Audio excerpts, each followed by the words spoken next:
thousands of years, to think that someone might wreck it for some cheap electricity to export out to their poorer neighbors is pretty shocking. Yeah. I guess that's on point for our discussion today, but I know everything is on point. What's going on in the world right now? Everything is on point in one way or the other. Mm-hmm. But hey, we are live now. I'm just going to take a couple of minutes to sort of set the context. Hey guys, welcome back. This is day 3 of the Eternal Return Unconference. My name is Shashi, and I'm one of the team members at the Sacred Startups, which is the sort of a container behind Eternal Return Unconference. For some of you who are coming in now and who never got a chance to sort of listen to us talk about Sacred Startups, this is a research project that has sort of come into life to bring in ancient wisdom, modern science, and entrepreneurship together, with an intention to build a bunch of ventures for a richer human inner world, right? So also sort of famously called as ventures for human consciousness. We're trying out a bunch of things. We've been working on various kinds of ecosystem projects connected to entrepreneurship for human consumption, nature conservation, and then we are now trying out to see if it is possible for us to build an ecosystem for human consciousness. Very early days, and one of the first things that we're putting out here is this unconference. We're pulling about 20-25 odd speakers from different parts of the world who are working on very interesting things that directly or indirectly touches a lot of different areas. One obviously is mental health. Second one is altering states of consciousness. How do you sort of use various kinds of plant medicine, ancient wisdom, psychedelics, and all of these kind of things in order to sort of alter your states of consciousness. And why do we need to alter our states of consciousness? It's a pretty straightforward answer from our perspective. A lot of the problems I think that we are going through in the world today is caused mostly because of a lot of us functioning unconsciously, right? Or not being in touch enough with ourselves in terms of what we were meant to do, how much in what we were trying to do is good for us, and so on and so forth. So our perspective is, if you can sort of work on your inner world, the voice on the inside will probably guide you and tell you better in terms of what you're supposed to do, what you're meant to do, and where you're supposed to go. And we also feel like, entrepreneurship in general is going through a bit of a toxic phase right now in the world, after having done a lot of good work in lifting a lot of people out of poverty, lifting a lot of countries out of poverty and difficult economic challenges, to coming to a point now where a lot of people are self-reliant, self-sustaining. A lot of different new innovations and economies have come out of the entrepreneurial sort of movement. So we said, why not try and bring entrepreneurship into this mix to see if we can actually jumpstart. I mean, more than jumpstart, we are actually trying to sort of put a perspective in front of the world. This is already happening. A lot of people are already on it and doing different things. Our effort is only to try and sort of bring all of those things together under a perspective and tell the world that, hey, there is an option if you want to become an entrepreneur who's solving for human consciousness. It is possible. So that sort of is the effort, and we've been doing this for the last 2 days now, and we're coming into day 3. And day 3 is, it's a bit more close to my heart, because I'm an ecosystem, I've been building ecosystems for the last 15, 17 years now. And I'm geeking out on a lot of those, projects that I've been working on. And the beauty of it is that an ecosystem builder has to sort of take multiple views into consideration, right? You talk about systems, you talk about behavior, you talk about socioeconomic conditions, you talk about local culture, you talk about policies, investors, so many different, schools of thoughts and areas that you need to consider before you can think of an ecosystem, and why an ecosystem works and why an ecosystem doesn't work. It's a loaded subject, and I don't know, I just love it. And I know my colleagues here, Gerrit and Melanie, both are equally passionately doing similar work for a long time, and they also love it. And they said, okay, let us sit down, let us talk about this and see what we can bring out. The the agenda for the conversation is to sort of go back in time a bit, let's say about a decade or so, and observe some of the important things that enabled this robust ecosystem that we see on the internet today for entrepreneurship. There are a lot of stakeholders who came in and enabled this ecosystem, across the world. Obviously, a lot of it started out of Bay Area. The playbook was written there, and then that playbook got exported to multiple geographies, and then a lot of geographies took them and customized it to their own needs. And today we have a very strong ecosystem where anybody who wants to become an entrepreneur can actually do that with absolutely very limited capital, which was not the case about 15-20 years back. And after having discussed some of those, we would love to sort of touch on what does it take for us to develop an ecosystem for human consciousness, an entrepreneurial ecosystem for human consciousness. What were the kind of values that one needs to sort of look into? Where does the capital come from? How do you turn capital, conscious, and so on and so forth, right? So I know a lot of this kind of work and this kind of thinking has happened between Melanie and Gerrit. I hope and my wish is to sort of suck all of that wisdom and information and experience out of them so that we can sort of try and do something with all of those inputs in what we are trying to do. So that is the setup. I'm going to invite Gerrit and Melanie. Gerrit, I'm going to come to Gerrit later. First, I'm going to talk about Melanie. Melanie Rieback is basically now talking to us from the beaches of beaches. Melanie, are you by the beach side or are you in the forest? I'm in the forest right now. Okay, not on the beach side, but she's still in Croatia. She's a CEO and co-founder of Radically Open Security, which is the world's first not-for-profit, working in computer security.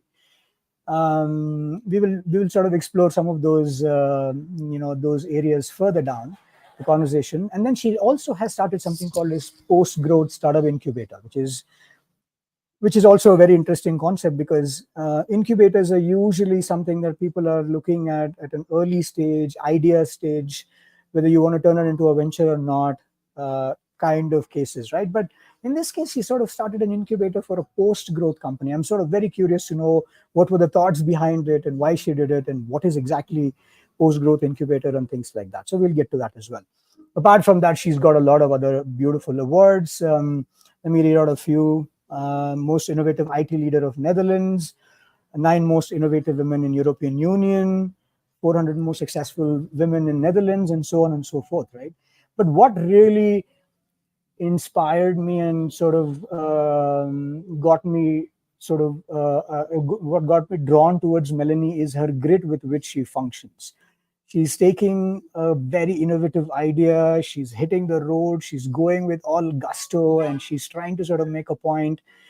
And I think that is very inspiring because for me personally, when I was thinking about, sacred startups, I was constantly doubting and questioning myself whether am I losing it?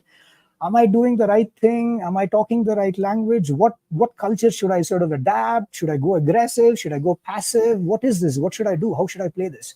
And that's sort of when I came across Melanie, and then I sort of yes, at last somebody I can sort of, look at and then say, okay, she's going crazy, I can go crazy too. There are a lot of people, we need to go crazy. That's exactly what I think we're going to more and more talk about when it comes to Melanie. And I really appreciate, Melanie, you taking time and coming and doing this. Now I go to Gerrit. Gerrit's a very good buddy. We went on a walk in Berlin when I used to live there, and he used to live there too. And we immediately connected. And I remember coming back home, and I was talking to my ex-partner at the meeting. I said, Gerrit has so many similarities. He speaks the same. He spoke to my soul in so many different ways. I still remember, Gerrit, we were taking a walk in I think in Alexanderplatz, somewhere by the canal. We were just walking around there, and that's when sort of these conversations happen. And what really, I mean, Gerrit does a lot of things. Gerrit is a venture catalyst, a serial entrepreneur. He's built up a tons of businesses and millions of dollars he's raised in capital. He's a coach. He's started accelerators. He's done a bunch of work in the ecosystem. But apart from all of that, one of the things that really attracts me a lot about Gerrit is he just doesn't want to compromise on his values. He wants to stick to what he believes in, no matter how high the temptation in the industry is, but he always wants to stick to what he loves doing, what he believes in doing, and he goes out and does it.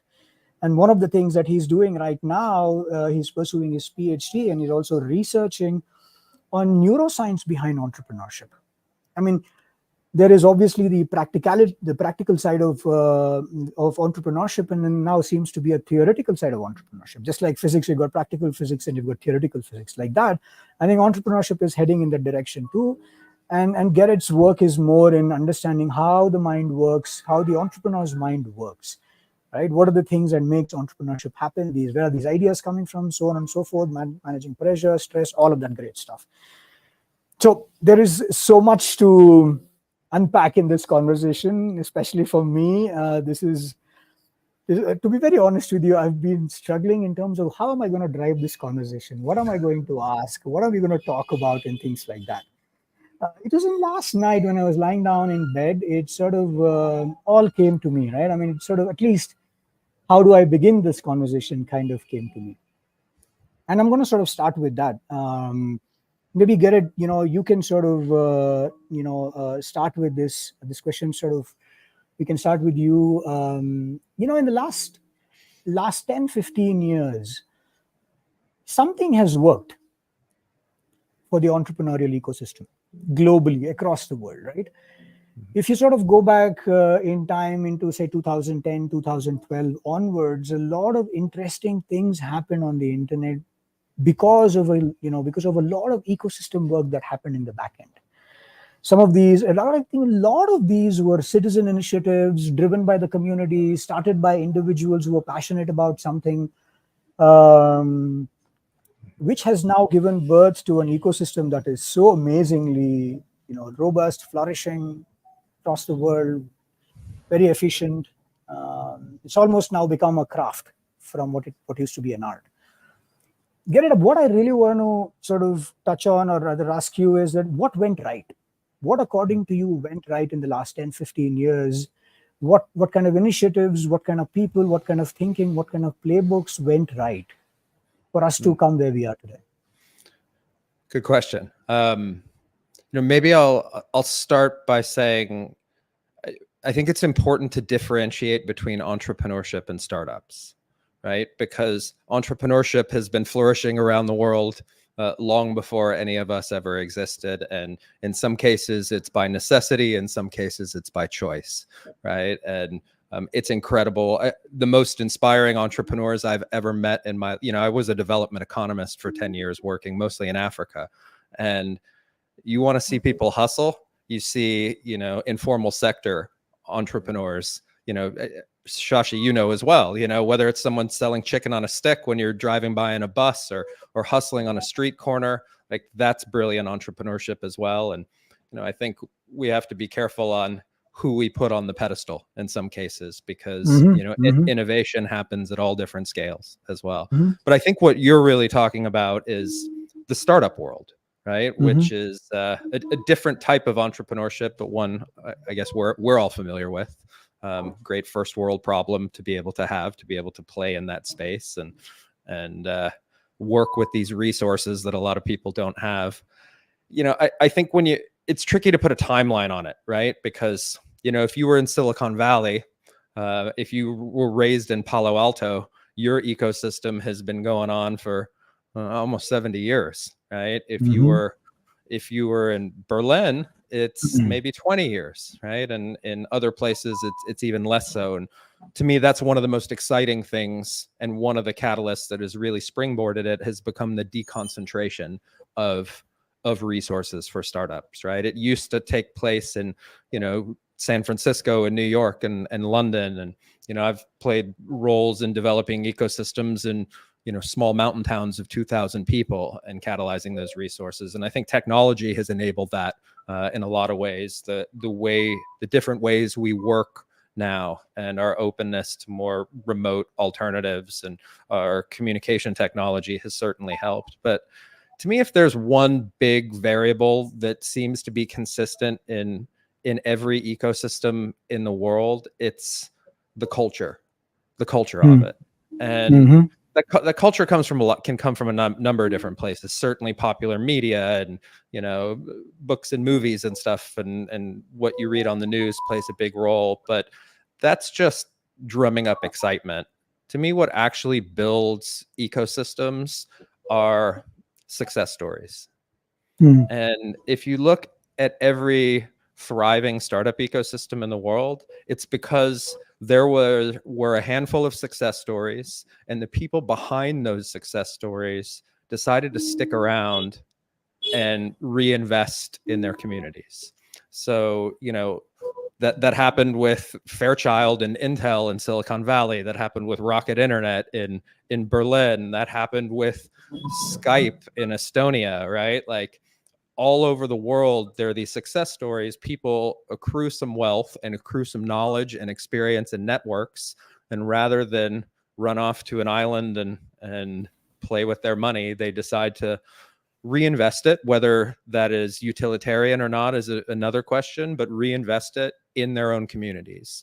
And that's what we've seen, is more success stories in more places that have catalyzed growth in those areas, and, you know, brought in the networks, the capital, the talents, which have thus spawned the universities to participate and the governments to create enabling environments, and ancillary services businesses to pop up to support all those components. You know, but in the end, if you're going to point to one catalyst of what takes, you know, I like how Mark Cuban says this: the wantrepreneurs differentiates the wantrepreneurs from the entrepreneurs. It's usually that success story that kind of commits to passing down the experience, the capital, the knowledge, the wisdom back into the communities, and then they start to grow increasingly organically. And over time and over generations of success, you start to have very vibrant ecosystems. Interesting. You know, it's surprisingly, India is not that story, because I sort of worked a lot in an Indian ecosystem, right? India is a very different story, but I'm going to come to how things happen in India. But before that, let me go to Melanie. Melanie, what are your thoughts? Well, I mean, it's very interesting, I think, hearing this story about how people accrue wealth, and some people are benevolent enough to, quote unquote, invest that back in the ecosystem. But what we need to understand about this investment is that when people invest, they want returns. So, I mean, we can say that Jeff Bezos has been benevolent enough to reinvest his wealth in Seattle, but I don't know if you've actually been in Seattle lately. I mean, certainly there's a lot more homelessness, drug addiction, different kinds of social problems in the city now. So I think when we take this view that, oh, the benevolent billionaires, you know, are reinvesting in us, I think we should be a little bit careful to question that narrative, because actually there's no benevolence in this at all. Is my, you know, it's the same thing also with, I mean, entrepreneurs, you know, informal economy. I mean, there's so many, in a way, kind of pejorative words that we're using, you know, for describing people who are not playing along with this this whole venture capital ecosystem. And, you know, in that sense, I think the problem is this is the dominant narrative. And this is the narrative that I think is being perpetuated by a whole industry full of venture capitalists. It's the same thing with, you know, what we were just talking about with Fairchild Semiconductors. Look at what's happened to Silicon Valley.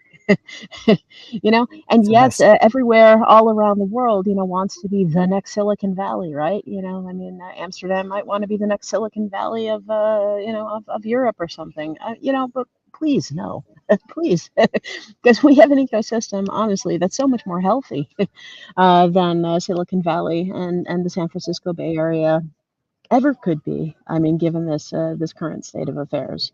I mean, the difference is we have well, I mean, very robust social safety nets. We have people who pay large amounts of taxes, you know, also in order to be able to support these safety nets in the first place, you know, including myself, you know. I also have, by the way, I'm outside right now, so sorry if there's a little bit of background noise. All right. But it's fine. But anyway, but the point is that, you know, and I think there's not enough people right now who really are questioning the system. Because when you're a founder and you go to a startup incubator, then typically, in the very first week of the startup bootcamp, my personal experience was, they fly in someone from Stanford, and on day one, we get the PowerPoint slide with the exponential curve on it, right? And then they say, do this, and after that, they tell us that, selling our company is our definition of success in entrepreneurship. If you want to be even more successful, then we do that multiple times so we can be a serial entrepreneur. And then the next breath, then they're telling you, and by the way, we want to introduce you to a VC. And when I first got into this whole system, I was coming into it as a cybersecurity professional. That's my actual formal background. I'm a computer scientist, and I was completely green and totally naive about business and the way that it worked. And yet, I went into this thing and they were telling me all of this, and I was like, yeah, but I don't want to, And that was really the period of time where, I wanted to create a social enterprise in the cybersecurity space, but I didn't know how to create something that wasn't just like greenwash marketing. So, ultimately, after trying to, figure things out, I made the unconventional decision to sell my company for €1 to a foundation. Basically, it was only later when I learned about steward ownership as a concept. But basically, I wanted to attempt to create a company that was unsellable. And this flies in the face of the wisdom of any venture capitalist. I mean, €1, yeah, worst exit ever, right? And why would I do this? But it's because I wanted to ensure that my social enterprise would never get mission drift by needing to, optimize for short-term, gains, in order to get things ready for an acquisition. So. The other thing also is I found a really interesting structure basically from the Dutch church. Sometimes churches, they want to do a commercial spinoff of some kind, so they will raise some money and that goes back to the church again with the tax benefit. The most famous example of this in the Netherlands is called Regina Caeli, which is otherwise known as the Nuns of Vught. Vught is a little village in the south of the Netherlands. So the nuns started the Language Institute. The Language Institute is super awesome. Our Queen Maxima, who's originally from Argentina, she actually learned her Dutch there. And then the profits go back to the nuns. Now, the interesting thing about this construction is it forces a company to donate 90% of its profits to charity. And people then wonder, gee, how can you run a business this way? But don't get confused. I said 90% of profits, not 90% of revenue. 90% of revenue, we'd have to close the doors immediately. But basically, profits are calculated once our customers have paid us, once we've paid our contractors, and all of our expenses that we have, things like project management, IT and infrastructure, our finance department, I'm managerial overhead, all that needs to be paid. And it's only after you've reinvested everything you need for growth and stability for the company and even created a reserve for next year, if there's a big expenditure coming up, that's when you calculate the profit. So that's basically the money that we don't need that would otherwise be dividended out to shareholders. So instead, we give that to charity. And the charity that we have picked is the NLNet Foundation, which is a Dutch internet-related charity that funds digital rights initiatives, open source, and anything for an open internet. So they're also one of the lead partners in the Next Generation Internet initiative that is also run by the European Commission. And anyone who's in tech would have certainly heard, the name of, some of the beneficiaries of NLNet's money. I mean, things like GNU, Tor, Jitsi, DNSSEC, WireGuard. I mean, really a lot of good open source stuff that's at the core of the internet. So yeah, in that sense, I just wanted to make sure that if any money left the company, it would go back to the community from which I'm sourcing my ethical hackers. So basically, that I stumbled into this not really knowing what I was doing. It just seemed like a kind of fun business model hack at the time. But after about 4 or 5 years of being a CEO, I also started reading the work of some new economists like Kate Rayworth with Donut Economics, Post Growth, like Prosperity Without Growth by Tim Jackson, also and some of the degrowthers. And I realized that it actually provided a macroeconomic framework for some of the stuff that I was stumbling around intuitively attempting to do with this whole quote unquote not for profit business stuff. So I kind of put two and two together and started writing things down. I created a methodology that's called post-growth entrepreneurship. And I started first a startup incubator called Nonprofit Ventures, because a bunch of founders were basically saying, hey, great company you've got there. Like, can you help us to start something similar? So Nonprofit What Ventures. kind of founders are these? I'm very curious to understand what kind of founders are these? What kind of companies post-growth entrepreneurship in incubator works with? Super diverse. So it's really just like a bunch of different industries. It's global north, global south. It's things from like design bureaus to breweries to law firms to there's one woman who has she's in Nairobi, Kenya, and she has a women empowerment event company, and then she uses that to cross subsidize an NGO that tackles period poverty in rural Kenya.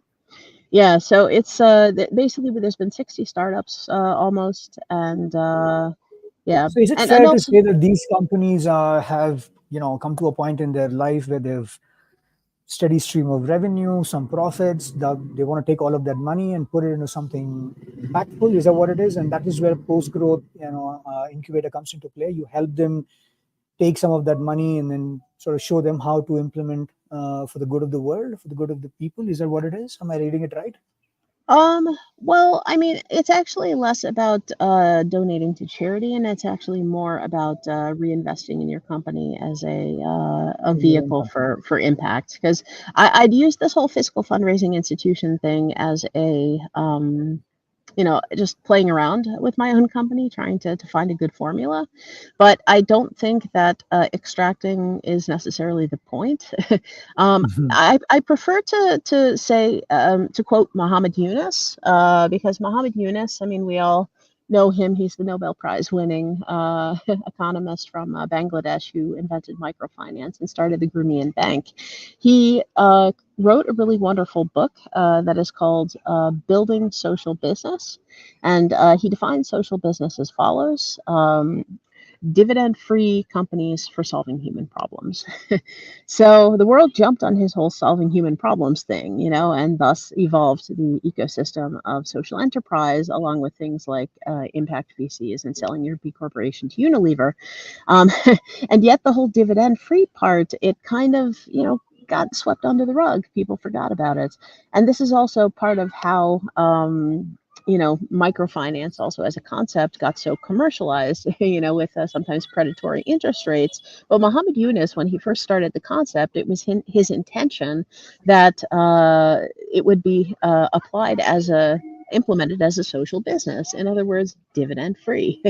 So basically, investors, if they put any money into the company, they would basically get that same money out again afterwards, but basically without returns. I mean, you can basically consider it a kind of catalytic philanthropy, because I know that the most limited partners these days would not be happy with something that isn't promising inflation correction.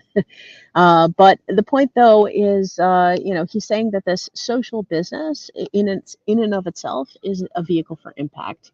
And one example of what he started was a company called Grameen Danone. He partnered with the Danone yogurt company, the French dairy company.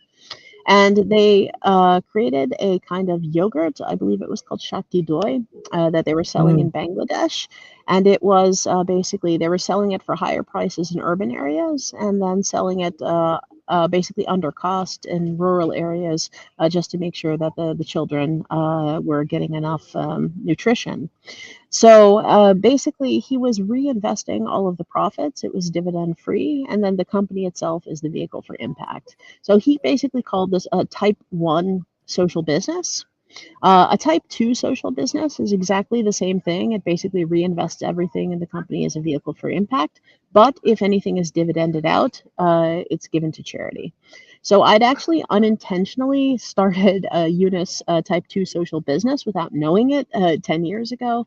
But I think actually the type 1 social businesses are actually better because I think also what you're dividending out to charity, I think that's also taking cash away from the company. And if your company is a vehicle for social impact, then I think probably reinvesting is even better. But I think the key to all of this is the dividend free part, financially non-extractive. and that's sort of the thing, because venture Yeah. capital embeds financial extraction into companies. And that is what introduces the mission drift. That also prevents a company from actually being a company, which basically means focusing on creating products and services that ultimately make the ecosystem better. I agree with you. I mean, I think there are some of these things that I'm coming across off late, which is around venture philanthropy, impact VCs, and conscious capital. I want to sort of see what those guys are, but I'll come to you on that a little later.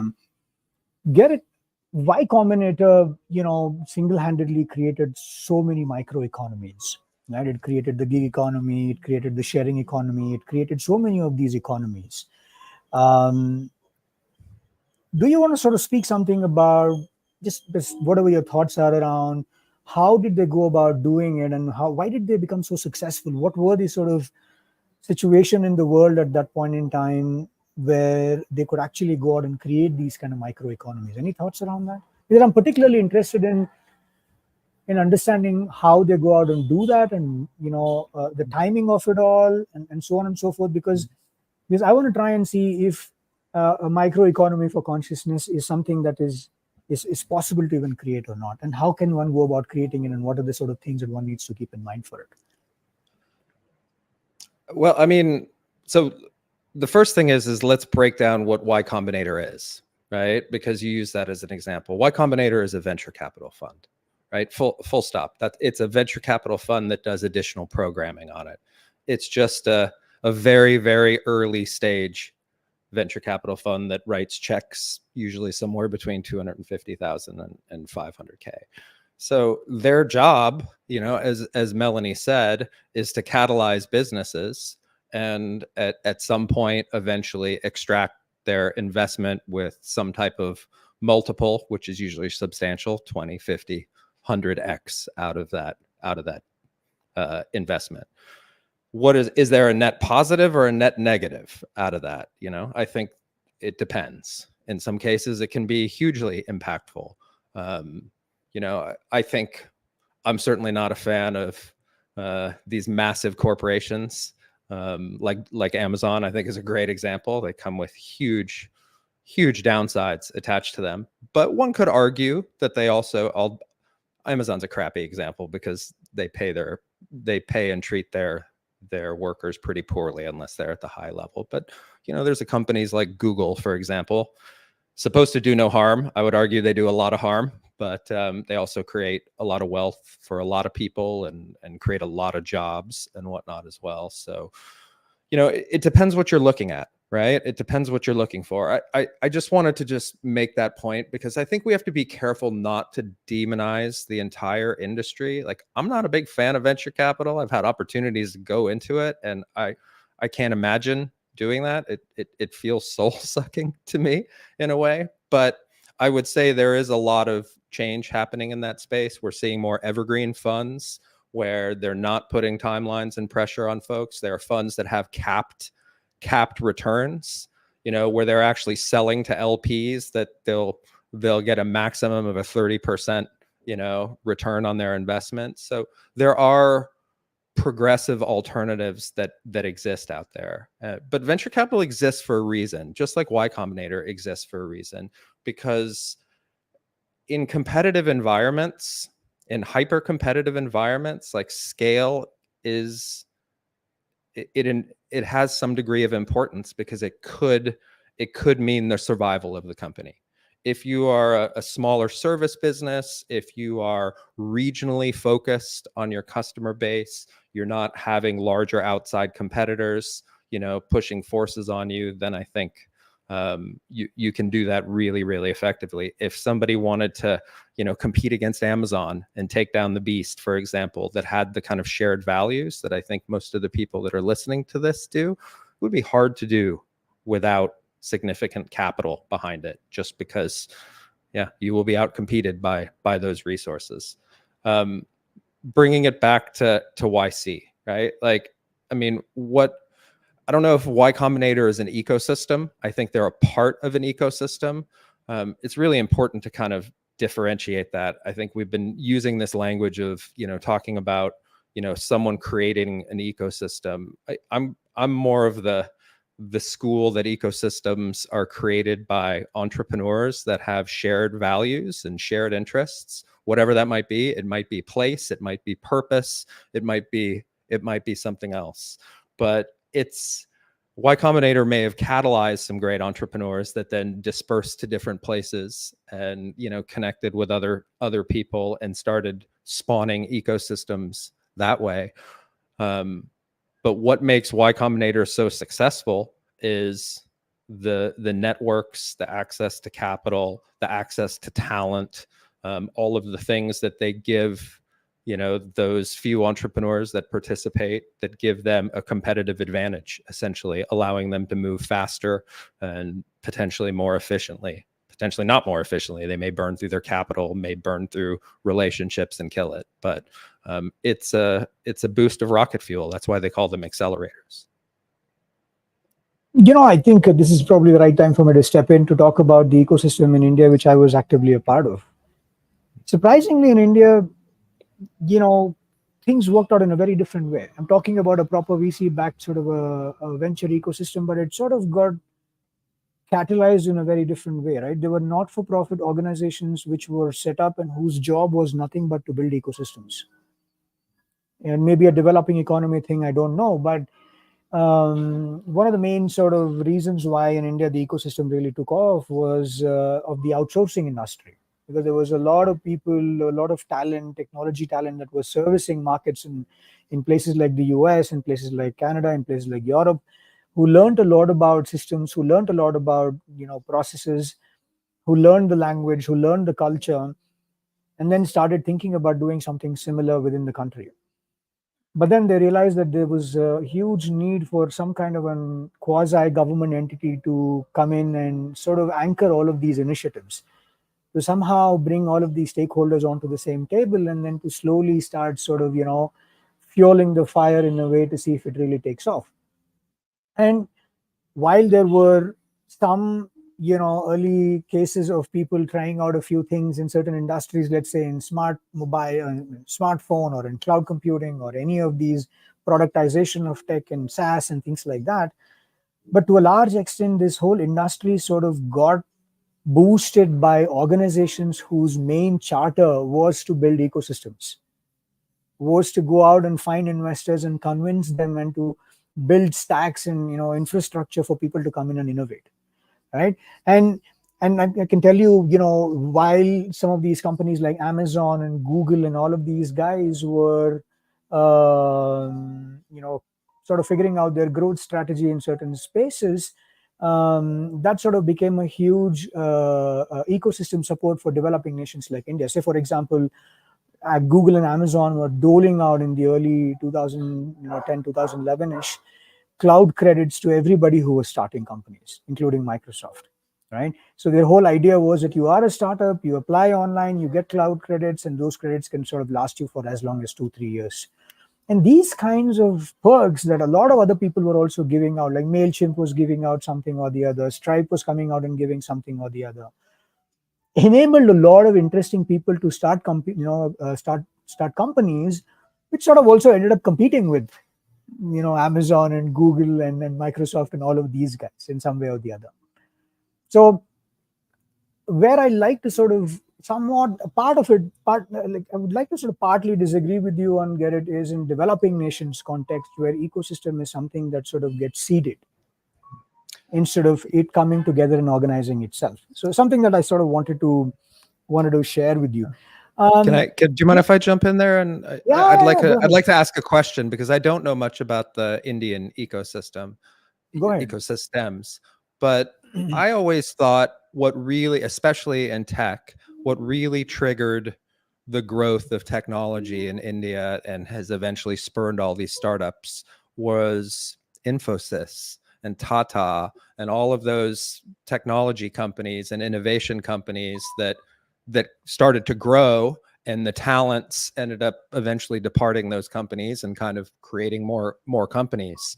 And what you're talking about is the enabling environment, right? Can you get credits? Can you get access to space? Can you participate in events and connect with other entrepreneurs? But Absolutely. it's kind of like secondary production, right? You need the different elements in place to be able to put them in the pot and stir them up and create something delicious. Infosys is a good story, right? No doubt Infosys is a good story. For people who don't know what Infosys is, it's one of those, now I don't know, maybe top 100, top 200 technology companies in the world. I don't even know the number anymore, but they're basically an, IT consulting firm that's really grown big. More than what Infosys contributed to the Indian ecosystem, it is the Indian diaspora who was working in the Valley, who was working in Microsoft in Seattle and other places, were the ones who were sort of contributing a lot. Because a lot of diaspora was coming back in order to start a lot of things within India. Infosys as a company didn't have a very strong entrepreneurial culture, where though they had a story which was very entrepreneurial, the people who were coming out of those companies were thinking more in the IT services, IT consulting line of thought, instead of going out in a highly disruptive thinking, which is what the SaaS or the product or the ecosystem that you see here on the internet today.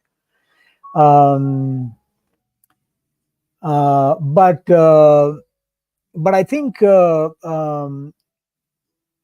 even within that, the true ecosystem takeoff happened when some of these stakeholders within the ecosystem went out and set some directions to the ecosystem by saying that, okay, now we're going to become a country that will focus on moving from service-centric economy to a product-centric economy.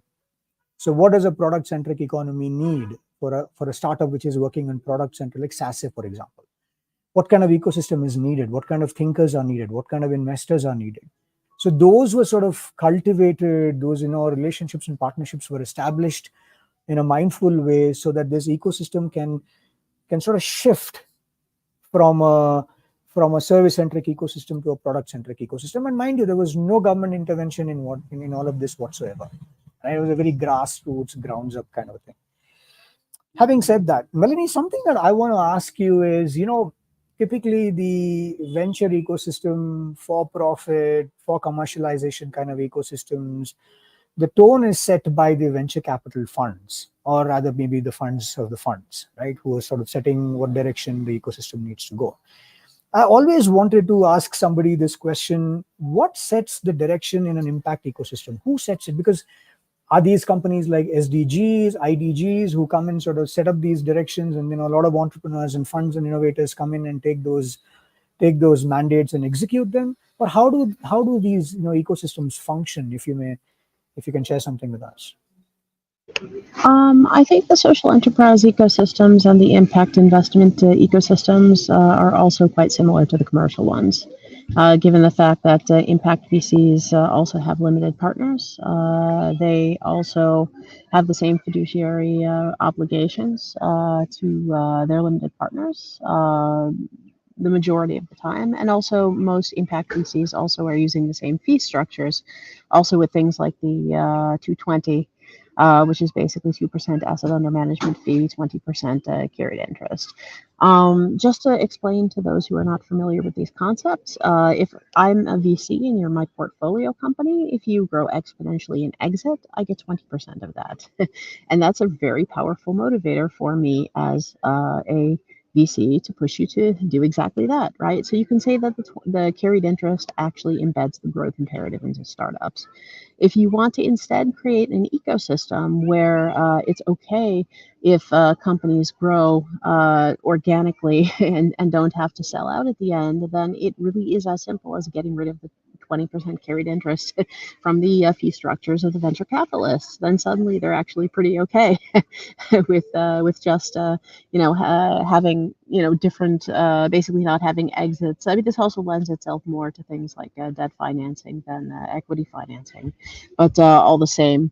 The other thing also with fee structures, I mean, financial incentives really motivate VCs also to push, portfolio companies in different directions. And 2% can be extractive, not if you're a small fund manager, but if you have a fund of 1 billion or larger, then that 2% gets pretty extractive. And if you're, Lord knows, BlackRock, then it's just completely absurd.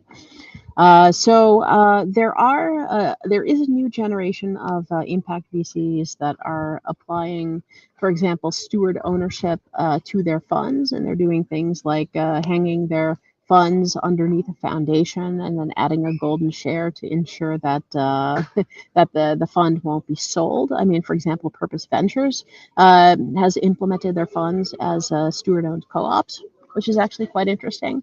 And then you also have VCs, impact VCs, that are reforming this extractive 220 fee structure and basically getting rid of the 20% carried interest and then changing the 2% into the cost of running the business, assuming middle-class salaries and a pension, because God forbid fund managers be middle class. So Snowball Impact Management in London is an example of a pioneering impact VC, and in this case, fund of funds, who is using these kinds of alternate fee structures. I think this is kind of where the rubber meets the road with the impact VCs, and really whether it's greenwash or whether it's authentic. Because because financial incentives drive behavior, and businesses also apply hyper growth, or they externalize costs onto the planet, and onto society. And basically, if you really want to get greenwashing out of the impact ecosystem, then you need to eliminate financial extraction in this way. So I think that is really, again, like if you talk to impact VCs and then they say, oh, for me, it's all about the impact. And then you just ask them, like, are you willing to apply steward ownership to your impact fund? Are you willing to, reform the 220, so you're not extracting as much, and so you can take the growth imperative out of your fund. You'll find two kinds of fund managers. The first is like, shut up, you're not helping. I've literally gotten that response. And those are the ones that are basically happy just to continue extracting. Basically it's like the book Winners Take All, by Anand Giridharadas, basically how he talks about, doing well by doing good, like how well do we need to be doing, right? So, but then you've got the other kinds of impact VCs who are like, well, that's actually an interesting idea. Let me think about it. Look, I'm not going to pretend that they're all immediately going to start doing this, because there's a lot of peer pressure not to.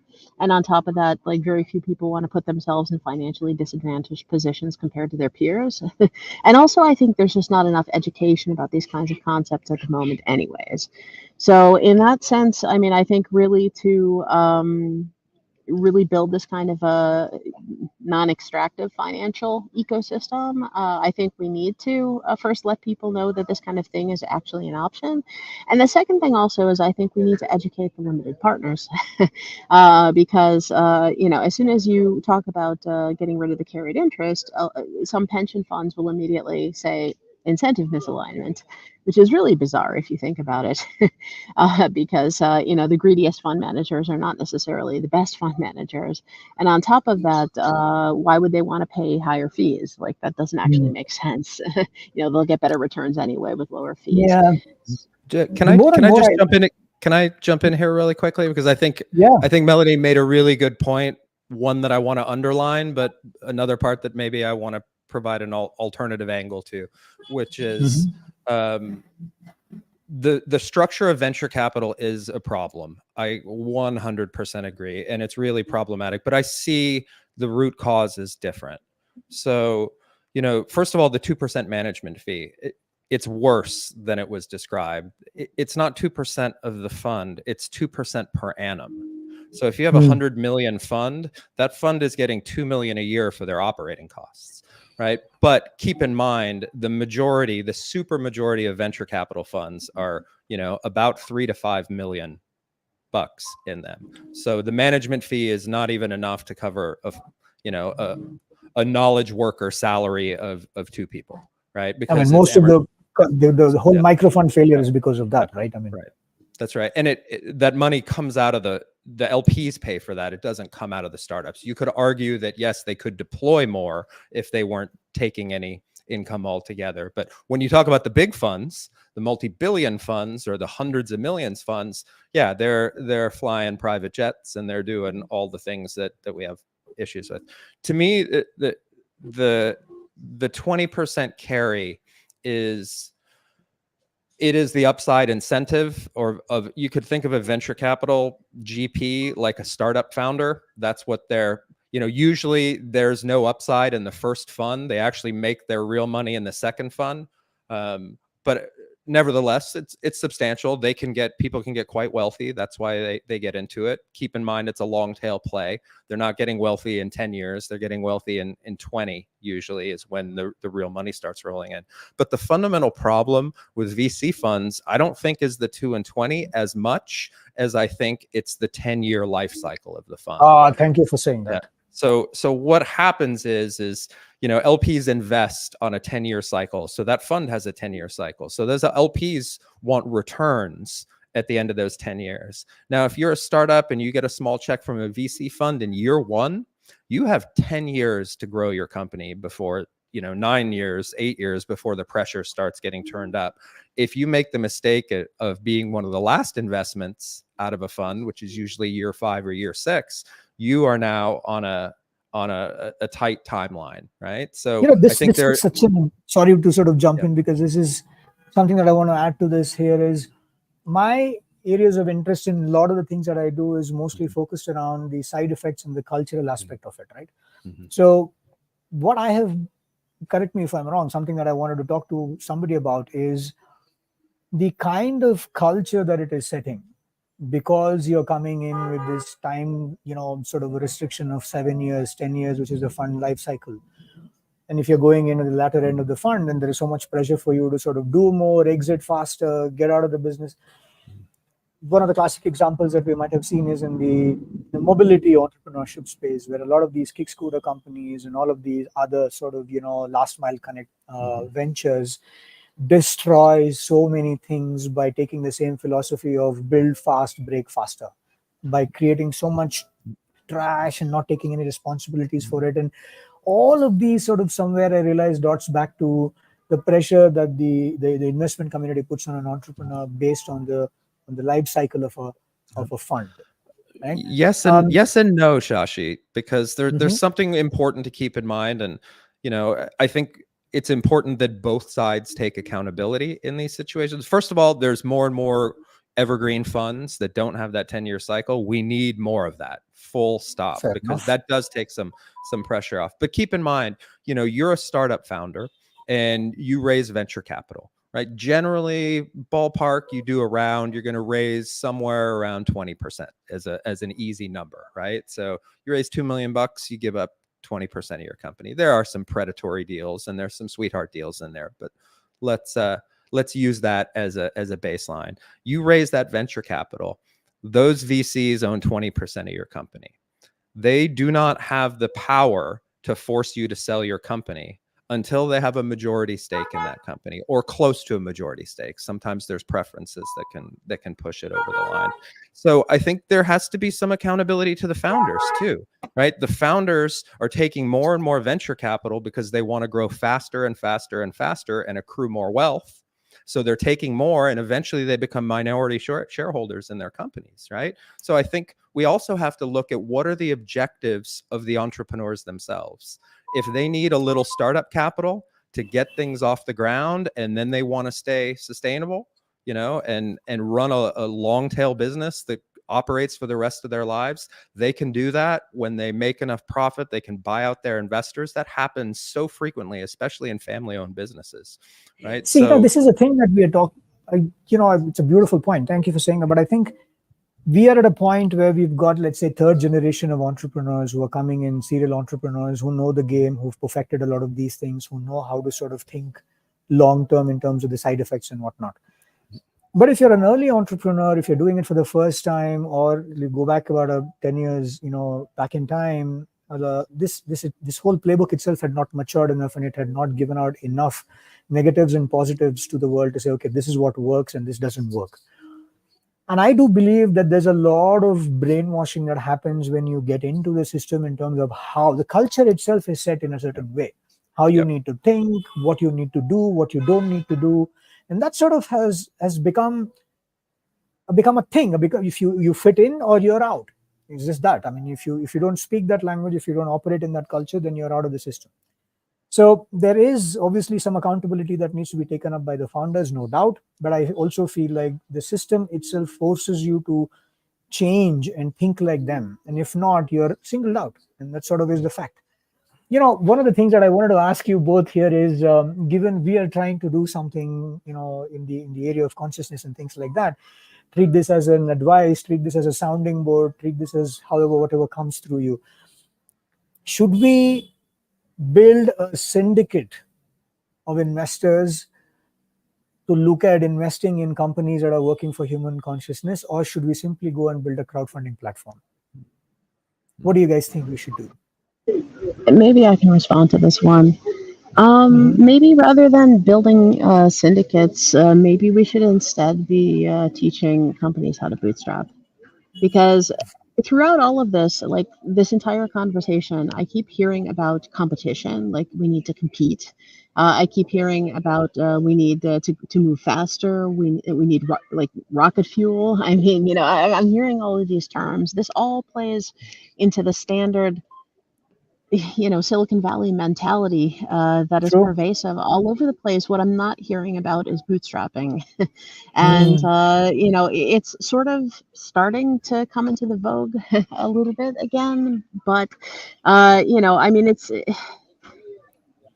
founders, the wonderful thing about not accepting any capital from investors is that we have freedom. And even if investors, VCs, have a minority stake, they still have a considerable influence in the company. So, and also buying out investors, you make it sound so easy, but it isn't. I also have friends that have bought out some investors to try and convert their company to steward ownership. And I'll tell you, it was a very arduous process, an expensive process as well.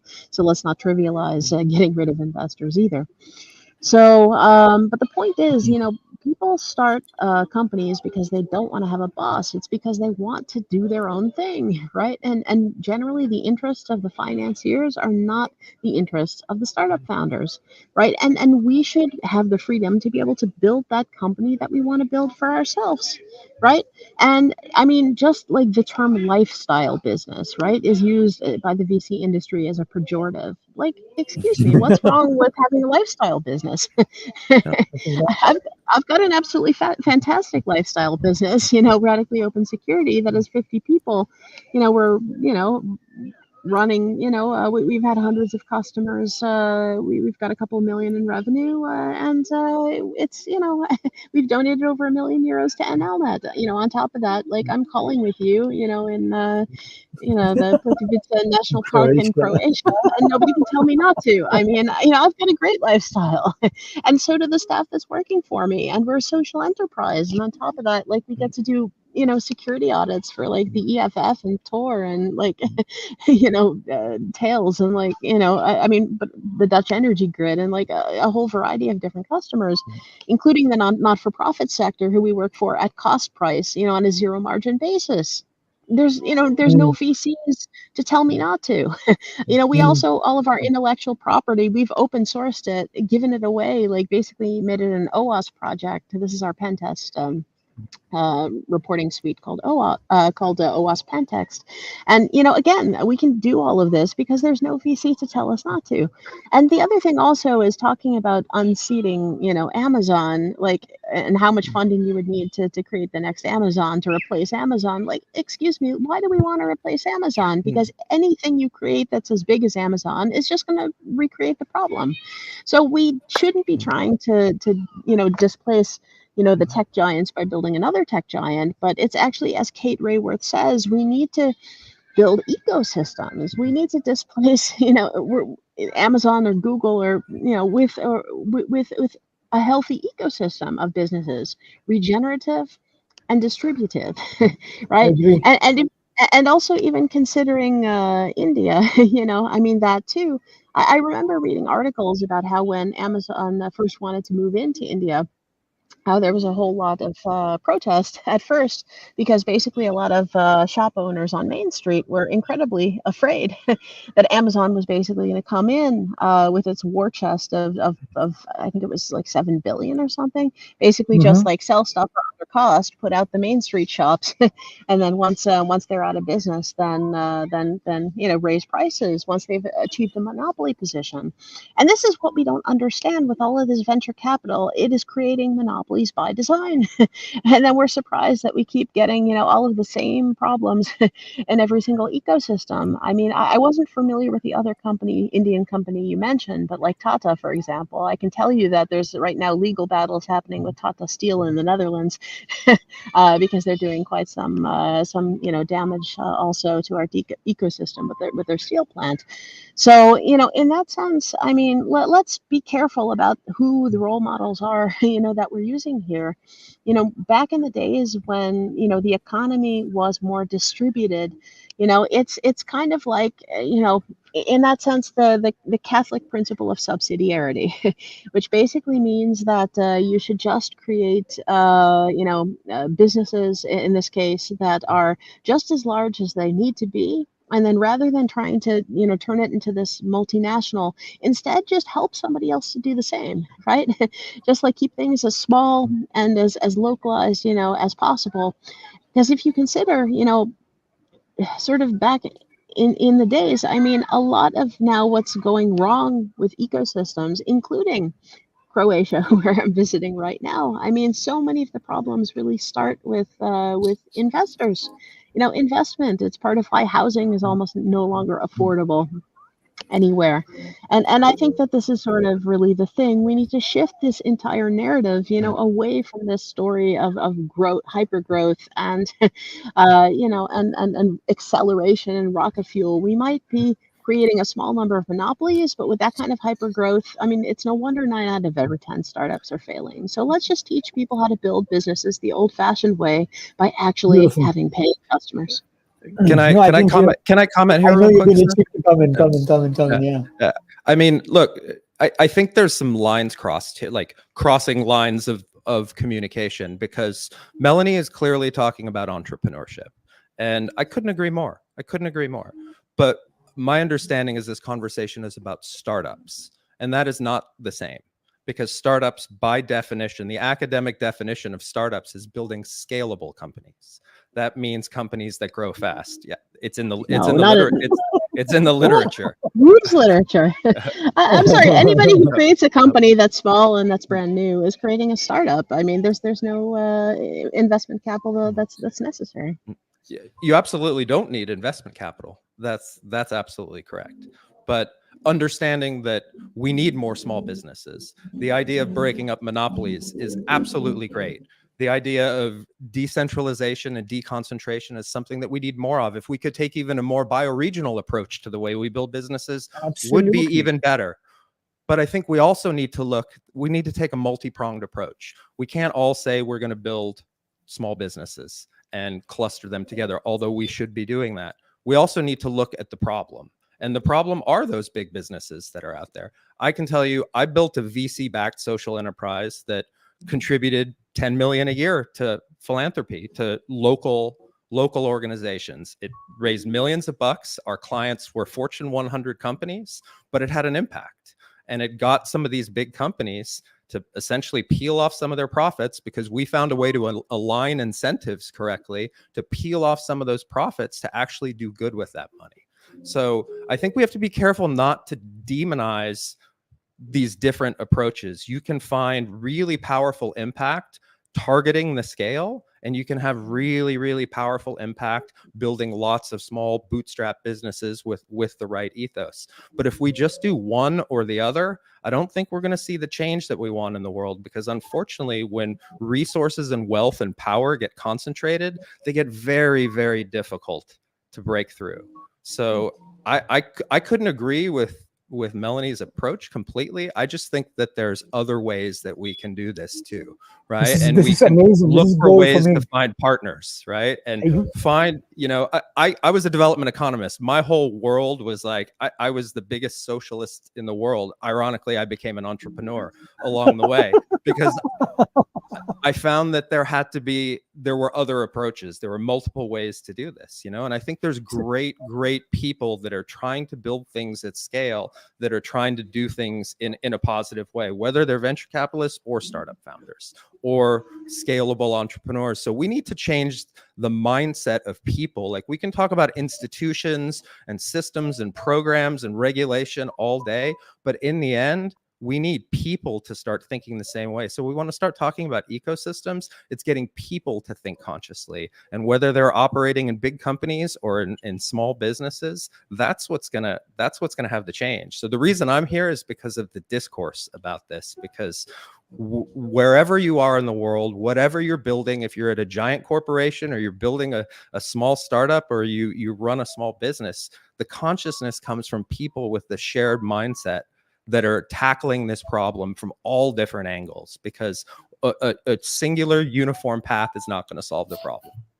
Thank you for saying that, because I think this is the two perspectives that I wanted, right? Because for me, the thing that I'm constantly confused with is what kind of culture to set, what kind of culture to even, you know, I don't know what kind of impact this initiative is going to have in the world.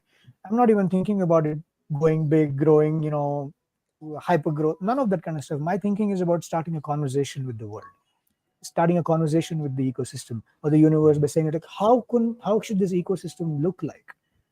Should it go after and take some of the aspects of the impact ecosystem? Should it take the mindset of the for-profit, you know, commercialization ecosystem? Because what I feel, might be I'm completely wrong, is that the urgency, the aggressiveness, the drive that you can get out of the for-profit, VC-driven, commercialized sort of ecosystem is what I think is needed in order for us to create a huge shift in the area of human consciousness. And from the impact ecosystem, what I think I sort of always look forward to, or look at sort of adopting from, is the alignment with the purpose, the reason why which you started this company, and constantly keeping in mind the end result that you're sort of trying to achieve, and what kind of metrics do you use to measure the work that you've done and the output that you've created. So both of these are important, right? Which aspect of this ecosystem is what we need to, like, you know, we need to keep in mind to borrow from. You know, maybe not the money aspect of the VC ecosystem, but maybe the thinking and the aggressive aspect of that ecosystem is important, right? But anyways, having said that, we have run out of time. Thank you so much. Melanie, do you have anything to say? Passing. Yeah, just my last thought is, I mean, I think it's exactly this apologist narrative about extractive profits that is the problem. And the point is, with the triple bottom line of people, planet, profit, it's like Muhammad Yunus says, as long as people and planet are in conflict with profit, profit will always win. So, you know, and as far as saying, oh, but as long as we scale, look at all the good we can do too, let me point you to one, Elon Musk, who, you know, I certainly used to consider to be a social entrepreneur, and certainly he's built the largest solar vehicle company on the planet, and certainly has shifted the industry. But look, he's also the largest recipient of climate subsidies that exist. Let me ask you a question. If Tesla, who had received all those climate subsidies, had been started by a different human being who had started the company as a steward-owned company, you know, thus locking all of the financial value into the company rather than having it all be extracted to make Elon Musk the richest man on the planet, imagine how much further electric cars would be right now. We might actually have an industry right now in which, electric cars are affordable, in which, a certain segment of the population isn't boycotting them at the moment because the But I don't know CEO if it would is have been acting so crazy. aspirational, right? Because one of the things that he Of has done course, is he's turned it aspirational. I mean, how can you say that social entrepreneurs are not aspirational? No. How can you Social say that? entrepreneurs are aspirational, but what I'm talking about is the products that some of these some of these social entrepreneurs are bringing out. And he is not the first guy who's brought out a solar car, right? Or an electric vehicle. Yeah, There's so many people who have but done it in the you're past. basically saying that anyone who isn't taking extractive profits out of a company to make themselves a billionaire isn't aspirational. Give me a No. break. I'm I not mean, talking people are about more motivated by impact. I'm not talking about the way in which he's doing. I'm talking about what kind of money he's making, what kind of money he's using to build this company. I'm not specifically looking at that end of the business. I'm only looking at it from an impact perspective.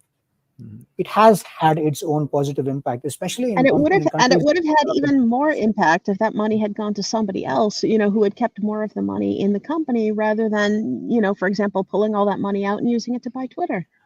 All right, listen, I love you both, but I have to sort of end this right now. But thank you so much for taking this time out. I seriously feel like there is another hour of conversation that I can have with you all, and so much advice and so much of input that I could have received from you guys in what we are building. But we'll take this up offline. Gerrit, Melanie, thank you so much for your time. Keep the fire burning, and I will keep coming back to you guys for more ideas and more help. And if there is anything that we can do in all of our adventures, please feel free. Thank you. Thanks for having Enjoy me. your time in Croatia, Melanie. Bye, Gerrit. Enjoy Bangkok with the family. Thank you. Ciao. See you guys.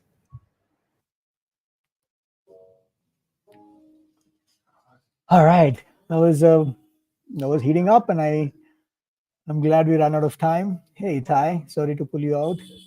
Hey. Sorry to keep you waiting in the backstage, but Well, good. I was Itai, getting it was getting Itai, intense.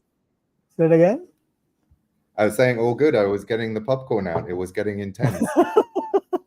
I know. This is such a this is something that I think you'll understand more than anybody else in this conversation here is what kind of culture to really take on when you're dealing with an ecosystem, and when you're bringing in something like an entrepreneurship and innovation and a lot of these kinds of words that are being used within a community. The biggest challenge is what kind of culture do you sort of apply within these community members.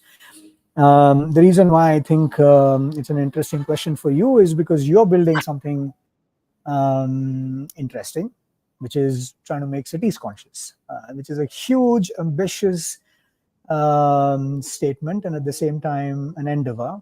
Thank you for taking that up.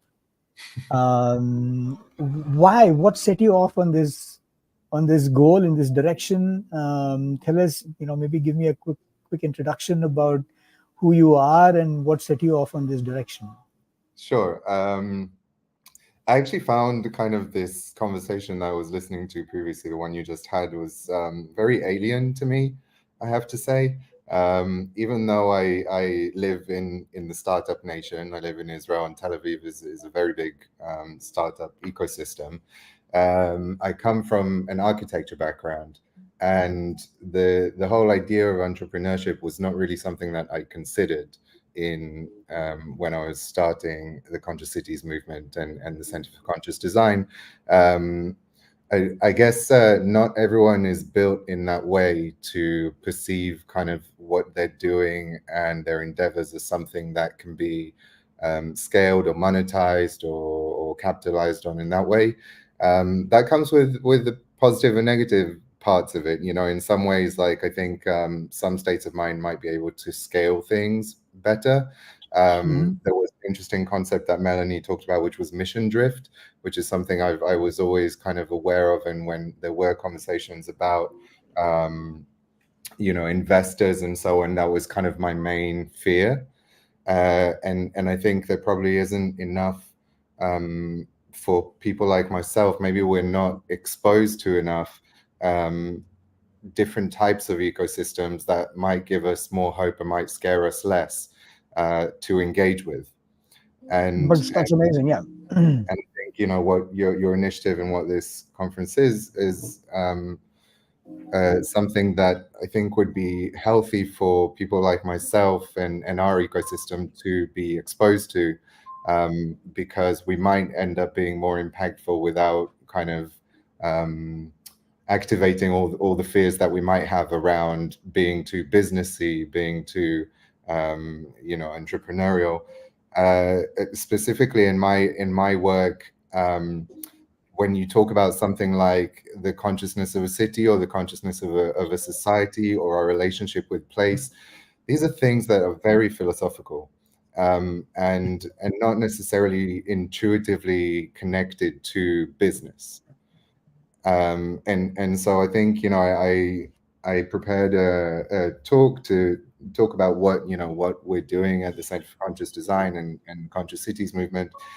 You'll see it starts from philosophy. It starts from the questions that we ask about ourselves as a society and about the future we're building ourselves, and the interpretation of this philosophical thinking into action. In the case of Conscious Cities, is about movement building. It's about grassroots movement from all around the world and creating a community of practice, and changing the mindset of society about our relationship with place and what it means about ourselves. And so I'm interested kind of in what you're talking about. I have to say it gave me a little bit of anxiety listening to that conversation. Oh, that's amazing. But maybe You know, that because is this, a symptom. that is the intention, right? It's not even the symptom. This is the trauma that we carry from the last 10, 15 years of what has happened, right? See, what we were talking about applies to a very select percentage of people within the so-called entrepreneurship ecosystem or the business ecosystem. The culture is as such right now that entrepreneurship, or rather starting a company, has become a very ambitious thing in people's mind. Governments are pushing it down because it's a beautiful instrument for them to run away from having to create jobs, because people are going out and creating it on their own. Because creating a job once upon a time was a political agenda. Now it's not anymore. Nobody talks about going out and creating jobs. Nobody is losing an election because you have created less jobs in the country, right? Because entrepreneurship has really beautifully solved the problem for the world. While it has done that, it has also left a graveyard of challenges within the community. Graveyard of challenges. So it might be an interesting time for us to sit down, pause, and even if at all we are building, anything connected to consciousness, what is it that we need to really consider? How should we think about this? What kind of entrepreneurial thinking do we need, and culture do we need? So, having had that heated conversation about for-profit and impact venture ecosystems in India, Europe, and as well as in the US, now we're going to shift gears to talking about conscious cities. I'm really excited to listen to what you have to say, and I have tons of questions for you, but I'm going to hold that for us to engage in once when you're done. I'm going to leave the stage now to you and kick us off. Yeah. Okay. Well, thank you for having me and for the invitation. I'm gonna share my screen. Hopefully, I've got this right. You can see it, right? Okay. I'm completely by myself here, so I'm guessing you can see it. If not, we can see it. Keep going. Okay, cool. I know you've been talking about ancient wisdom, and I want to start with this idea of ancient stories that most cultures have around the world that tell of humanity's aspirations to build and to create. In this case, this is a picture of the Tower of Babel. It's probably one of the most famous stories of this kind of nature. And I think these stories have this wisdom that draw a parallel between what we build and who we are, and really show that really what we build is a reflection of our consciousness. And this is kind of the starting point of where I want to depart from. And so it raises a question of, why do we build? I think that we build because it's a way of manifesting, of materializing intent. So you have to go all the way to the root of why we first started building to understand this. Obviously, the first kind of building is in order to survive. So you can think of, for example, this shelter as materialized intent to protect. But really, if you look at the world around you, you'll be able to see that it's all materialized intent. There was some consciousness, whether it was an individual's consciousness or a collective consciousness, which made decisions that created this environment. So intent can be a lot of different things. For example, the intent to aid or to help, or the intent to guide to safety. And you know, it ranges from very simple things to very complex ideas. Ideas like property, intent to keep out. So intent isn't necessarily always a positive thing. It can be something that is used to for control and for power.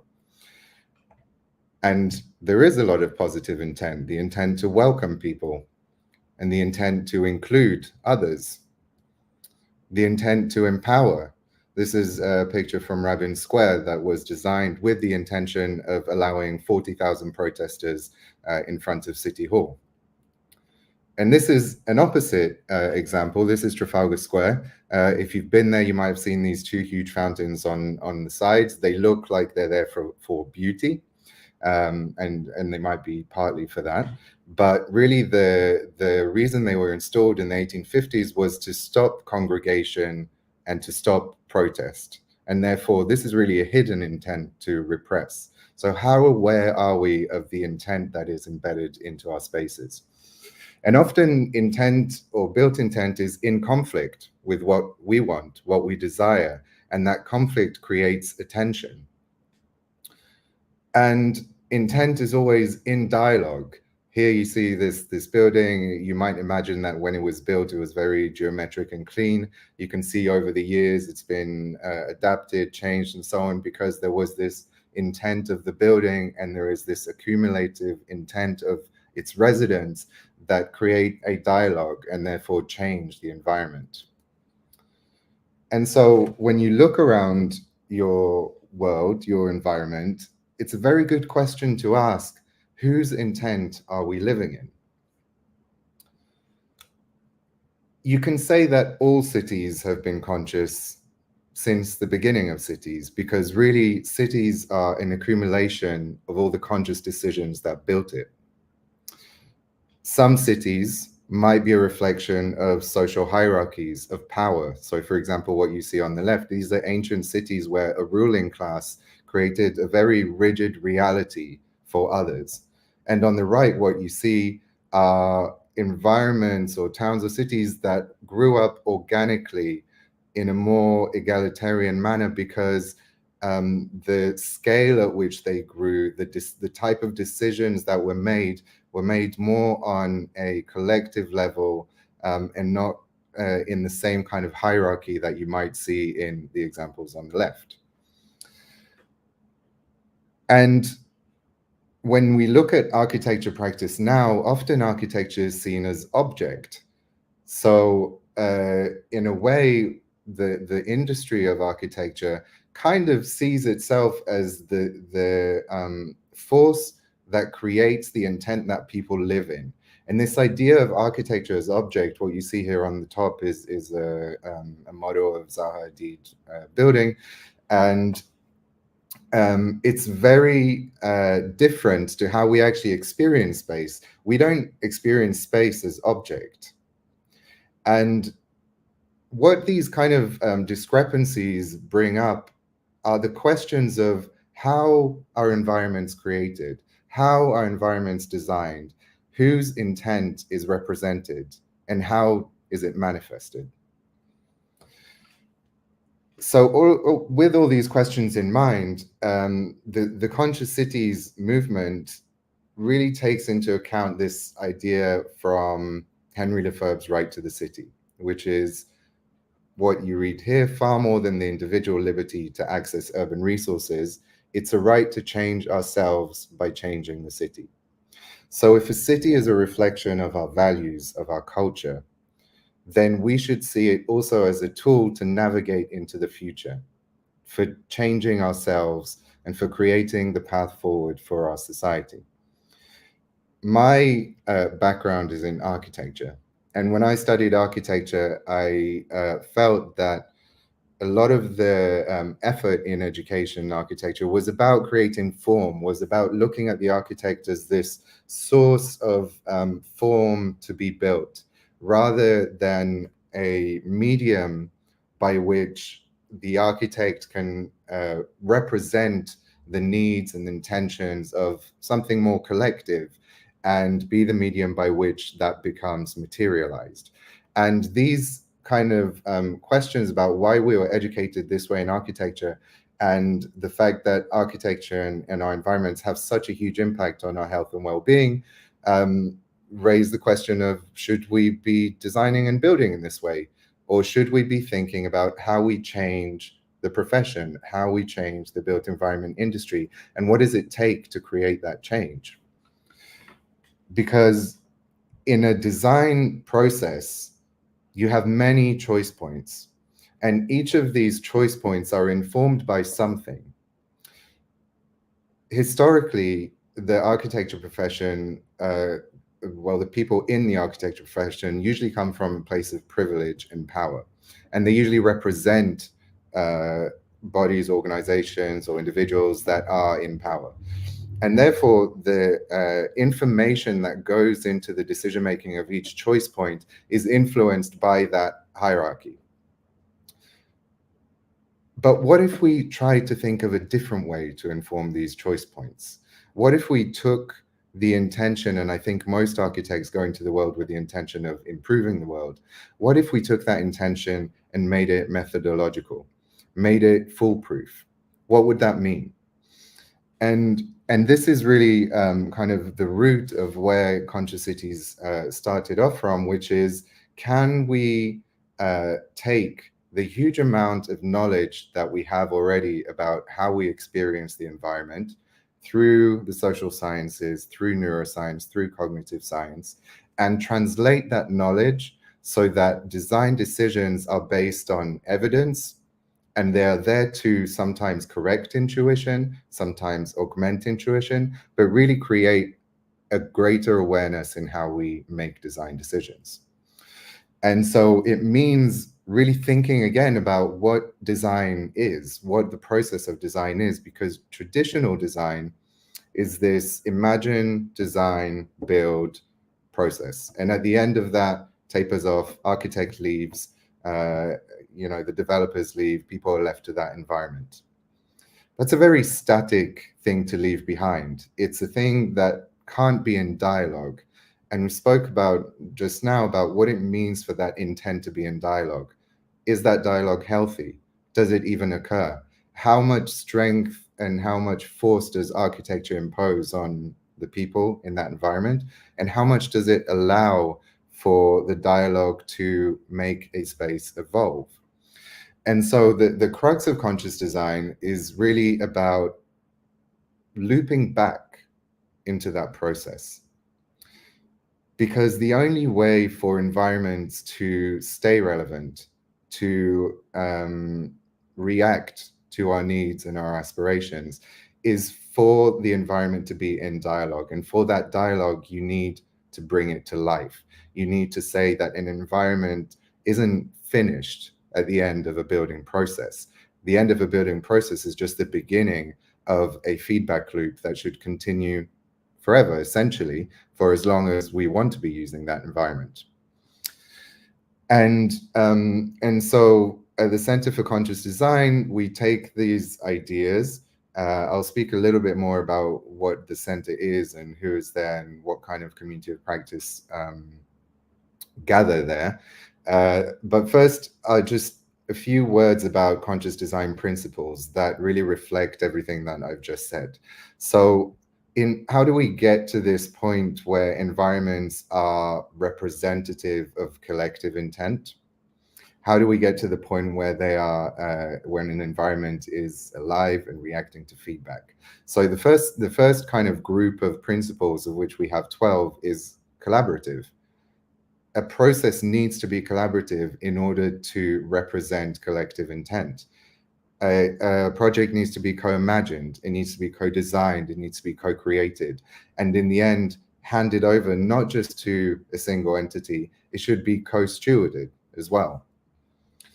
Why is this specifically important, the collaboration aspect? Because when you look at architecture historically and architectural movements, not just architectural movements, philosophical movements as well, they're not necessarily bottom-up movements.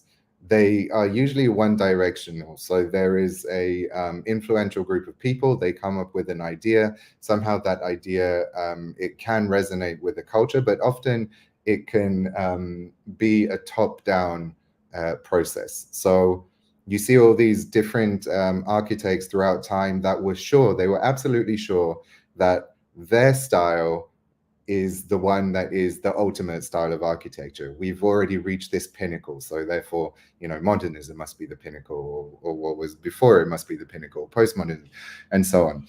And, you know, history shows us that's just not the case, because there's always something else. And we need to question, why are we always so sure that we have the best solution?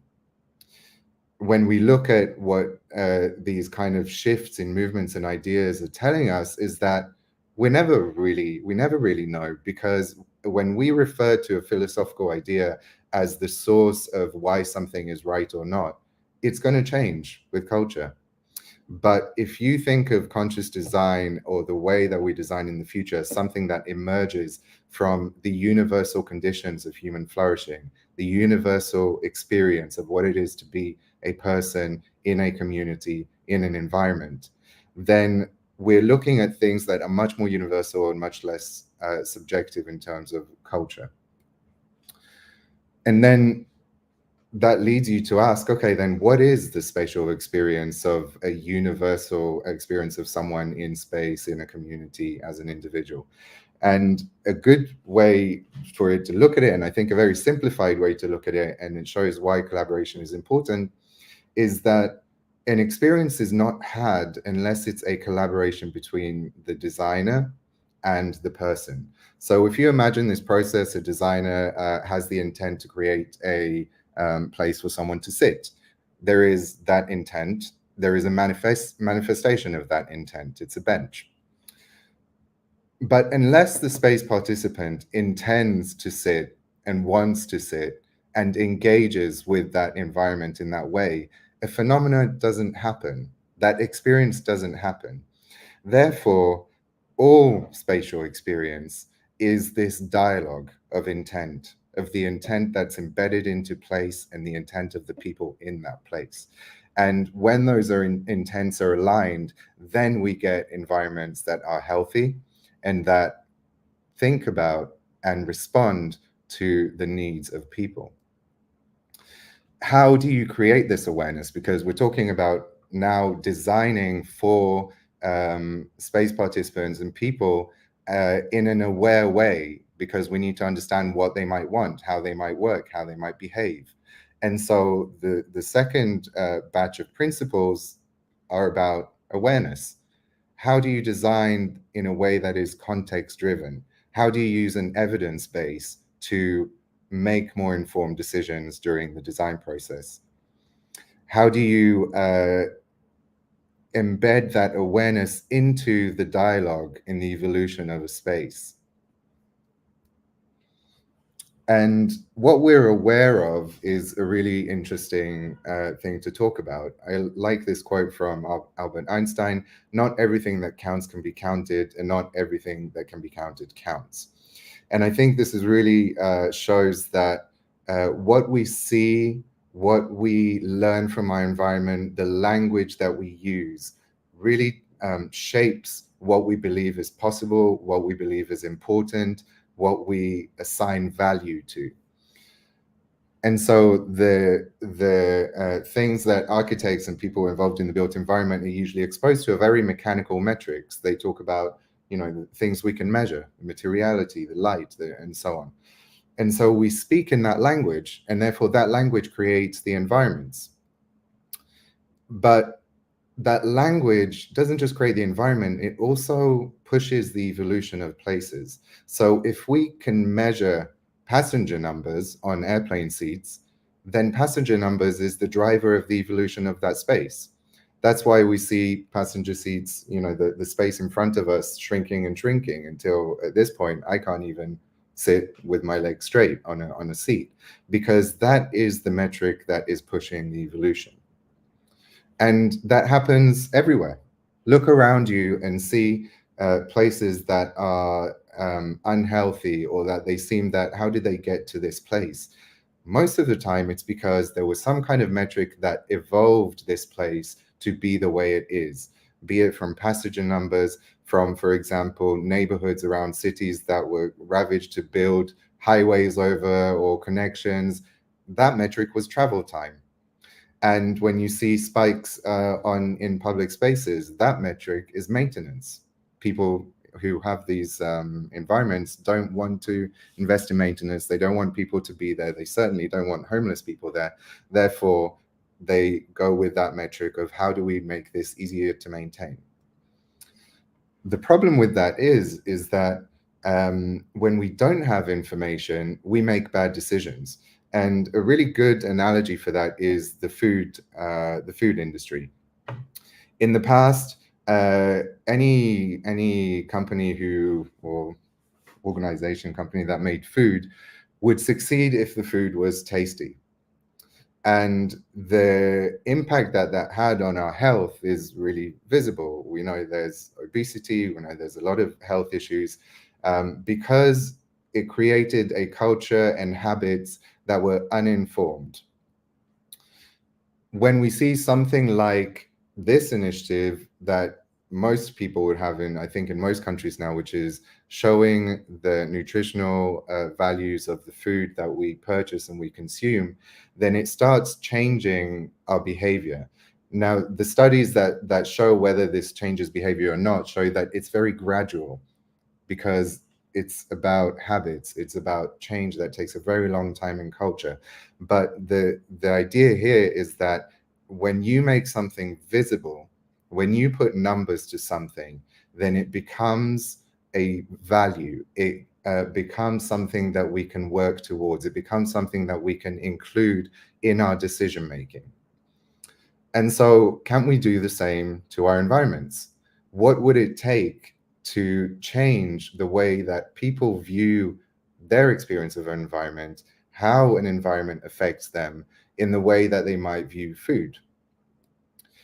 What that means is that as an industry and as a society and a scientific community, our role is to not just have these metrics that represent these objective material measures, but also metrics that are easy for us to measure, that are easier for us to obtain about the human experience. And adding those metrics is what creates a richer language of architectural experience. And it's what brings to light or illuminates the information that would help us make decisions in a different way, and move us away from environments like these that think of maybe something just like movement, and bring us towards environments that we are drawn to, that might put in focus something like curiosity or exploration. The third set of principles is responsive. How responsive is an environment? And I've already spoken about why responsiveness is important, because we're not really talking about something that we should leave behind as is. We're talking about something that should evolve and be in dialogue. So how is an environment reimagined? How is it redesigned, recreated, redefined? Some environments change what they're supposed to be doing, the kind of activities that they're supposed to house. They have to change because we change as a society, we change as a culture. And if we think about progress as something where we encourage human flourishing and ecosystem flourishing, then all the knowledge that we gain all the time, we have to respond to it, we have to use it, and therefore environments have to evolve. And over time, what we might see is the same thing with consumption of food. By bringing to light different ways of measuring, different ways of showing how environments affect us, we can reverse the damage that's been done and create a trajectory towards healthy environments. Now, I don't know how long this will take. In my opinion, probably not in my lifetime we'll see really healthy environments. But when you think about the scale of the system that we're talking about, the built environment industry, it encompasses almost everything, and it's such a huge system. There is no way for us to say, okay, we're going to flick this switch on this system, because it's just too big. The only thing we can do, in my opinion, is create upstream interventions, small upstream interventions that have a huge impact in the future. And one of these upstream interventions is making the invisible visible, making human experience visible for us to be able to talk about it and to have as a goal. And what that means is, when we learn about ourselves, it also means unlearning ourselves, unlearning the habits, unlearning the systems that we've created. And that brings us to Conscious Cities as a movement. I'm not alone in thinking in this way. There's a whole community, a global community, that gather in the Conscious Cities movement, that are fellows and members of the Center for Conscious Design, that also think in this way and aspire to change their fields, whether they're in the built environment or in science or in governance and so on, and aspire to change their fields to go after these values for positive change. I want to just take 3 minutes to show you what a Conscious Cities event looks like, so that you understand the vibe and the kind of things we talk about. And I think for this, I did a little bit of research. I have to share a window and then play.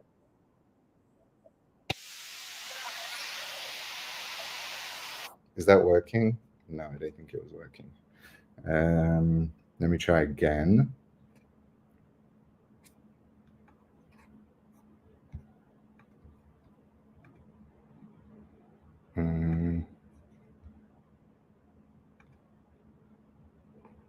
I think you're still sharing the presentation screen, by the way. Okay. Let me video. How to do this? Yeah. Oh, okay. Maybe this will work.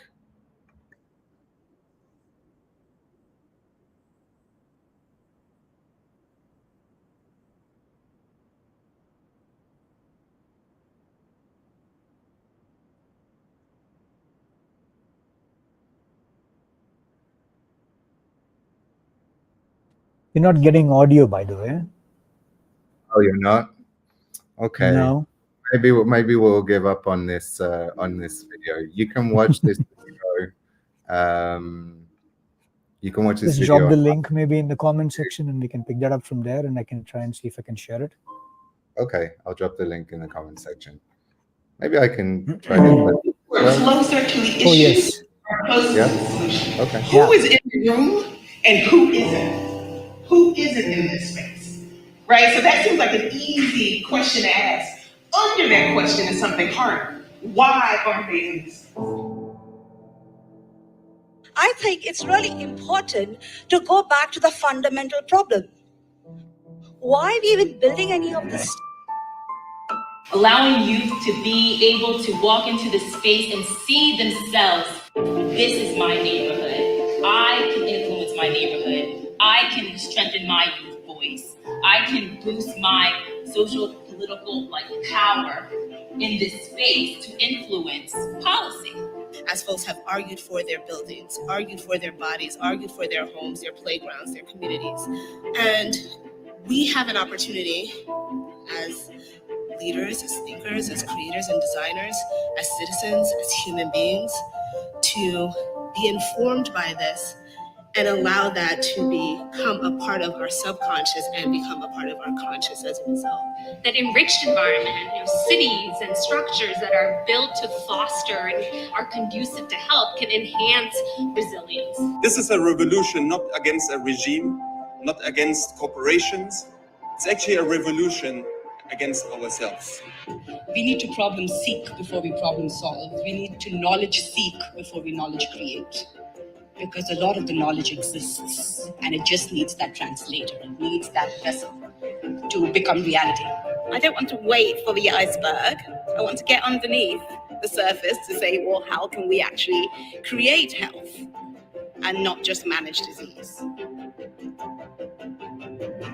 What is it about our institutions, our day-to-day life, our way of life, that makes democracy such a fragile thing right now, to this day? That is something I think we need to interrogate, all of us, really deeply. We often talk about the outcomes we want for children as adults, but don't really think about how we care for this stage of childhood. You know, we don't want to just create spaces that will directly improve people's well-being, but we want to create spaces that allows people to help themselves improve their well-being. It's a simple question. I'm actually going to keep that question to the end. So that was a video of what Conscious Cities events are like, the kind of questions that we ask, the kind of dialogue that we have. And the Center for Conscious Design is there to aid this movement, to bring people together, to be a place where we publish articles about science-informed design, about how to design collectively, and everything that deals with the principles that I just spoke about. So we do that through the website, we do that through our social channels, we do that through the newsletter and so on. And we really bring together this community of practice. And through that community of practice, we also reach out to others who share the same values and see that they want to be part of this thing. And as I said previously, it's a very grassroots movement, and it always has been. And I think that's kind of the strength of it. And we have these annual festivals as well. So the next festival is in 2025. It's 21st to 25th of March. And the festival happens all around the world. So each city chapter, there are many, many different ones on all continents, has an event or a number of events during that time. And together we create this global dialogue.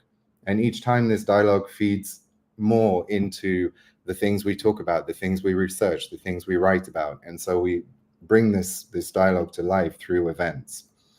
And as I said, the Conscious Cities is everywhere. This isn't really all of the city chapters, but what you see is that it is really a movement that I think resonates with different localities. And I think the strength of it is that each locality knows better what is good for their city and what is needed, and can engage better with that community. And so I'll just leave with this question, which is, if architecture is frozen intent, how will you build positive intent into the world? And that's it from me here. Beautiful. This, whatever you say, is so close to my heart, and resonates so much in the way we are thinking about what we're doing. It sort of now opens up so many questions that I want to ask you. So the first thing that I want to ask you is, who engages CCD? Are the citizens who engage CCD, or is it the government or the builders? Who engages CCD? It really ranges, and I think the premise of the CCD is that in order to change the way we design, we need to connect silos, because the built environment is a very siloed industry. And in order for us to change the way that we create, we need to bring them together. So there are architects, there are scientists, there are people who come from governance, there are community representatives. It doesn't necessarily need to be someone who has a specific knowledge that they want to share, or skills, although a lot of them do have and are sharing them. It can just be someone who believes that the way that we create environments need to change, and that we can create healthier environments. And what's needed for that is bringing together the right people in order to create culture change. So how does it's still sort of, I'm still trying to understand, who calls you to come and initiate this? So yeah, sorry, continue. Yeah, that's it. I mean, who's the one who calls you to say, okay? People who are exposed to what we do through the social channels and through the events, and I think a lot of word of mouth as well. People who come and they become fellows at the Center for Conscious Design, and in that fellowship they engage in a certain way. They might write something, they might create events, they might do other things that kind of push this agenda and these values. And so really anyone can become a fellow if they want to engage in different ways that you can with the CCD. And the next thing is you talked about metrics. I couldn't agree with you more, right? Because I think when you shift the metrics with which you measure your work, or the things that you're putting out, sort of changes the entire perception of how you engage with the output. So what I'm really curious to ask you here is that how do you as CCD measure yourself with the work that you're doing? What is the metric that you use to say that, okay, this work that we have done is working or this is not working? Yeah, well, that's a good question. We have this discussion about what are our metrics and the way that we might look at ourselves through a lens of conscious design and evolution. There are some obvious metrics and there are some less obvious metrics. I'll briefly talk about the obvious ones and then I'll go to the not obvious because it's more interesting. The obvious ones are, how many people come to our events, how many people read the articles, how many people engage with CCD in that way. The less obvious one is how much work do our fellows do? How many new projects do they receive? Because in a way, the CCD is a platform for these people, for these fellows to show their ideas, to show that things can be done differently. And really, it's only through proofs of concept that we can create the change that we're talking about. We don't want to be talking just about theory. We want to see the change. And the only way to see the change is by seeing that people who are representing these kind of principles are working, are showing that it works. Beautiful. And fellows, I think, correct me if I'm wrong, your organization is structured around fellows being most important piece of the puzzle, right? I mean, that's what moves the entire organization and provides representation for you guys in different parts of the world. So who becomes a fellow? Who can become a fellow? As I said, anyone. We actually, over the years, we understood that we need to talk about more of what fellows can do, because we started off with such a open-ended questions. We said, okay, anyone who is interested in this idea, thinks they can push it in a certain way, can do that. But I think sometimes it also helps to give some structure, although really at the core, I believe in informality in these kinds of conditions. But sometimes you need a little bit of formality. So what we did is create these 4 different paths of fellowships, and also showed, what kind of engagement each of these fellowships are. So you can be a bridge fellow, which is someone who bridges between fields. If you write about science-informed design, you can be a pathfinder fellow, which are people who are looking to change their field from within. How do they find the paths to change? And you can be a convening fellow, which is someone who brings people together for that dialogue. And these are the people who are representing city chapters. And you can also help and be a steering fellow and steer the ship with us. And that's how we kind of created these different ways to engage. Beautiful. I don't know if you have been, I'm from India, right? So I don't know if you've been to this part of the world. Sacred architectures, is a very strong concept that has come from a long time here in India, or also in Asia to a large extent. And there are sort of literatures around it. There are scientific studies around it, and most of them are designed to induce a state of consciousness, and to heighten the state of consciousness. So it's sort of bringing in meditative powers, using the power of architecture, using the power of design, and then also bringing in some of the concepts of alchemical theories and practices in order to actually induce different states of consciousness. I don't know if you've had a chance to, I'm sure you've had a chance to go through all of this. It's nothing new for you. You've been so, neck deep into all of this. I hope, we get to talk more in the future. And there are a lot of things that we're thinking of, and architecture and design and spaces especially is such an important element in creating a conscious experience, which I'm a big believer of. I always used to ask a very simple question when I used to walk into a 5-star hotel. The way I interact with this space and the way the space makes me feel is very different in compared to when I walk into, let's say, for example, an office space or into a school. And I always started asking these questions in terms of what is going on. I do know the aesthetics of this space is definitely playing a huge role in it. But then there is something more that my inner consciousness is responding to and sort of activating a new personality within me that makes me look at this space differently, that makes me behave very differently. So I really thank you for doing. Yeah, Sorry? I'll respond to it with one sentence, with a couple of sentences, which is that I come from a background that is, we look at science and how science informs, and sometimes the language of science and consciousness aren't very comfortable with each other. But I think the connection between science and consciousness is that science is there to ask good questions, and consciousness arises from questioning. And I think that is the spirit in which we think about consciousness. Nice. Thank you so much for this time, Itai. And I'm a big fan of your work. And after hearing you speak, almost borderline falling in love. Continue to do what you're doing. I hope our paths cross sometime and we get to really meet and share a cup of coffee or whatever with each other sometime. I would love that. And thank you to the listeners for being with me. Thank you. Ciao.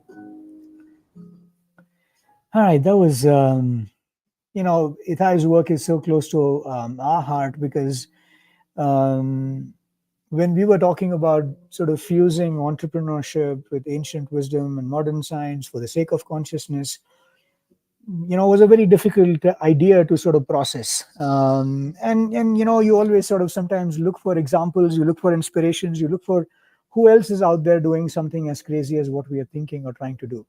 And Itai popped up. And I said, okay, so, these are the people who sort of inspire us to sort of get in and continue to be on our path.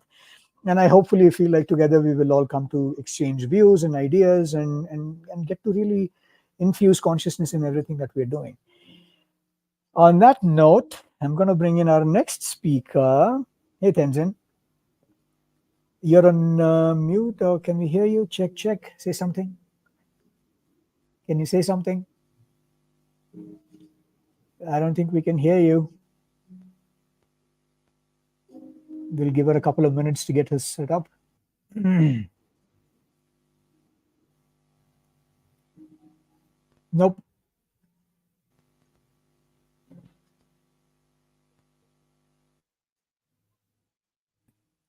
Tenzin, you're on. I think not.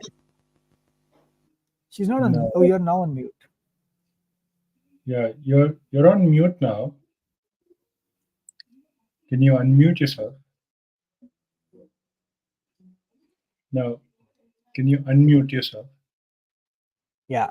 Try now. Nope. Remove the earphones.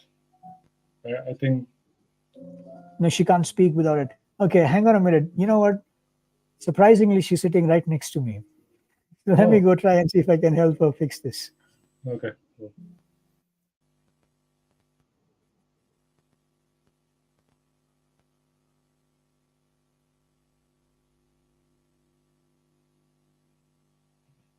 Hey, then don't worry.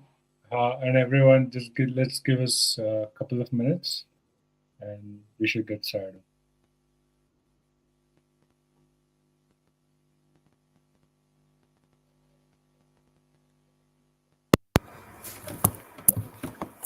Yeah. Can you talk something? Hi. Am I audible? Yeah, audible. Okay, so I'll be doing through a speaker then. Yeah. Okay, she's audible. Okay. So, yes, sir. Come on, let me go to the other room and talk.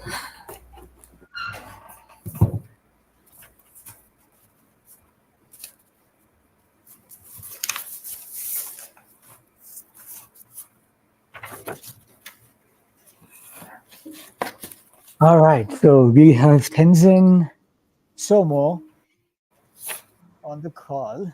So Tenzin and I connected a few days back because Tenzin's sitting right next to where I work out of in this beautiful town called Dharamshala. For all of you, or rather for some of you who don't know what Dharamshala is known for, apart from its beautiful Himalayan mountains, is the fact that it is also a place where the Tibetan refugee community came in and sort of based themselves out of.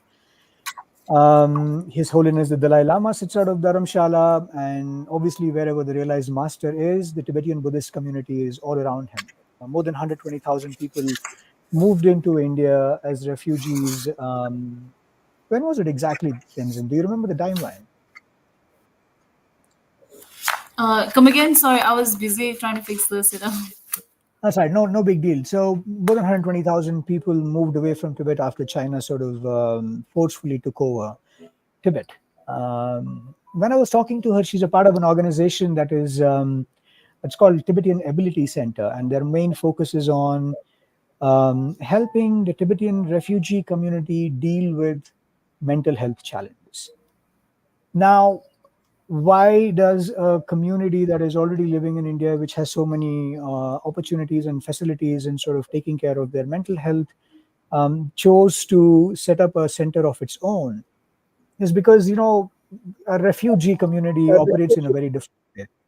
The language, the culture, the kind of the socioeconomic backgrounds that these communities are living under is a very different reality in compared to a lot of the realities that we are usually used to, especially when it comes to mental health. Because one of the things that really surprised me was the Tibetan Buddhist community, which is so deeply engrossed in the traditional Buddhist meditation philosophies and life philosophies, are actually going through mental health challenges. This was a huge shock for me, and then I said, "You have to come and talk about it, Tenzin." And she was very, reluctant initially, but then she said, "Yeah, let's go and talk about it." So today we're going to talk about what Tenzin and her team are doing through one mental health support clinic that is addressing almost 100,000 Tibetans who are living in India. So Tenzin, I know you're a bit nervous about this conversation, but I promise you one thing. We are all very nice people. We're going to make you feel at home. I'm going to be around here if you need any help, but all of this is yours. But before I sort of take off, quickly give us a small introduction about who you are and what are you doing, and why did you come into working for the Tibetan Ability Center? Okay, so before I introduce myself and the NGO, shall I first do screen sharing?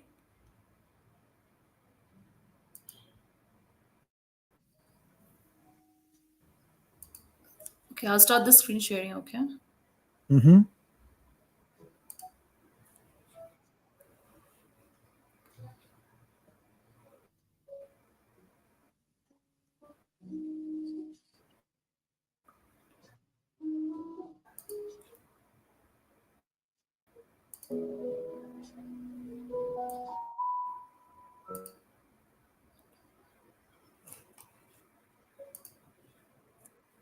Okay, so can you see the PPT?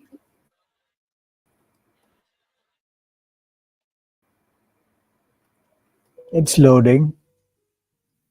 Hello? It's loading, Tenzin. Sashi?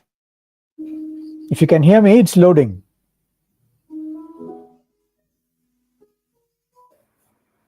Sashi? All right, let me come to Am you. I audible? Yes, we can. Yes, you are audible and we can see you. And we can see the screen and the presentation too. Okay, so I've already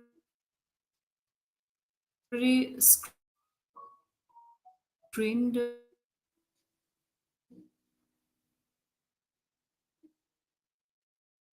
Check the audio. Am I audible, guys? You're breaking, but we can hear you. Keep talking and we will tell you if we can't hear you.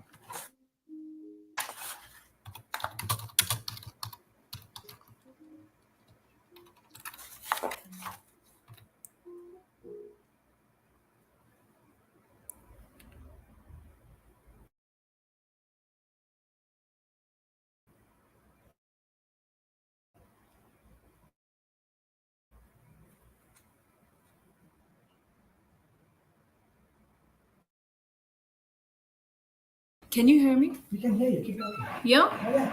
Okay. Continue, Tenzin. Okay. Can you hear us? Yeah, I can hear you guys. Okay, cool. All yours. Okay.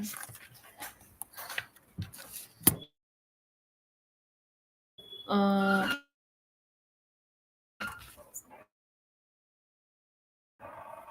So, hi everyone. My name is Tenzin Somo, working as a counselor in Tibetan Ability Center. So, before I start the session, first of all, I'd like to give a brief introduction of our organization. So, Tibetan Ability Center is a non-governmental organization which is established in 2009 to support individuals with disabilities in Tibetan refugee settlements across India. We offer community-based rehabilitation services, including medical care, social support, and education, including daily aspects within the Tibetan community. And you can also visit us on our website projects. Yeah. And so now let's start the session. Um,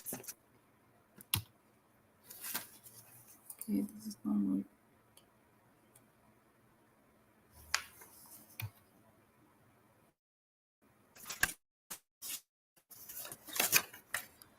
My computer is a bit hanged, sorry.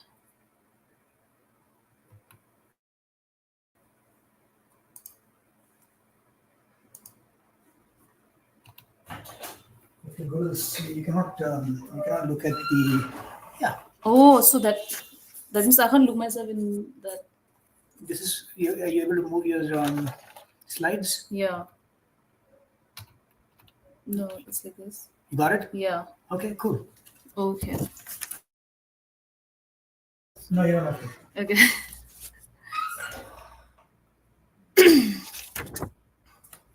Okay, so the first session that I'll be talking about is the challenges in Tibetan schools and society, and after that I'll be talking about the causes of these challenges. So before I go further, I have like divided 3 statements in this challenges in Tibetan schools and society. So the first statement is increase in disability among children and adults. So let me just take a look at my notes. Okay, so I joined this organization last year at the beginning of 2023, around March, and we went on an outreach program. We went on an outreach program to give a workshop to pre-primary and primary teachers for like 12 or 13 Tibetan schools based in Himachal Pradesh and Uttarakhand. So we also went to give like home visit. Like we also did assessments on home children as well as schools. Like we went to like each different classes, and we noticed like in each different classes there were like 2 or 3 students who had problems with the studies, or who had some behavioral issues. So we collected like less than 50 cases, mostly concerned with more than 30 cases of speech delay. And then we have quite a few learning disabilities, like reading, writing, weak in maths, weak in English, or weak in science. And we also had a huge number of uh, uh, growing number of autism and ADHD students. Some are diagnosed and some are undiagnosed. So after that outreach program, we realized that we need to give awareness talk to the students, high school students, so that they can pursue such career. Because what we find in Tibetan school is like there is no special educator. There is no special educator, none at all. And there are few counselors, but not that with not deep knowledge about the disabilities and other mental illness challenges. So that's why this year in 2024 we went to Tibetan schools based in Himachal Pradesh and Uttarakhand, and we gave awareness talk to class 10 and 12 students about awareness of lack of special educator, and about psychology, about mental illness, about disabilities, about careers and courses of psychology, and yeah, so on. So So as you can see, these are the workshops that we conducted last year to the teachers.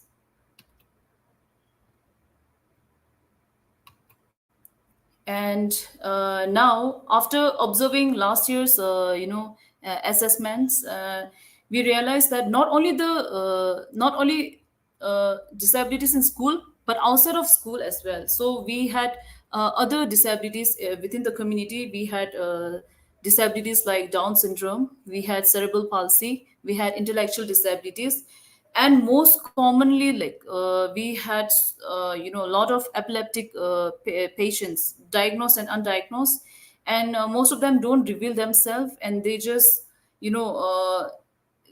they, I don't know, for some reason Tibetan people don't like to reveal the struggles or problems. They keep it to themselves.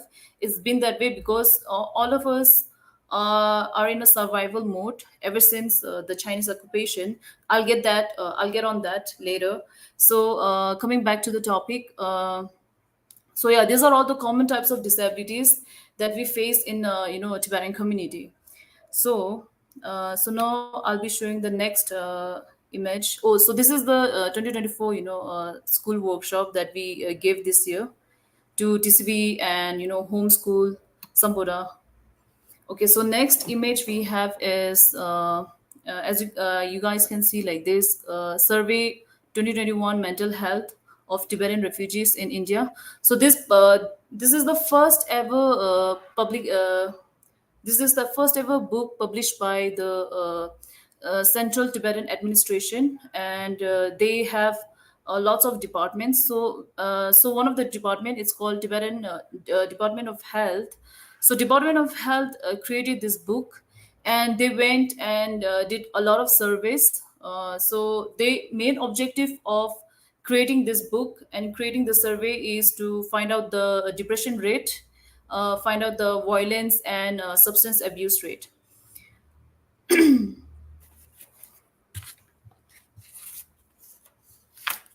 So during the survey, the survey aimed to recruit 3,920 individuals within 32 Tibetan settlements. So before I go further, I'll just give you guys a brief heads up. So there are 36 Tibetan settlements across India, in across 10 states in India. So within those 36 states, Department of Home, they had their own team, and they went and they did survey to all these different Tibetan settlements, and they overall 3,307 respondents participated in the survey. So the participants had to be stateless or refugee Tibetans aged over 18 years living in India. So as you can see, the number of people who refused and the number of people who participated. Okay. So now next, we have here the scores of depression, and we have the scores of substance use, and we have the scores. Yeah, so these are the two scores for this image. And so if you take a look at this depression score, you can notice that the data shows that 11% of people screened positive for depression, with 8.9% having mild depression and 2.1% of people having moderate to severe depression. And in this survey, it has been found that women are more affected. By 13.2% of women have been affected compared to men, who have been affected by only 8.5%. So which is a significant difference. So those with depression also had higher disability scores compared to those without. So you can see the scores here.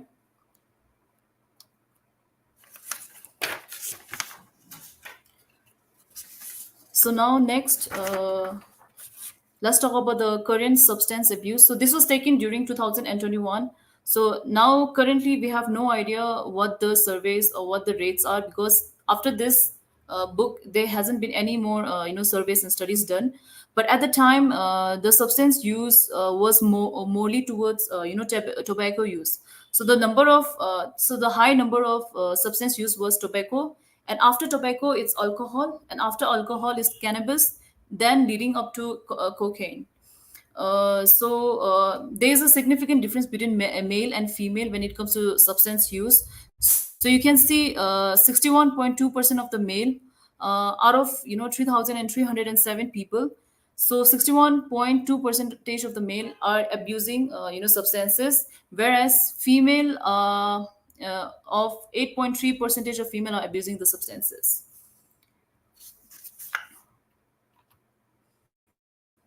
So now, as you can see, we are moving on towards the violence score.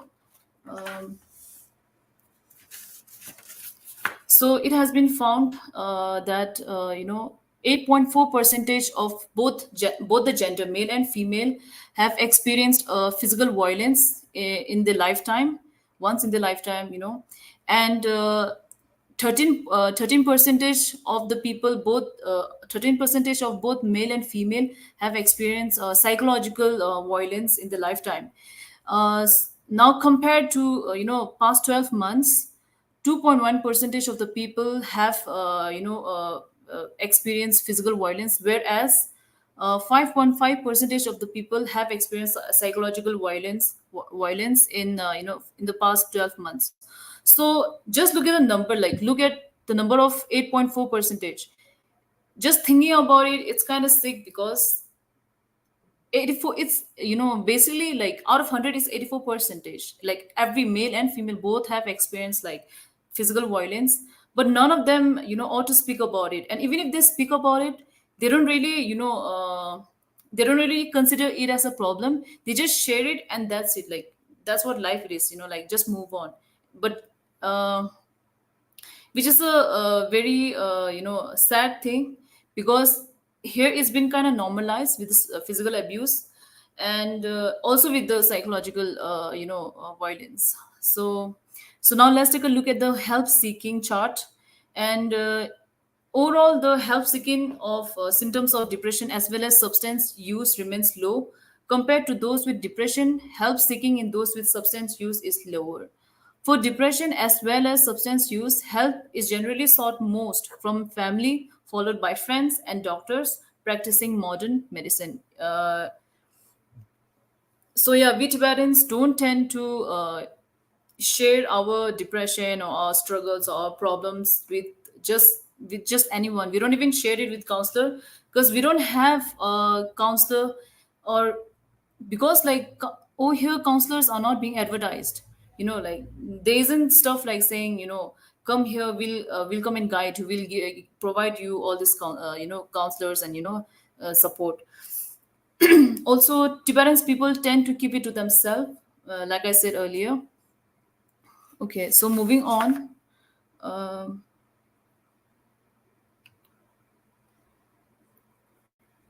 So before I move on to the next, statement, I would like to point out that according to the 2015 Department of Education report, it's revealed that Tibetan children who came from Tibet had lower social, emotional, and physical wellness than those born in India. Because their parents are kept far away, and they have also seen lots of traumatic events in Tibet. So now coming here, it's a whole new environment, it's a whole new culture for them. Because now Tibetans or Indians are being mixed, so it's so it's hard for them to open up, and also that's why they deal with lots of emotional turmoil inside. Also, reports has been studied that, like there has been a report of like teacher violence, teacher beating up students, there's peer mocking, there's teasing due to speaking uh, poor English or like stage presence. So all this mocking, and then there are like sexual harassments as well. So um, And according to the demographic survey of Tibetan in exile 2009, published by the Central Tibetan Administration, they found that 4,956 Tibetans in exile with disabilities such as visions, speech, hearing, movement, and mental function. So, disability rates rose steadily with age, with older adults facing movement and hearing issues, and younger people were having mental and speech disabilities. Also, at 2009, it has been studied that a study of 61 children in TCB group homes found 1.5 percentage having met criteria for PTSD, post-traumatic stress disorder, and major depressive disorder. So with higher PTSD rates among recent arrivals from Tibet. So, adolescents born in Tibet reported more depression and anxiety than those born in exile. And despite having high trauma exposure, a 2003 to 2004 study of 769 Tibetan refugees in Dharamshala were found to have low psychological distress because it's been attributed to coping strategies, mainly religious practices and perceptions of trauma severity. Um, Okay. So now I'll move on to the next statement. So the second challenges that we face in our community is the lack of human resources and facilities. Uh, as I said earlier, like we have noted like lots of disabilities in schools and outside of schools. So the main problem is that excuse, sorry guys, just a second.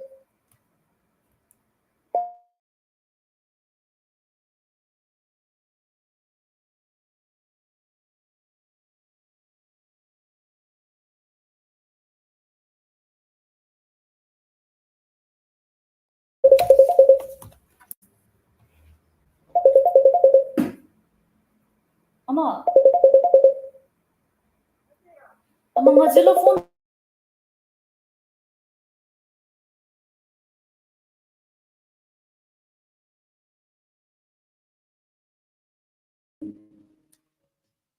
Hello.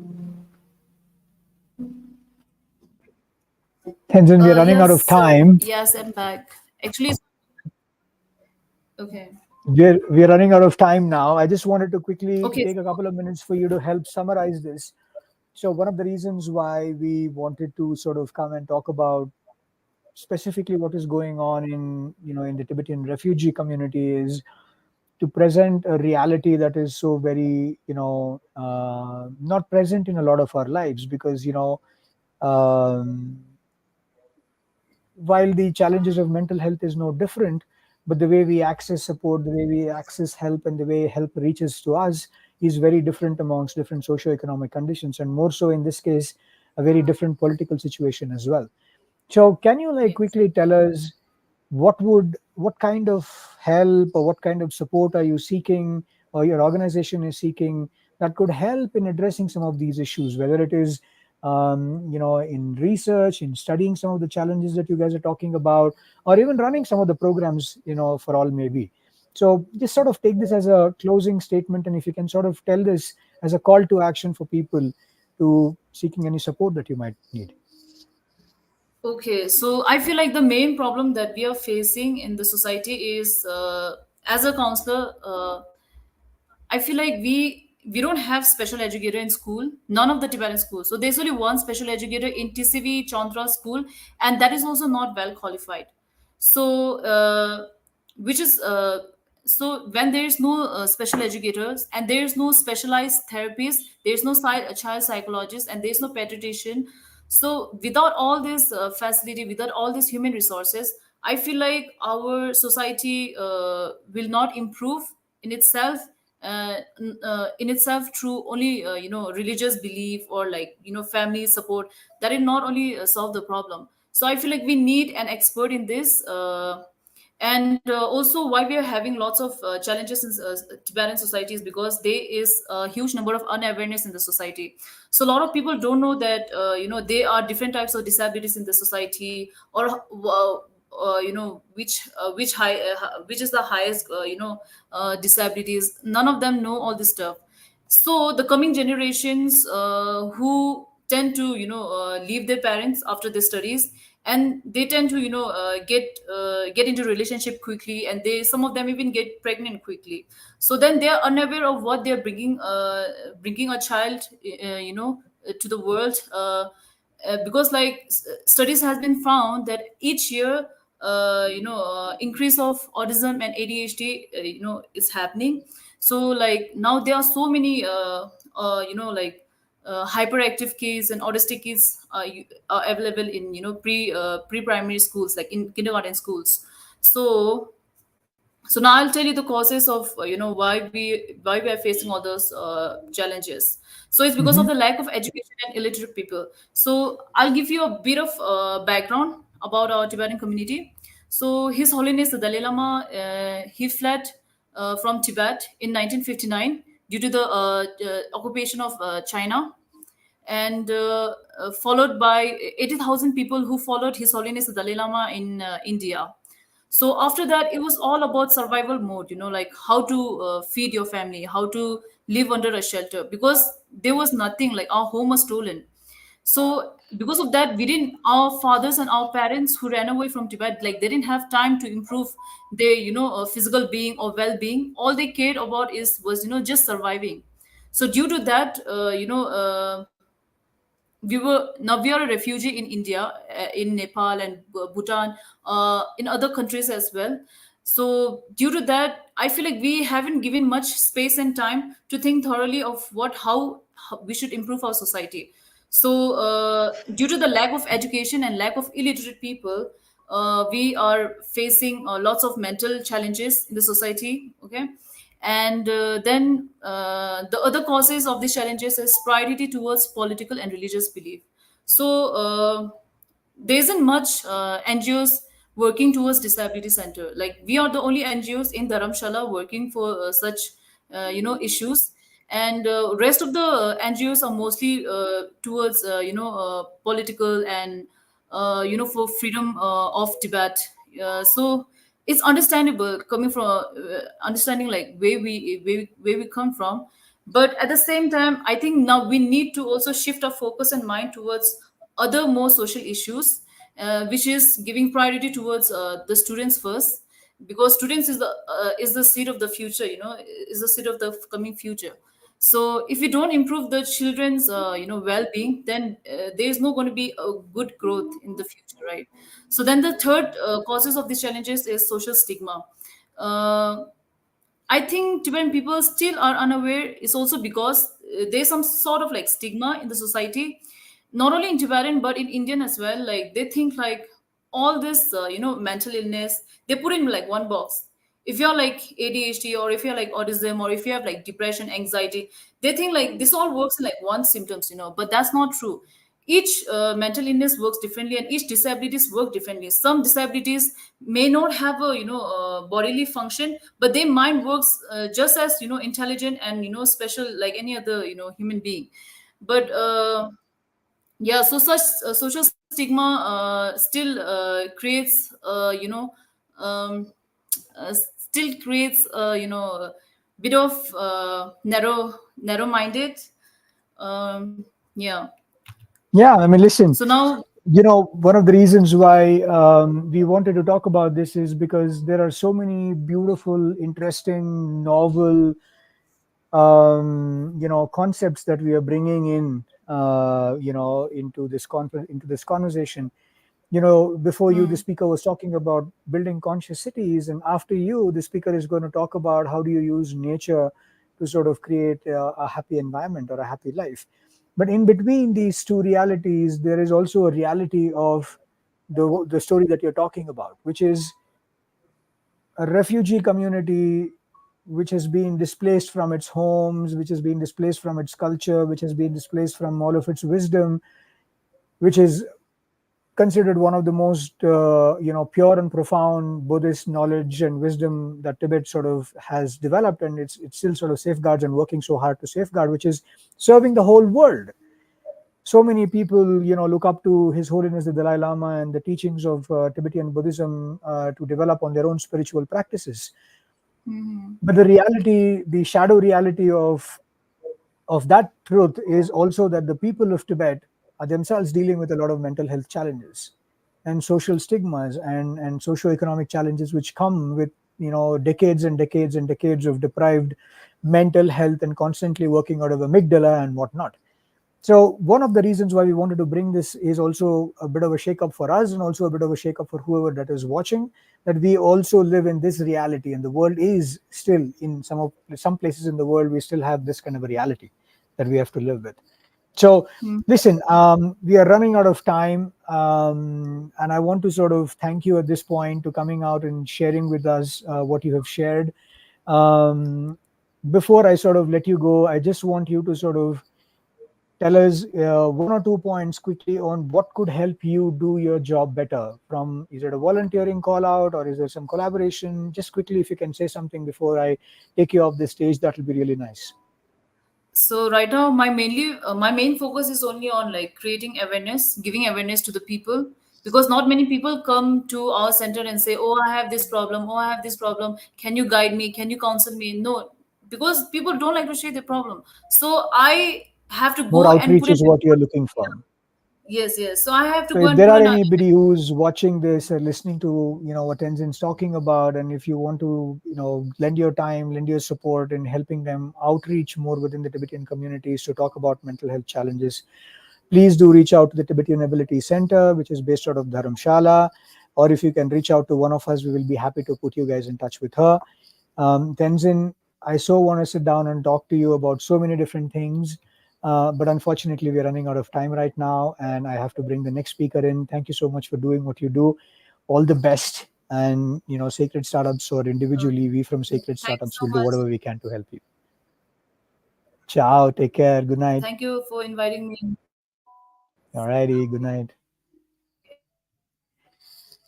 Well, this is the reality. A lot of us use some of the Tibetan Buddhist philosophies and principles to cure ourselves of mental health challenges, and even maybe touching part of awareness and enlightenment and all of those beautiful ideas about consciousness.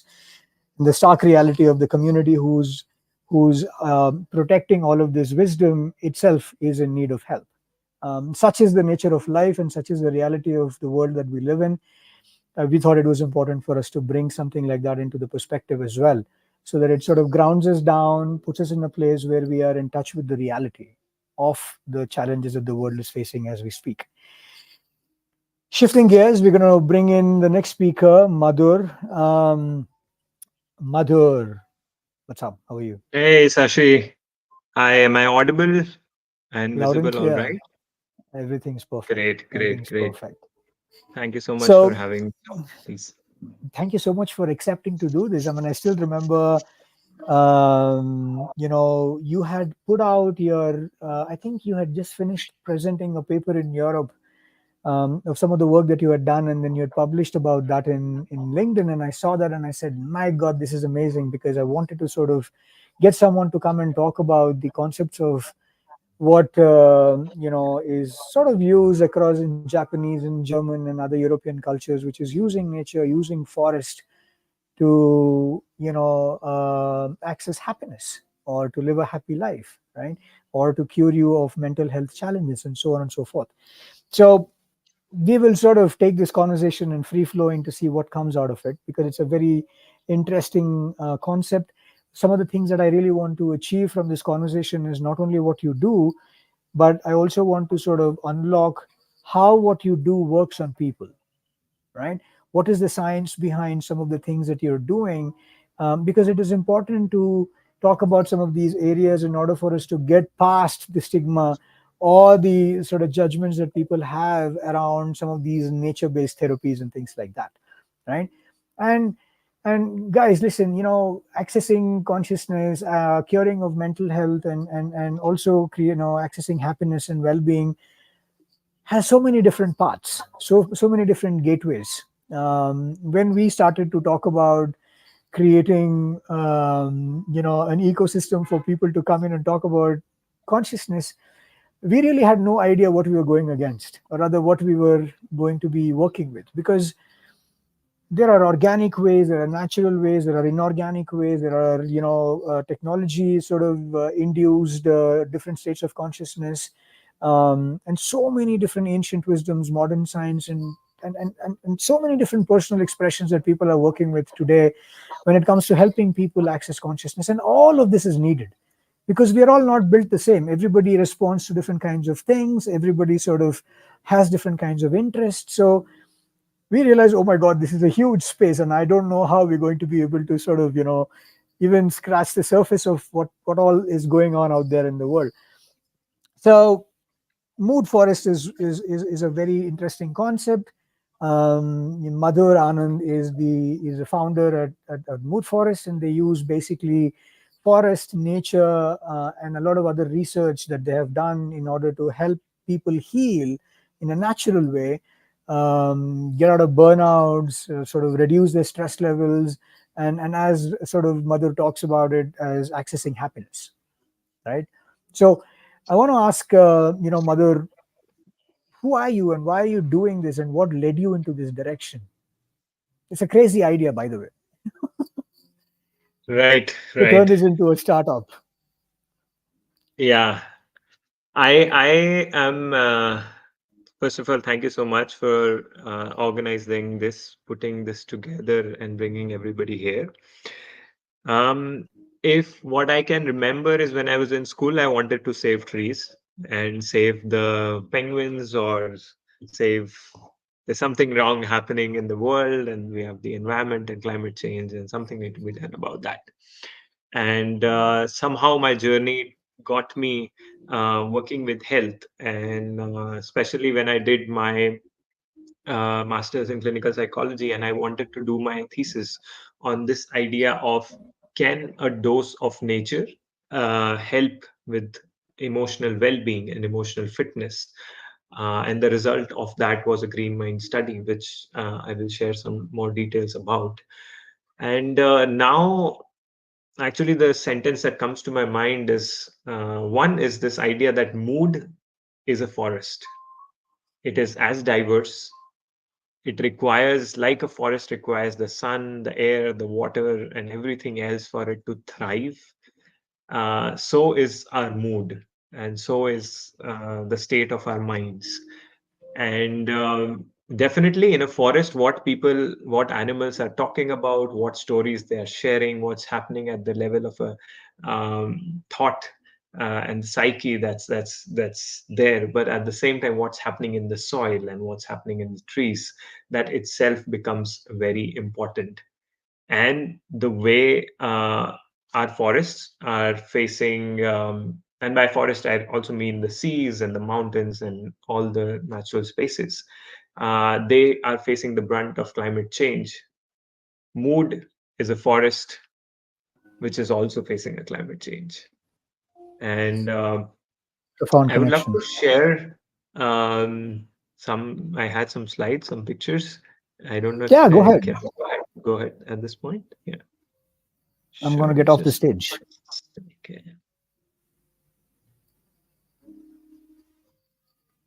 The moment when you get that up, I'll leave. All right. Sure. Is it visible? Yes, it's visible. You can go ahead.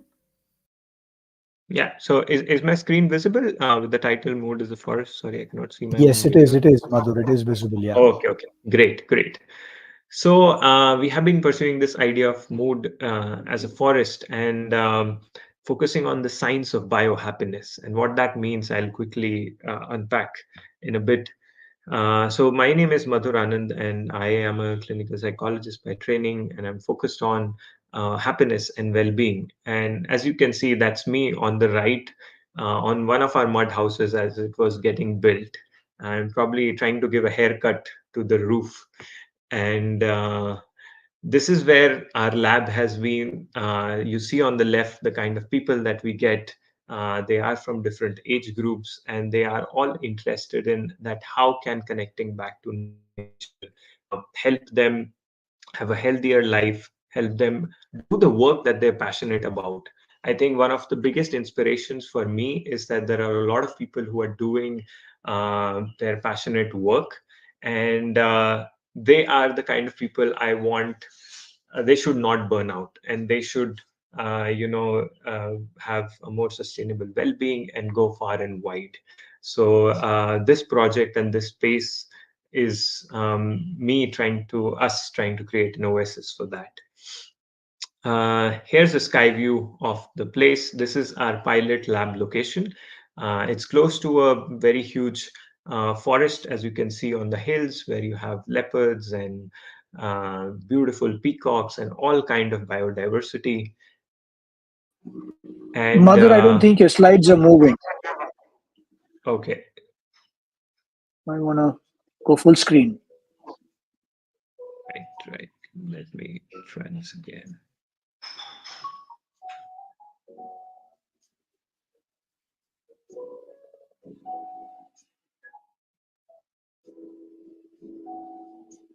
Let's see. Can you see a sky picture of? We see Sehatwan. Yeah, now. Right. So Yeah, Sehatwan, this is our lab location, and I also want to say hello from my team. I'm not alone. There are many people who support us, and we do this together. So these are some of my colleagues and team members. They are also spread apart in different parts of the world, and we try to bring this research together. We also are right now running an internship program called Wellness Game Lab, and we have these very exciting students who have joined us from computer science to software development to toy design to biology on how can we create games which can help people change their behaviors around wellness. So this is a hello from our team to all of. And now I come back to the idea that I was talking about, that mood is a forest which is undergoing climate change. So if you look out of the airplane, this is how our cities and what we are building is becoming. And you can see that our mood is not doing very well. Our mental health is affected by our need for medication. The diagnoses are going up across in India, globally, and also in developed countries. So what is really happening, and what is the problem that is going on? And last year when I was in Europe, I took this picture, and this is in Luxembourg, which is supposed to be the richest country, the richest per capita place in the world. And this is a public bus, and there was it says a SOS helpline for stress, and I was a bit shocked. It's like, this is the richest country. They're doing everything is organized. Why do they have such a need, and why do they have to put it on a public bus? But even if you look from the workforce angle, there are many studies which are saying that people are emotionally disengaged in their work, and matters of burnout or accelerated aging, or people contemplating an early retirement as if work is something that you are trading your health for it, and you want to just quickly do it, earn money and get out of it. Why and how has our life become like this? And this is also connected with a thought about can we stay young. I have been attending some talks in last few weeks, and I am in India. So there's a lot of conversation about how countries like India, we depend on our youth because we are very youthful. Our average median age is around 28. And we need to develop faster and flourish as we stay young. And at the other time, I have been speaking to some people in Japan and Korea and other developed countries where people are getting older. And the concern is that, the population is getting older. How are we going to keep the show running? So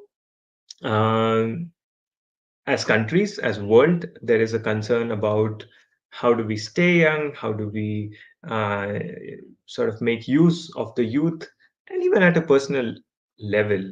Uh, you know, if you were to ask somebody what makes, you can find a person who's 80-year-old and you can say they're youthful, and you can feel it in their mood, can feel it in their energy. So staying young is also a problem and a question that we are trying to solve for. So mood and this slowing down or aging process, which is happening, are two key focus areas. And a North Star for mood can be considered as happiness. Happiness has been considered a North Star in economics and development. It's also a North Star in mental health. And I don't know. I don't think it's possible to be constantly happy, or is it possible to be in this one state? But it is a North Star. So it gives you a direction of whatever am I doing? Is it increasing the happiness around me, in the people, in the work, in my society? That can be a compass we can follow. Now, if we unpack happiness, you see this triangle. So on the top, there's a triangle which is the triangle of our social, financial, spiritual aspects. This is a hypothesis, but even the World Happiness Report talks about they attribute happiness 60% to biological factors. They do it more to genetic factors, and the remaining to what is happening around you, what kind of country you are in, what are the social features around you, how you are doing financially.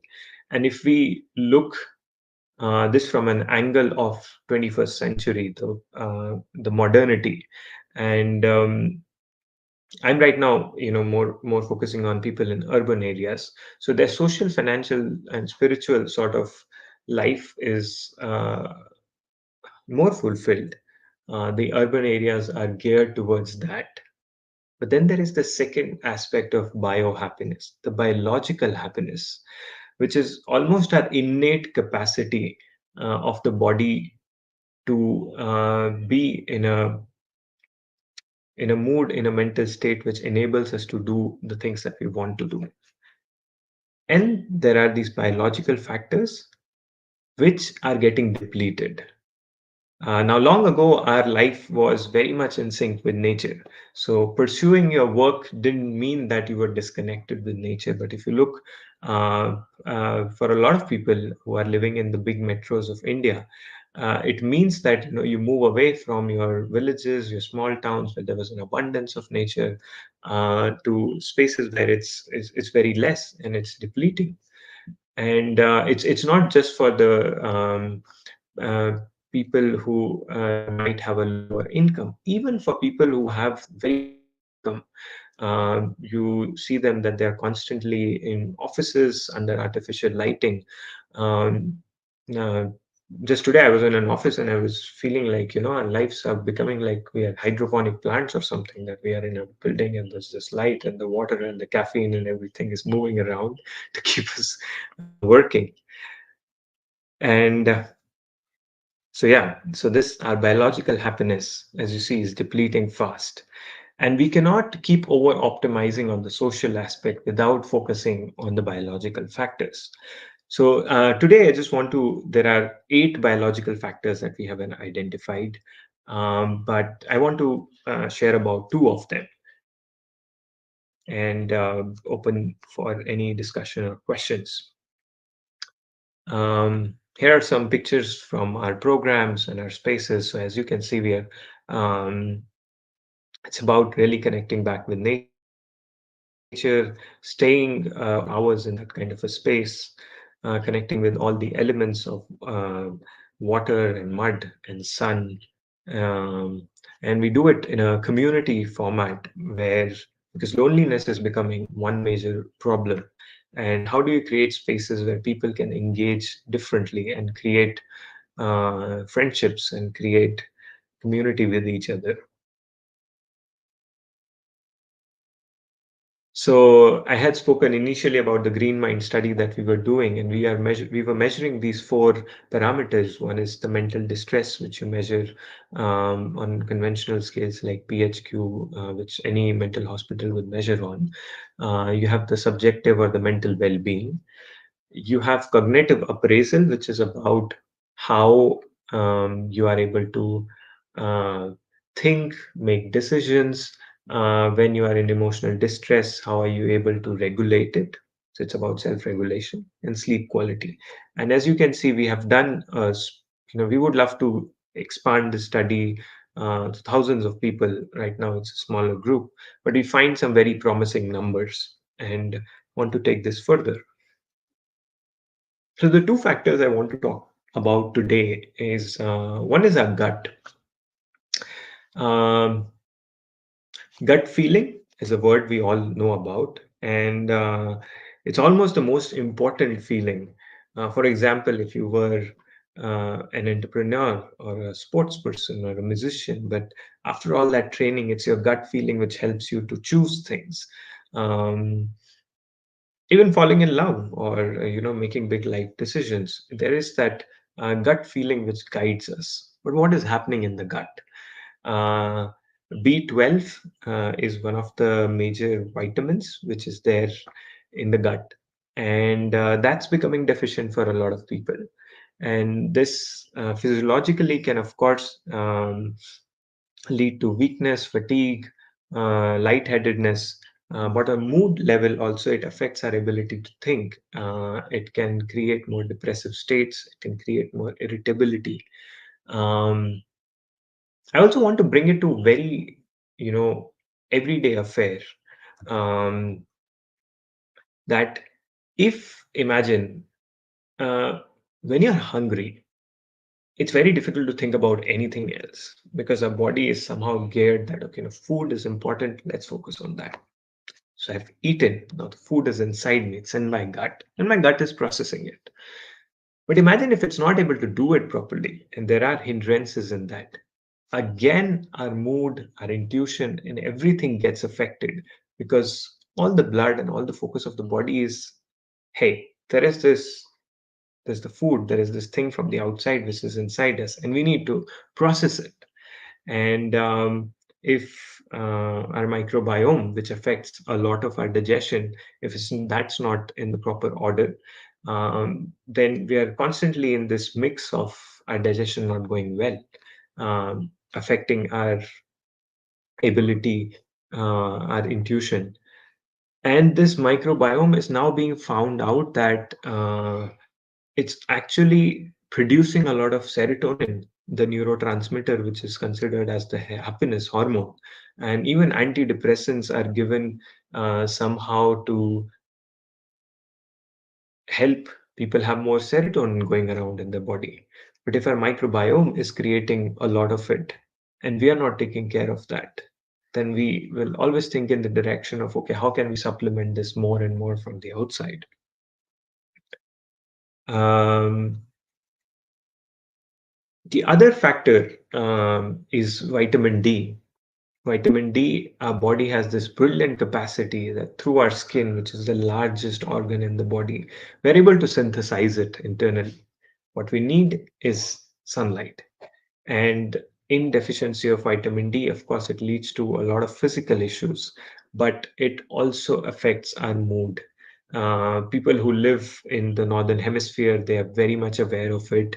They go out seeking sun as much as coming to the southern hemisphere for months to tone up their vitamin D.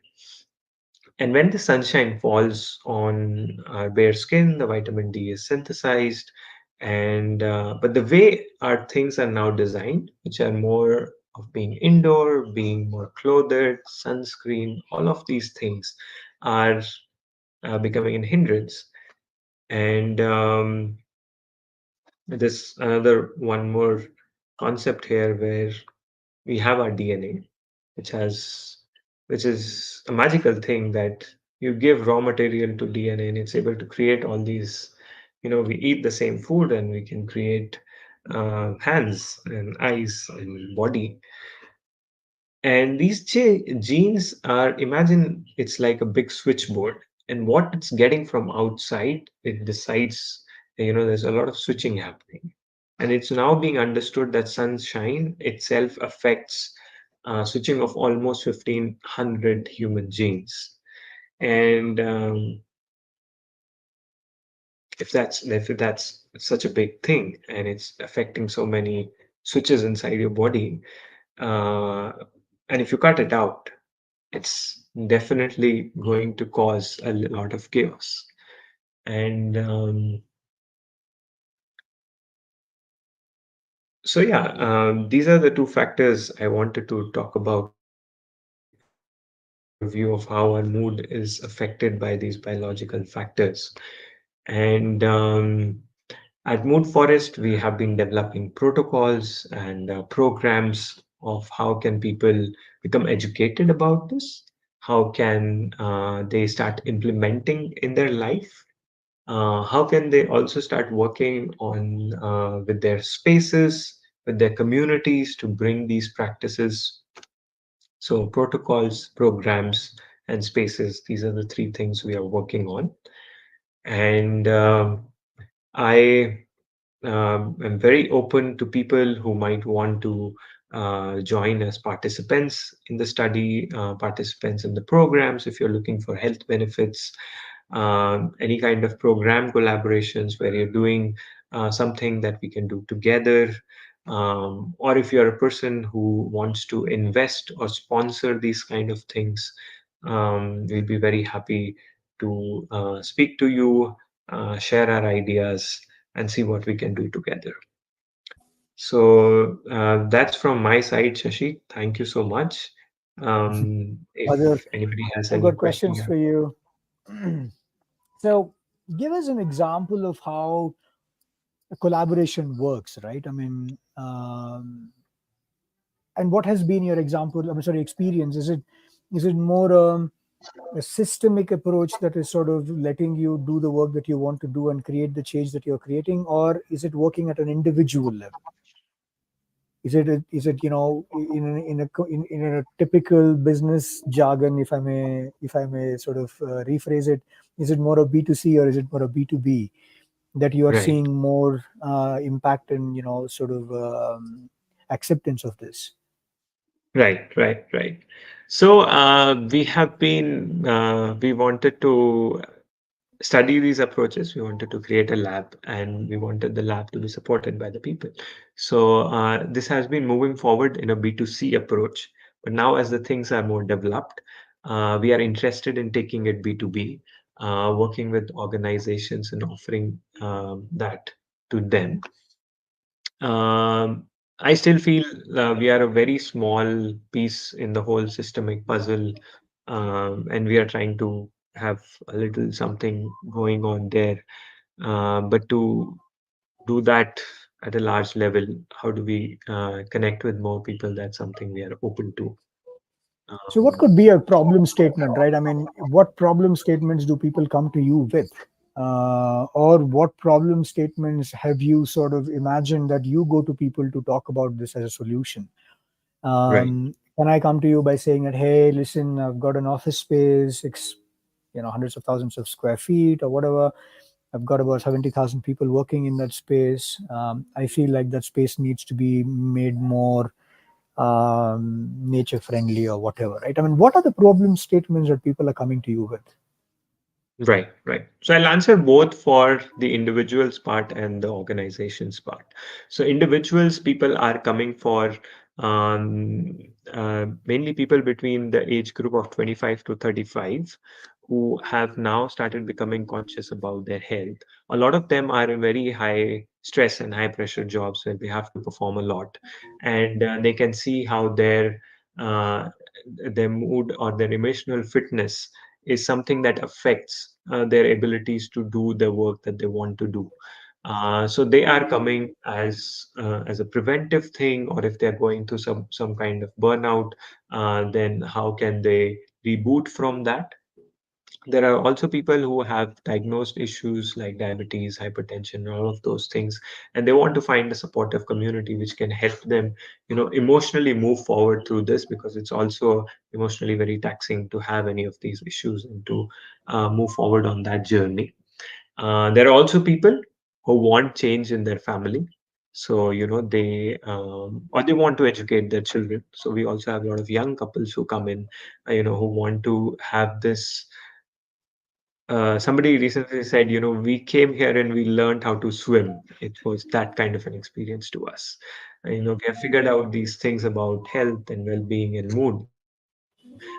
And now we are making the modern world better, where otherwise we were constantly very fearful.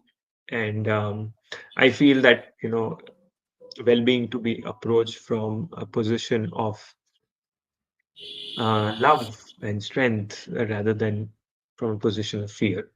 So that's with individuals and families. With organizations, we are open to questions like, if somebody feels like, hey, I have these my team, whether it's hundreds or thousands of people, and there are these um, groups of people who are taking up bigger challenges, they're taking up bigger roles, they're going after new things, and I want to invest in their emotional fitness so that they continue and they don't feel dissatisfied with the work. Can I do something about their well-being? So that's where we come in. Of course, somebody who's interested in creating such spaces, or maybe manipulating their own space.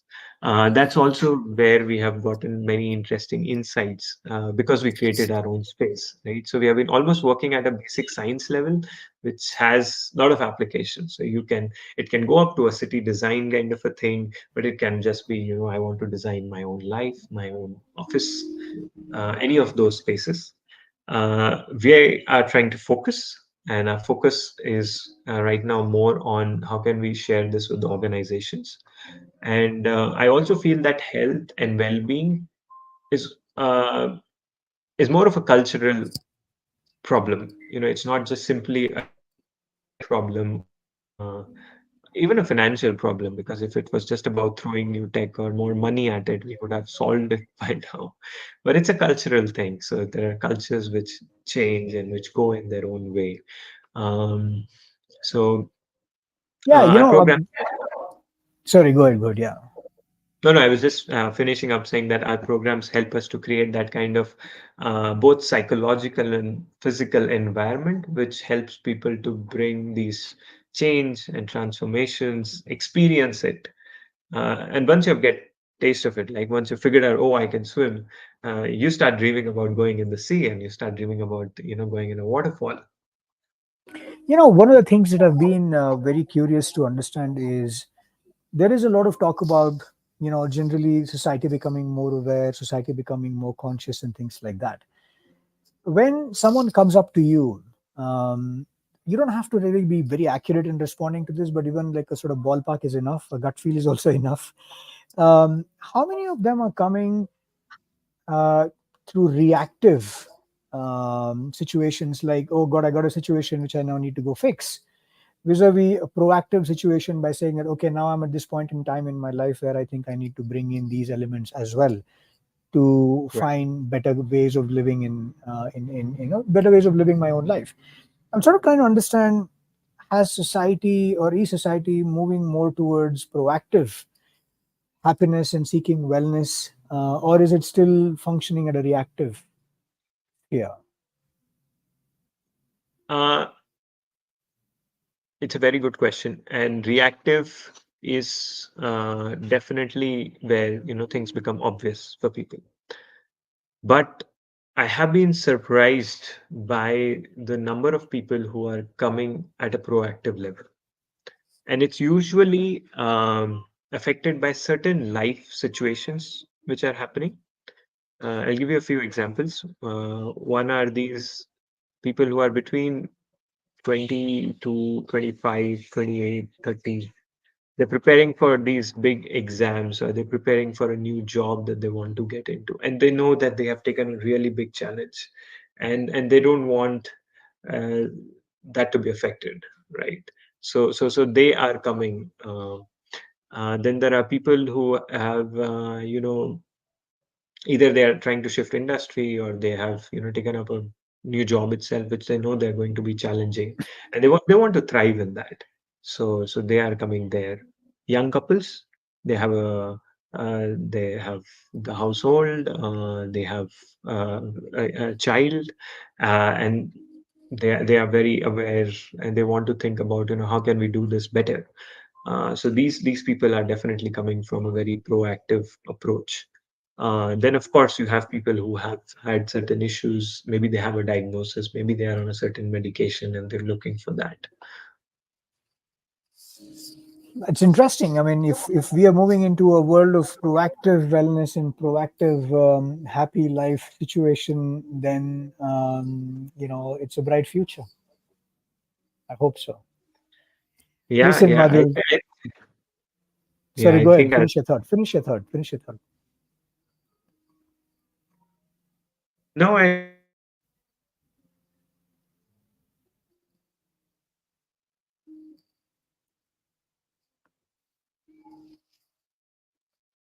Is it me or is it Madhur?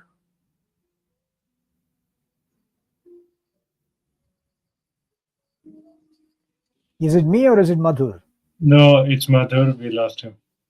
Okay. Sorry, Madhur, if you're listening, we will have to take you off the stage. Time was up anyways. Unfortunately, you couldn't get to finish your closing statements, but thank you so much for doing what you're doing if you're listening to this.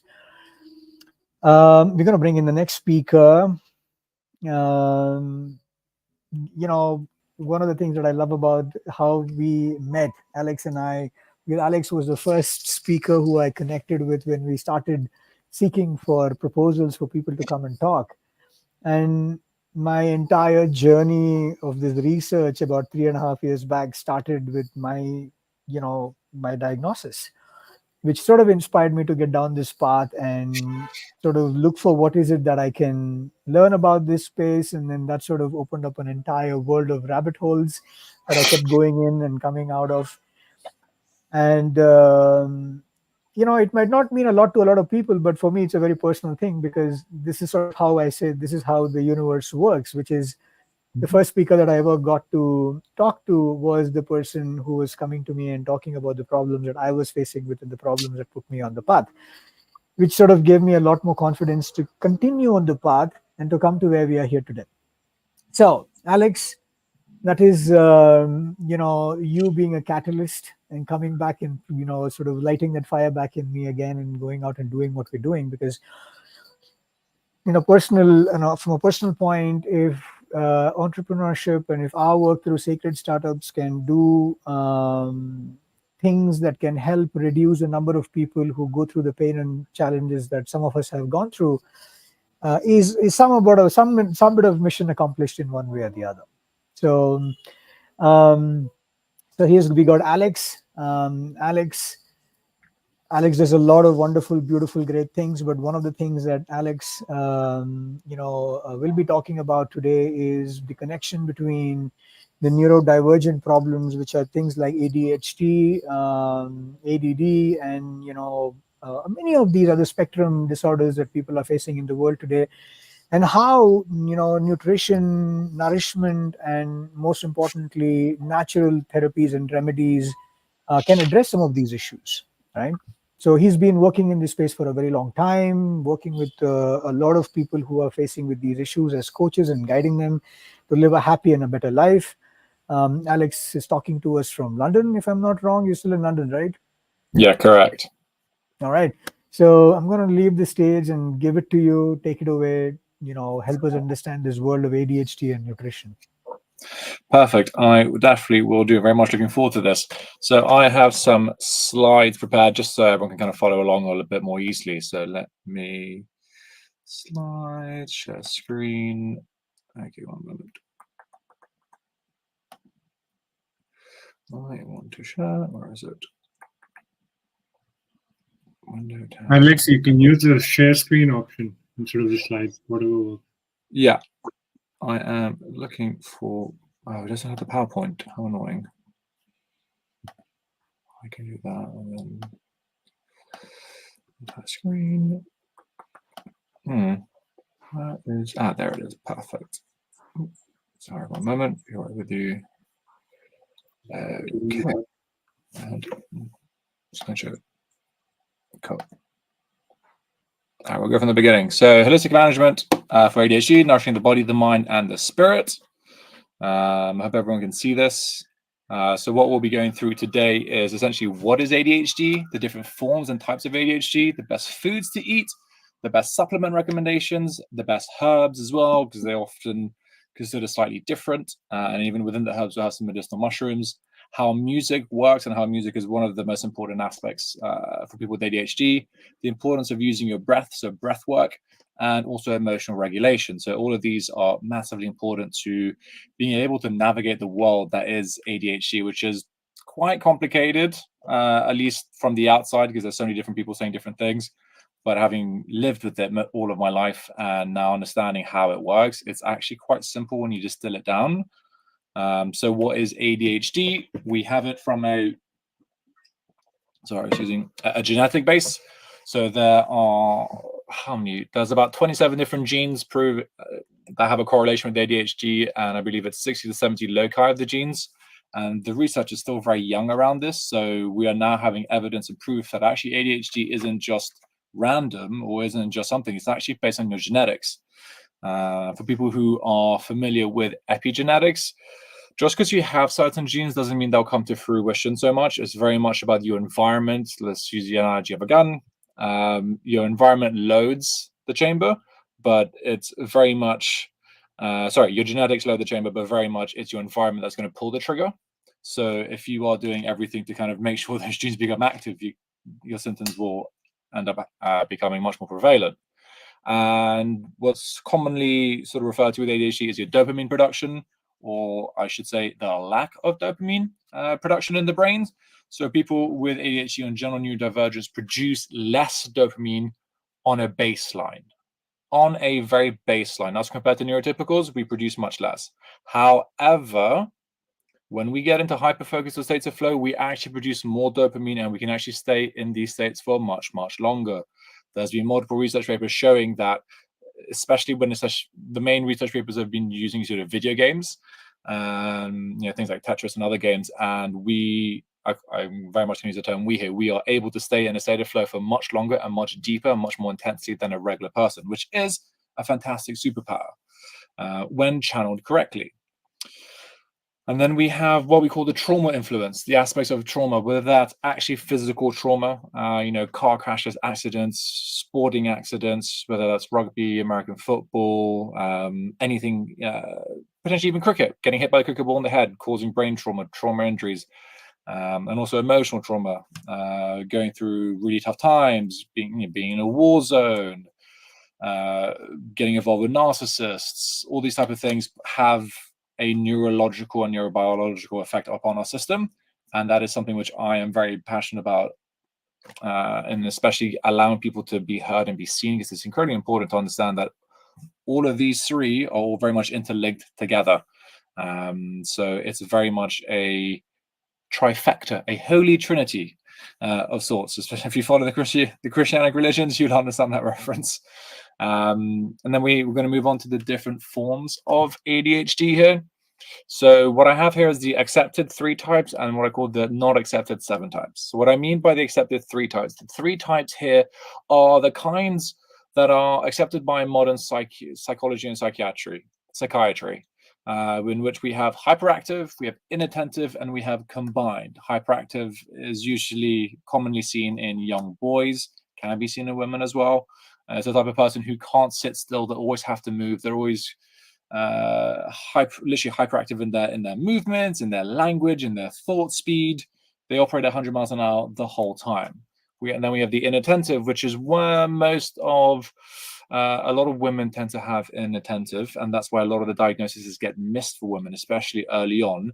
Because sorry to break you in. I think the slides are not moving. The slides aren't moving.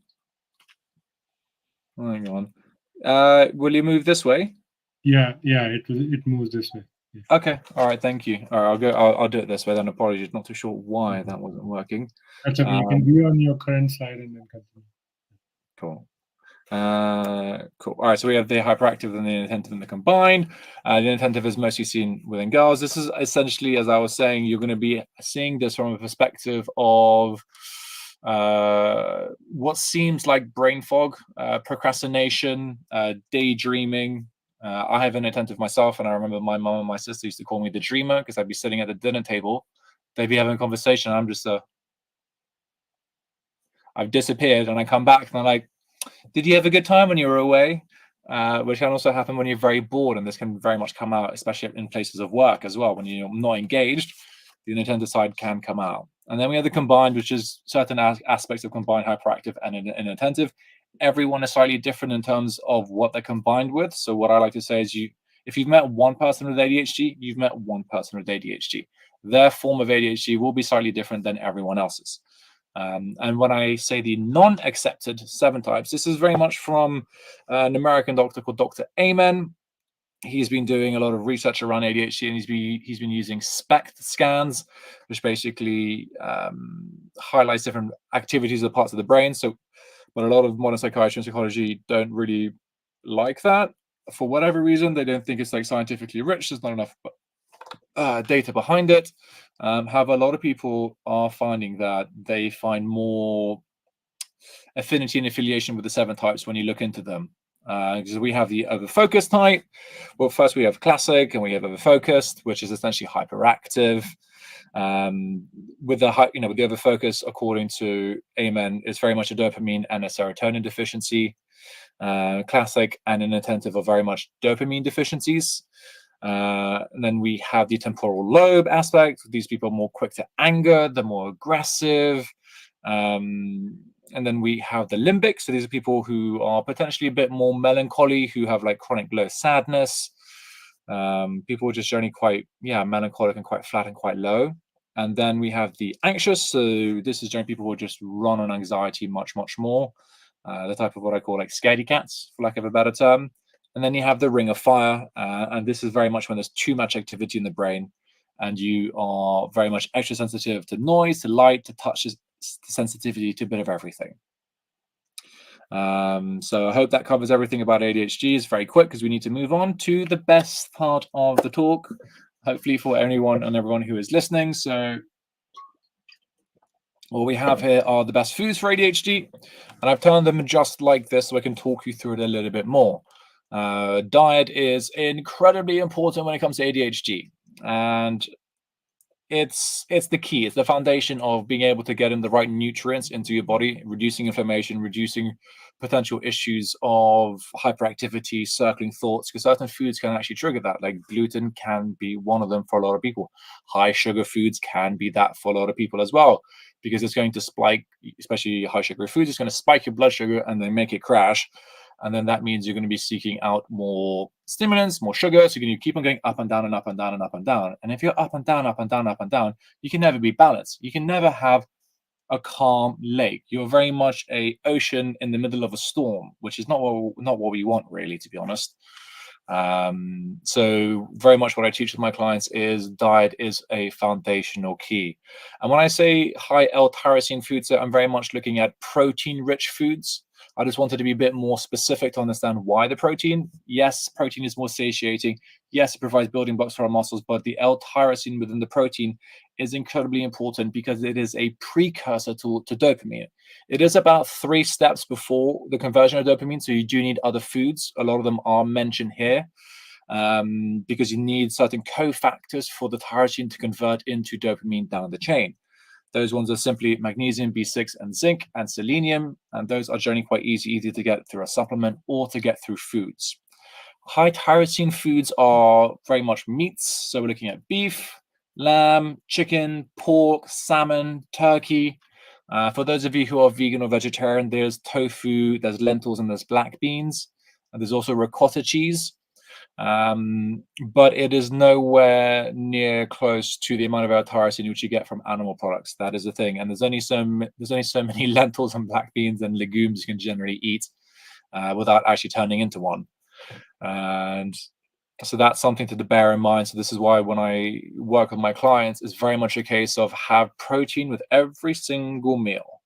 There is no if, no buts, no maybes, no woulda, coulda, shoulda. It is yes, sir, I will do it, because it makes such a tremendous difference to your energy levels and also to the way your brain is going to work. High choline foods. Choline is an incredibly important neurotransmitter inside the body. It is fantastic for brain health. It is because also people with ADHD, there's new research coming out showing that people with ADHD tend to have a choline deficiency. I'm very much just going to stick to the choline is great as a brain food. It does many, many other things. It's great for your cell membranes, but I could literally do a whole talk on that, and we're just going to stick to this.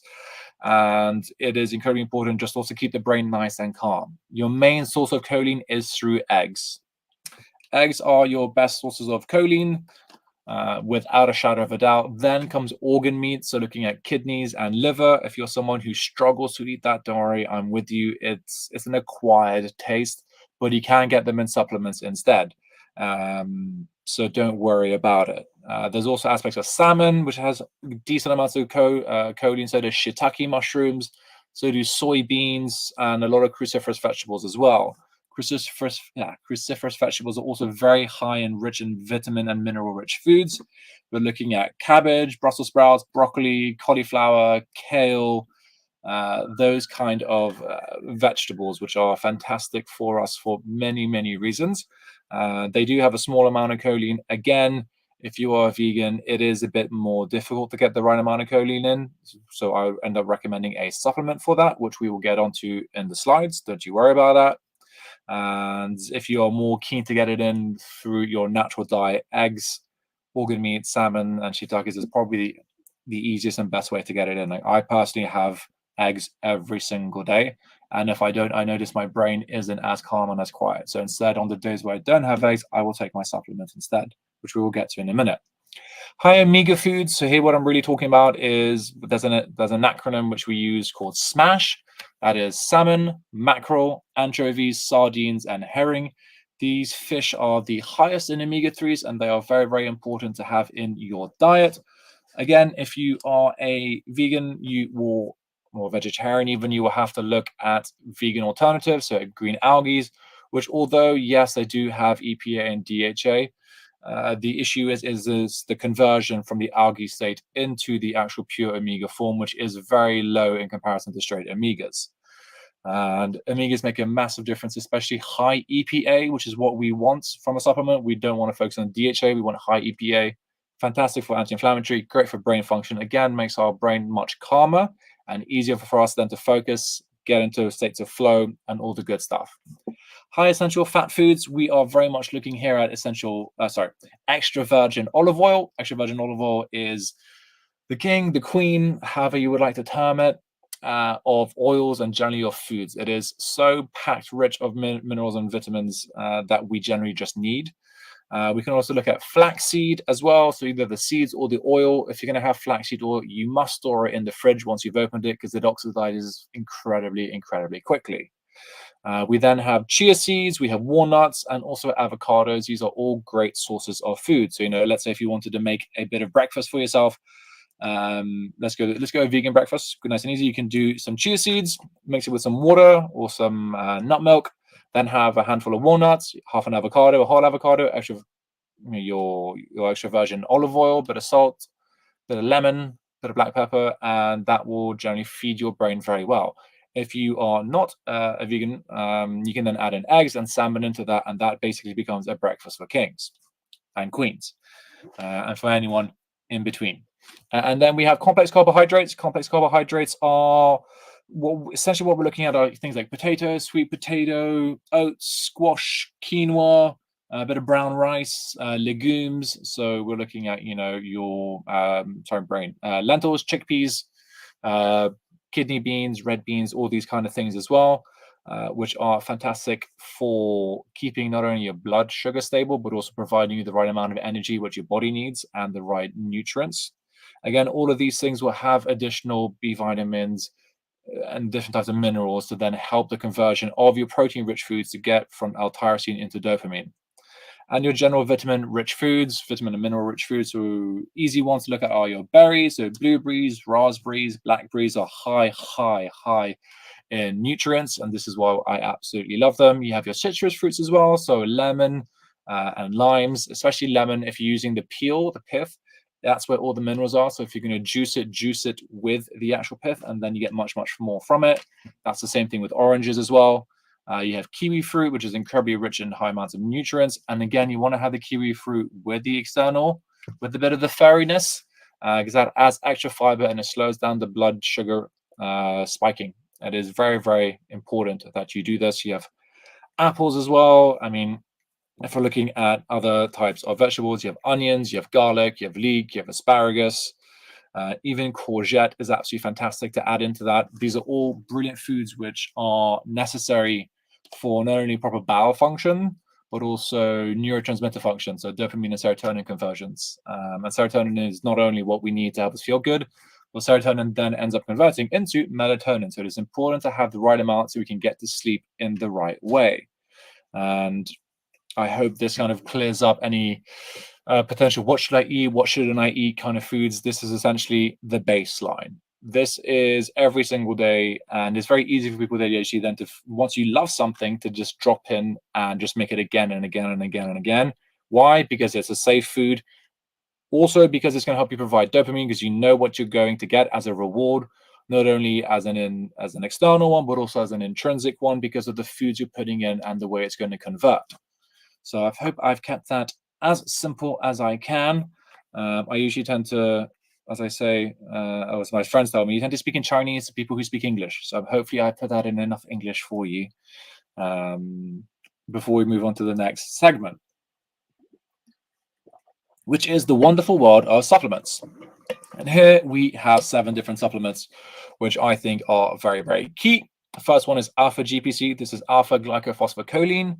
This is the choline supplement that I was talking about earlier on. And this is a fantastic supplement to take, especially if you are either intolerant to eggs, allergic to eggs, a vegan, or someone who just doesn't like eggs, for instance, or you don't have time to have it in the morning because you haven't bought them.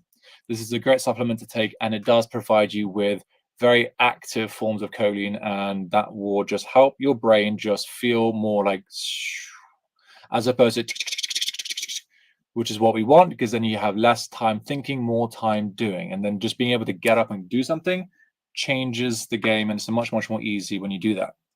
L-tyrosine as a supplement also is very useful and important. This is something I definitely recommend to my vegan and vegetarian clients because they don't get more than enough, but even with my meat eater clients, because I recommend at least 2 to 3 grams of L-tyrosine. Most people take about 200 to 500 milligrams, and they feel like a little bit. And I'm like, exactly, because you need much more.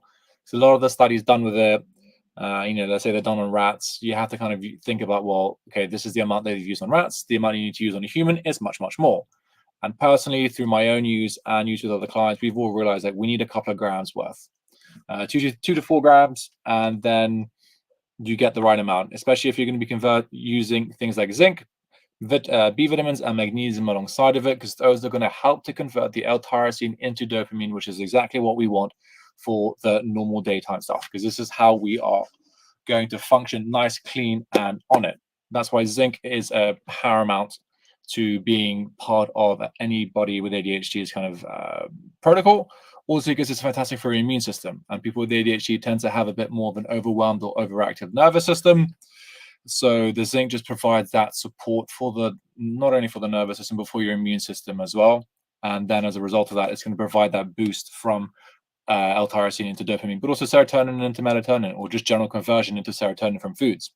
A B vitamin complex is paramount for people with ADHD, again, not only because of the conversion of L-tyrosine into dopamine and conversion of serotonin and all of that. It's generally needed for the full body function.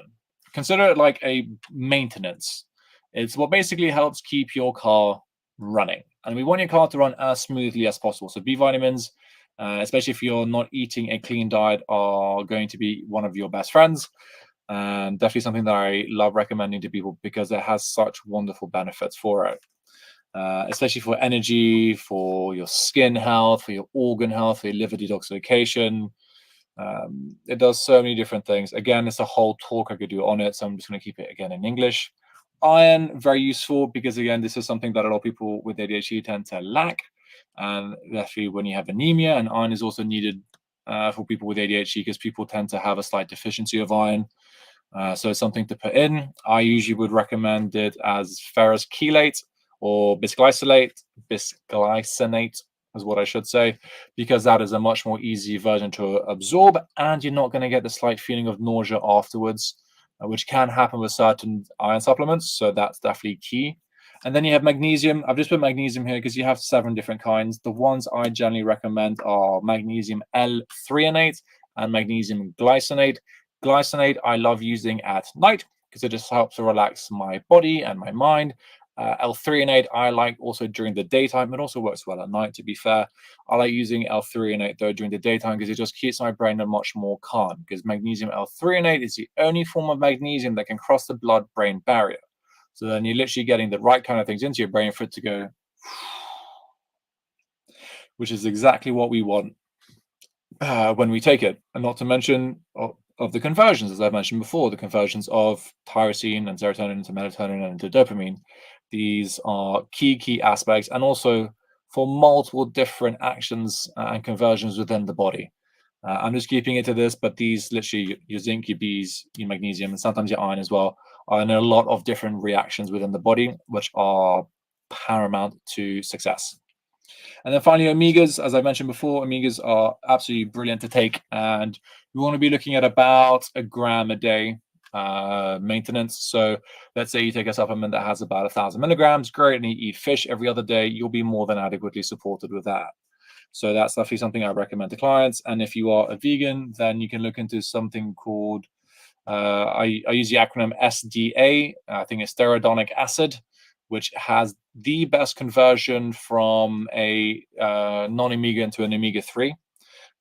So I would look at using that as opposed to a vegan algae, which has a lower conversion. All right, so best herbs. I love these guys. I definitely call myself a herbalist first as opposed to a nutritionist, because I actually just love plants and the power they have and the energy that they give you as well. So here we have mucuna, which is also known as velvet bean. She is a beautiful herb which has active amounts of L-dopa, which is exactly one of the best precursors to dopamine. So I usually go for a mucuna supplement with a high L-dopa extract. I'm not talking about L-dopa, the Parkinson's medication. That is not what I'm talking about. I'm talking about literally an extract of L-dopa, which mucuna possesses. And I take it every day. And I find it makes a massive difference on the days that I do take it compared to the days that I do not.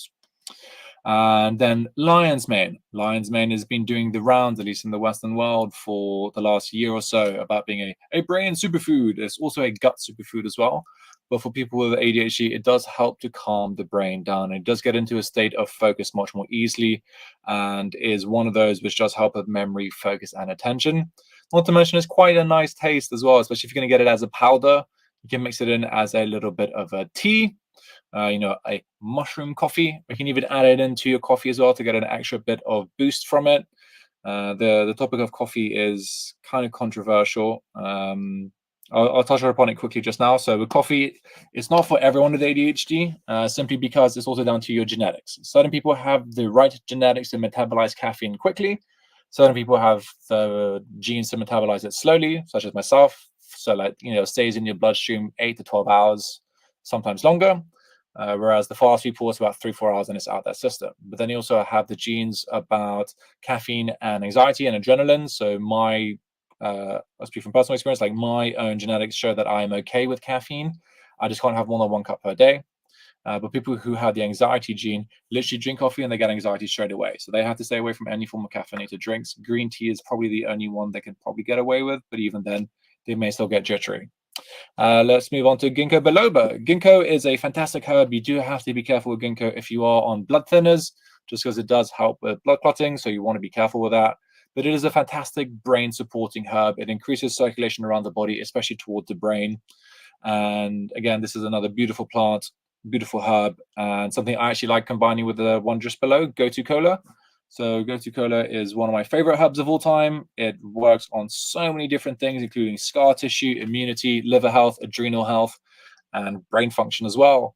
It has in the past been called Brahmi, although there is, some topic of debate whether it's Bacopa is the true Brahmi or gotu kola is. To me, they both work very well. I, on a personal note, prefer gotu kola because I don't get so stuck in the mind with it. I find with Bacopa, I can get a little bit stuck in the head with it. So that's just my personal preference. It very much depends on you as a person and how you react to it. But it's one of those that just really supports brain function, memory, focus, attention in a very gentle way, not in a crash bang wallop way, which is not always what we need. Sometimes we just need a gentle whoop as opposed to and rosemary as well, fantastic herb, beautiful aromatic herb, has wonderful properties for the liver, so will help you detoxify, as well as supporting circulation towards the upper part of the brain. And the general scent of rosemary has been shown to increase memory, focus, and attention. So this is something I love to put on my foods, to actually just have as a tea. And it's something in the past where I've actually combined rosemary, gotu kola, and lion's mane as a tea.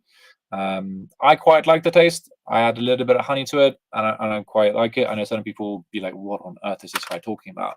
But it actually does work quite well, especially when you have something like rhodiola, which for me, I don't like the taste of it, so I always take it as in a capsule. But rhodiola is one of those herbs that's just been shown to help with the production of dopamine.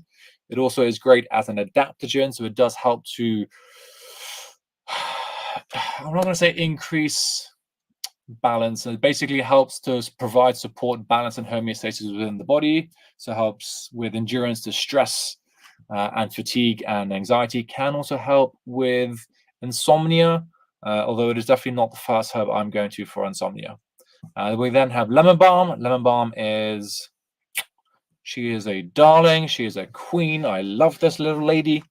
I love her because she is a nervine, so she helps to calm and support the nervous system, whilst also providing L-theanine, which has been shown to help provide the right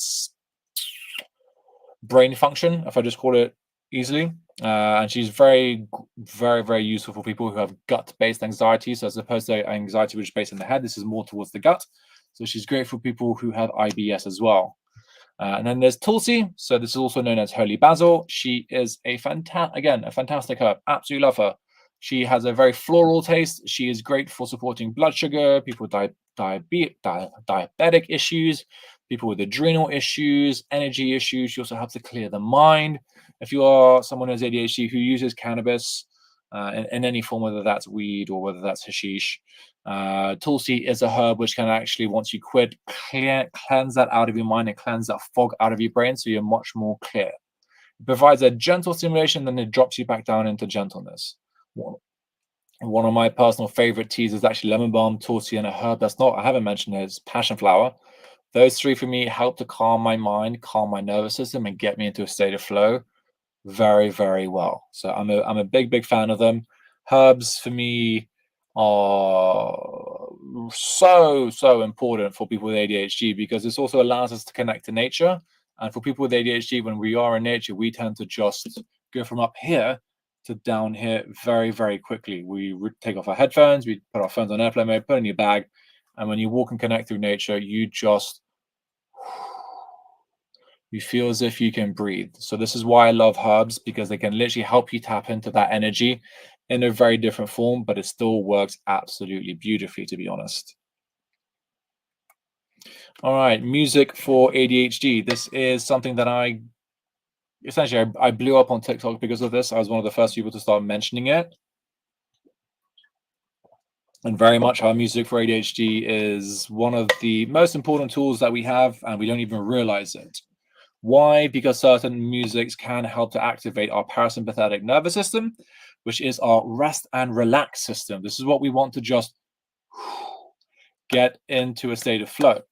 It's very much linked to the second one, a flow state, because a flow state can only be entered in a parasympathetic nervous system dominant body, which means we have to be in a state of rest and relax, and then we can enter flow much more quickly, and then we can have our hyper focus and stay locked on task for hours on end and finish our task much more quickly than a regular neurotypical. So the types of music that I'm very much talking about here are music without words. So we're looking at ambient music, We're looking at techno, we're looking at minimal, we're looking at trance, I think I mentioned classical already. Maybe we haven't, so there's classical music, things like that. Instrumental music can basically help the brain enter states of flow more easily and help to calm our nervous system down. It can help with memory and focus as well as a result, and also helps with emotional regulation. Again, this is something that I've kind of gotten TikTok famous for, mentioning this, because music, when you listen to it at specific BPM, to beats per minute, let's say you are in a state of anxiety or you're very much like top heavy, you're incredibly stressed, I always recommend listening not actually to slow music first, listen to fast music, because you need something to meet you up here. If you're going to try to listen to slow music and you're up here, this is what happens. You can't meet in the middle. You need something to bring you up here.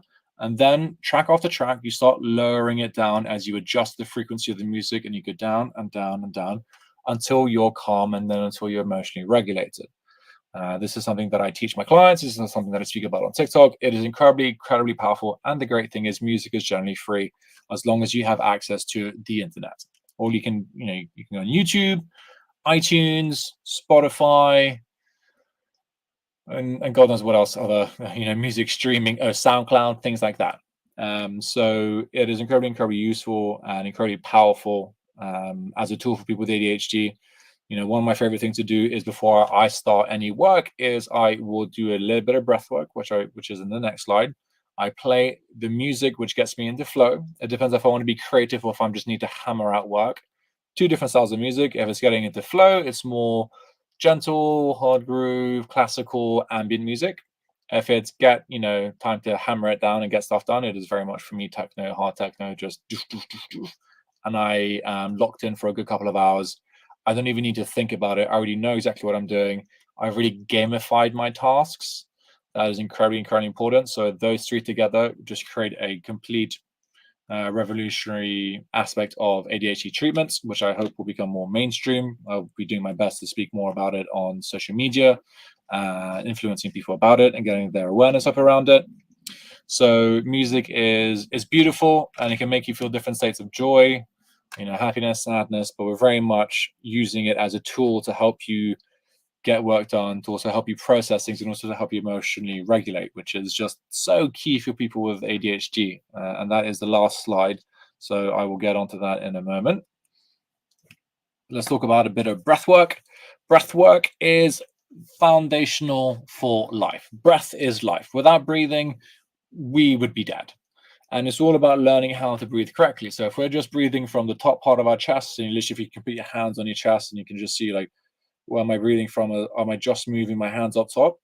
And then in aspect, you put one hand on the top, one hand on your belly, and you see, where am I predominantly breathing from? If you're, let's say the hand on your chest is moving more than the hand on your stomach, then you need to check yourself, because breath starts from the diaphragm and the belly. So you have to belly breathe in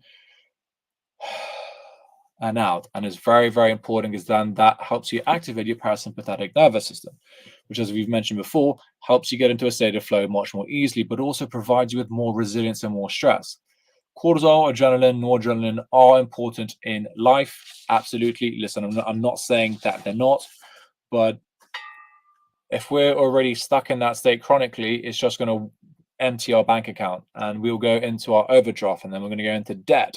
So we need to very much learn to feed our nervous system through breath work, through coming into a state of presence and slowness. And then from there, we can start building our bank balance up and up and up and up and up. And suddenly you are free again.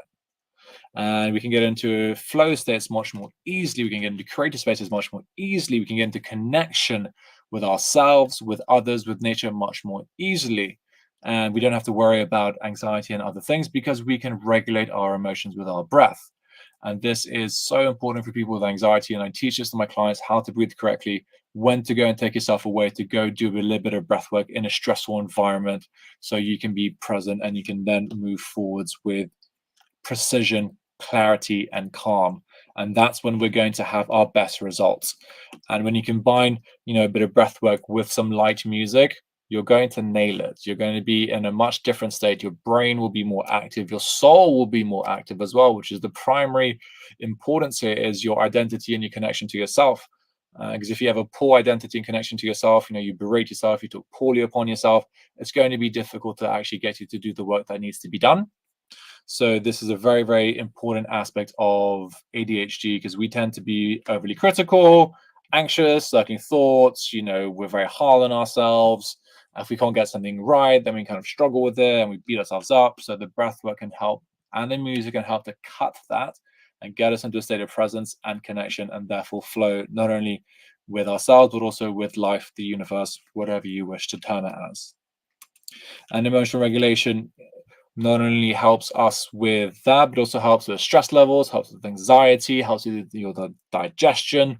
So digestive issues are so common with people with ADHD. I don't feel as if I can eat my food very well. I'm always bloated, or I have a bit of constipation, or I have loose stools. And very much learning to emotionally regulate tends to make those things disappear 90%.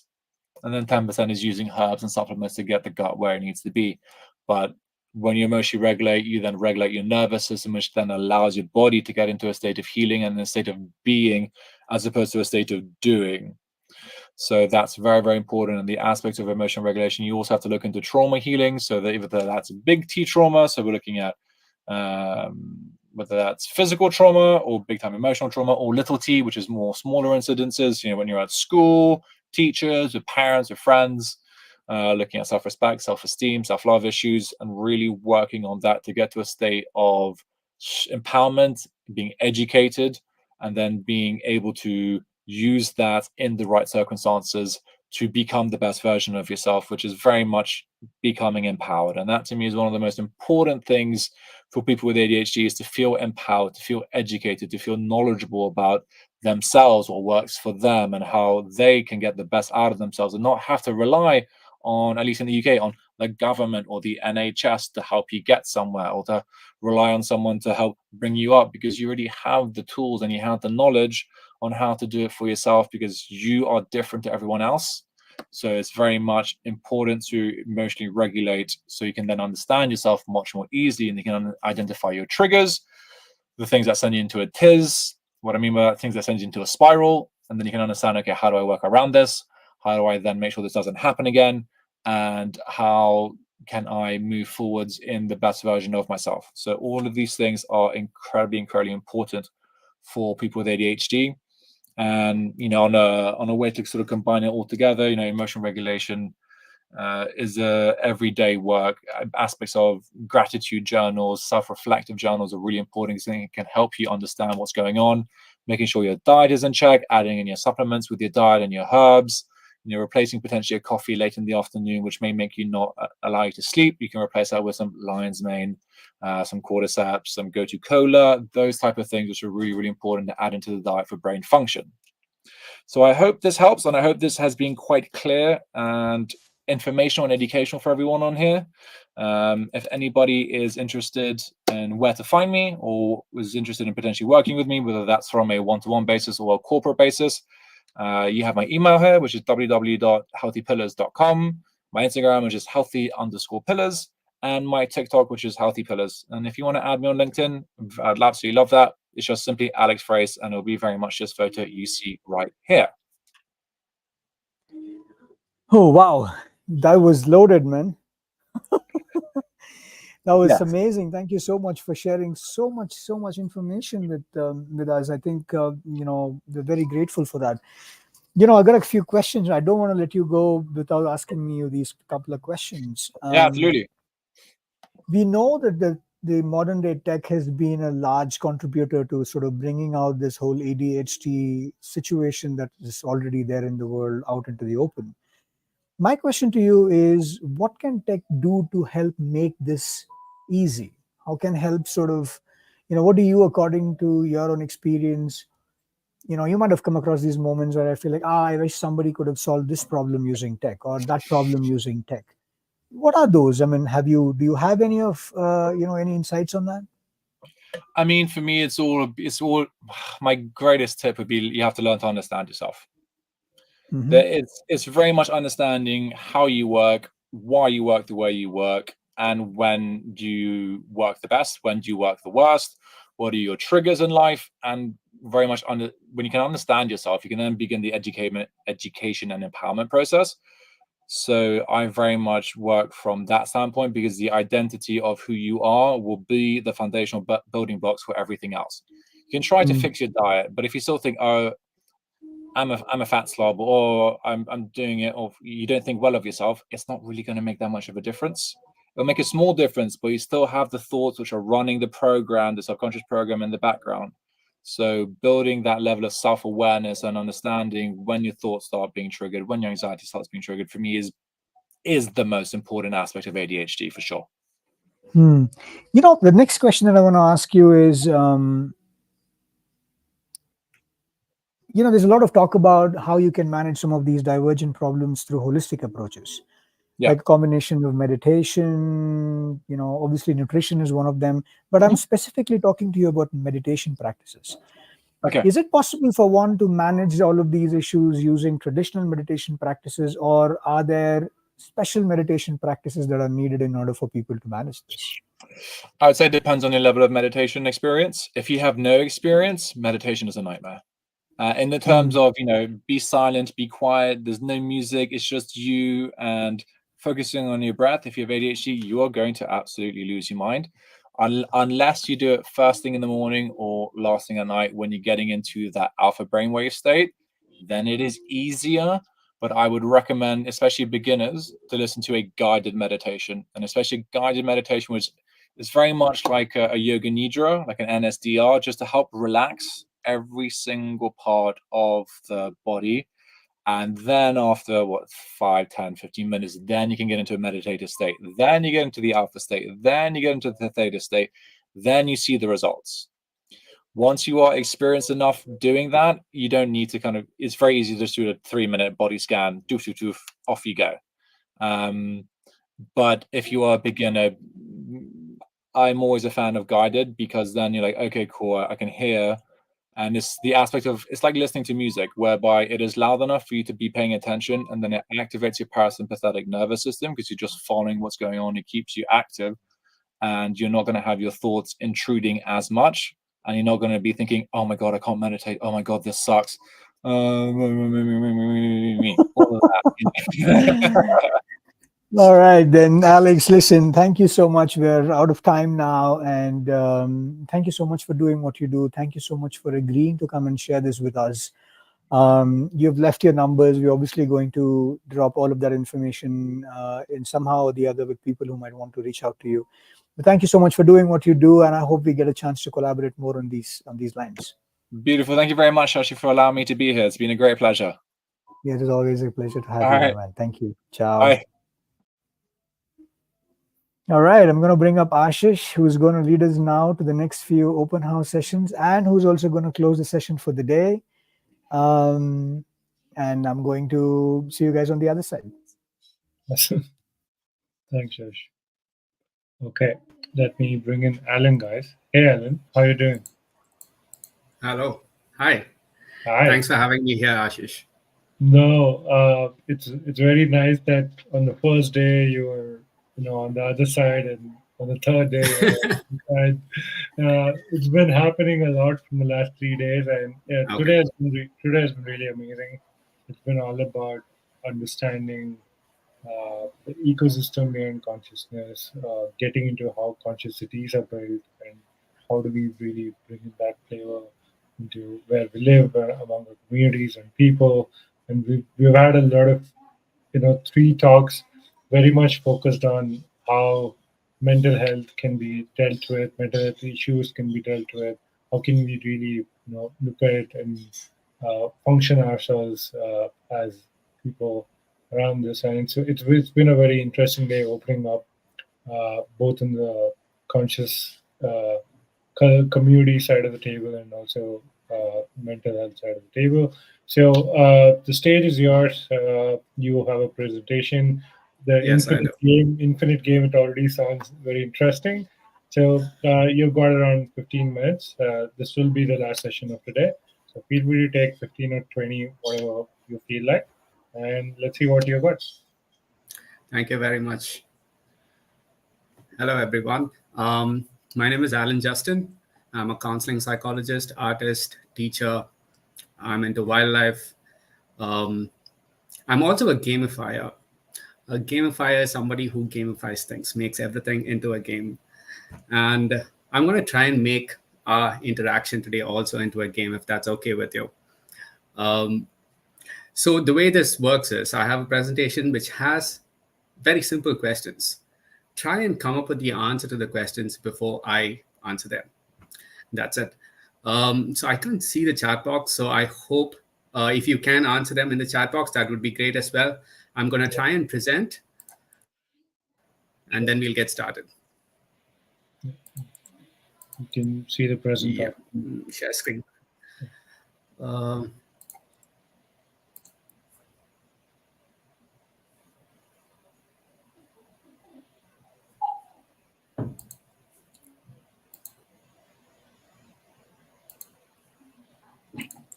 you able to find your way? Oh, yeah. Okay. Are you able to see my screen? Yeah, it's coming up. Yeah. Got it. Okay, brilliant. Cool. So that was the game. Now, before we get into the game, let me give some sort of background to all of this.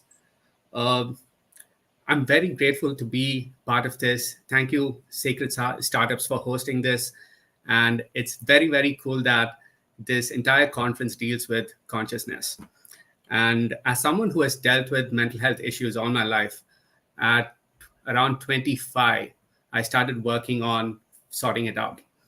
And in the last few years of figuring out or understanding and exploring consciousness has been everything that I've been doing. So this game, this presentation has everything to do with consciousness and the sacred aspect of it.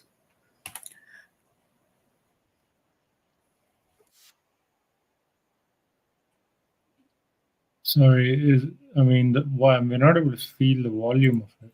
Is there a volume there? Yes, there is. Oh, okay. Okay. Can all of you imagine beautiful sound? A beautiful, sure. beautiful soundtrack? Can all of you do that? I mean, I can play on Spotify if you tell me the soundtrack. Okay, whatever works. I guess it's okay. I guess everybody just pay attention to the text down there, and the rest doesn't really matter. Okay. If you can play a tune in your mind, that'd be great as well.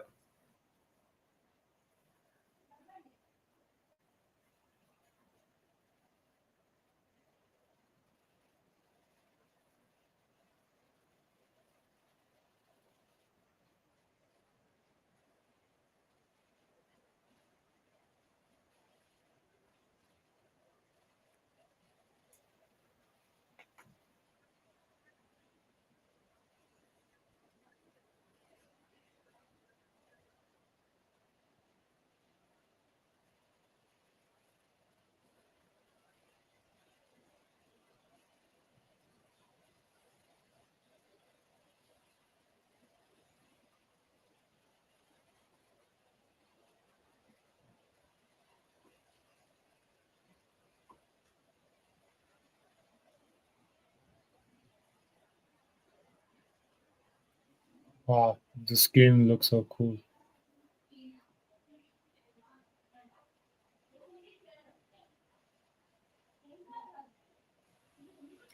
Okay, so that little video was more than a year ago, and it had the Interstellar soundtrack to it. I should have told you that before. Everybody knows that track, and that track pretty much makes everything amazing. So this happened. This entire story starts about 3 or 4 years ago, and I was teaching in a school, and the game just sort of happened. I started running my classes through a game. It immediately elevated every aspect of the lives of the children who are part of it. So let's try and answer this question. Before I answer it, see if you can answer this. What is a game? A game is an activity that involves learning, skills, challenges, rules, objectives, mental emotional states, and social dynamics. This probably are some characteristics or aspects of game. And when we generally think of games, we tend to think of, can you think of some games? Think of some games. Basketball, football, Uno, tic-tac-toe, hide and seek. These are all games. But what really is a game at the fundamental level? What is a game? At the fundamental level, a game is a mental construct that manifests in physical reality when conscious beings participate in it. For instance, the game of hide and seek. It's an idea. It's a mental construct. When conscious beings participate in it, it actualizes in physical reality. Now, with this definition, with this understanding, if you think about what a game actually is, they are a lot bigger than what we generally consider frivolous pastimes. For instance, going to school is a game. Going to college is a game. Running a startup is a game. Marriage is a game. Hosting a conference is a game. Me making this presentation is a game. It has all of these things that I just highlighted, has all the characteristics of what a game is. It has certain guidelines. It needs conscious beings to participate in it. It has some sort of, winning. If I were to communicate this idea to you successfully, then I would have maybe won this kind of interaction. If you think about it, a lot of things that we are generally used to as normal reality, they are games that start in the mental realm and actualize in the physical realm. For instance, countries, all countries, they're just ideas, they're concepts.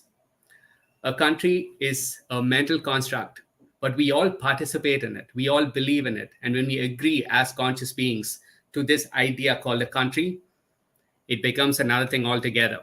Everything from, industries, business, finance, social security, all of this emerges from the game of what a country is. Okay, what is the only game you ever play? People who were there for day one might know the answer to this. What's the only game you ever play? It's the game of being you. That's the only game you ever play. And you play it every single day. From birth till death, you play this game. But think about it. We are taught how to, do math, how to, play football. We have coaching for all of that. But since childhood, people don't really teach us how to play the game of being you. And even the people we look up to, it could be teachers, it could be parents, it could be adults, it could be people in positions of power in society, might not really know how to play the game of being themselves. Have all of you played video games? I'm sure you have.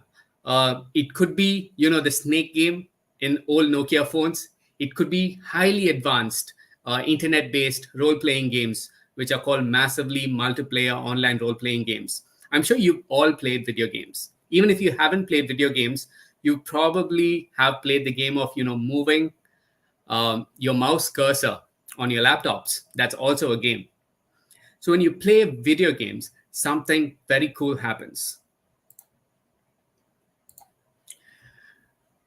When we play a video game, we imbue the game avatar with consciousness and maneuver through the game world. For instance, when you move your mouse cursor in your laptop, you're imbuing that cursor with your consciousness and moving it in that framework of the laptop, of the screen. Similarly, any game, any video game, it's the same thing. You have a game character, you have a world, and you move the game character within that context. Even the game of chess, you're using your consciousness, channeling it into the chess pieces, that world, the chessboard. It has its own rules. It has its own context. You're channeling your consciousness into those pieces, and using those pieces, you're playing the game. I'm sure you played Pac-Man.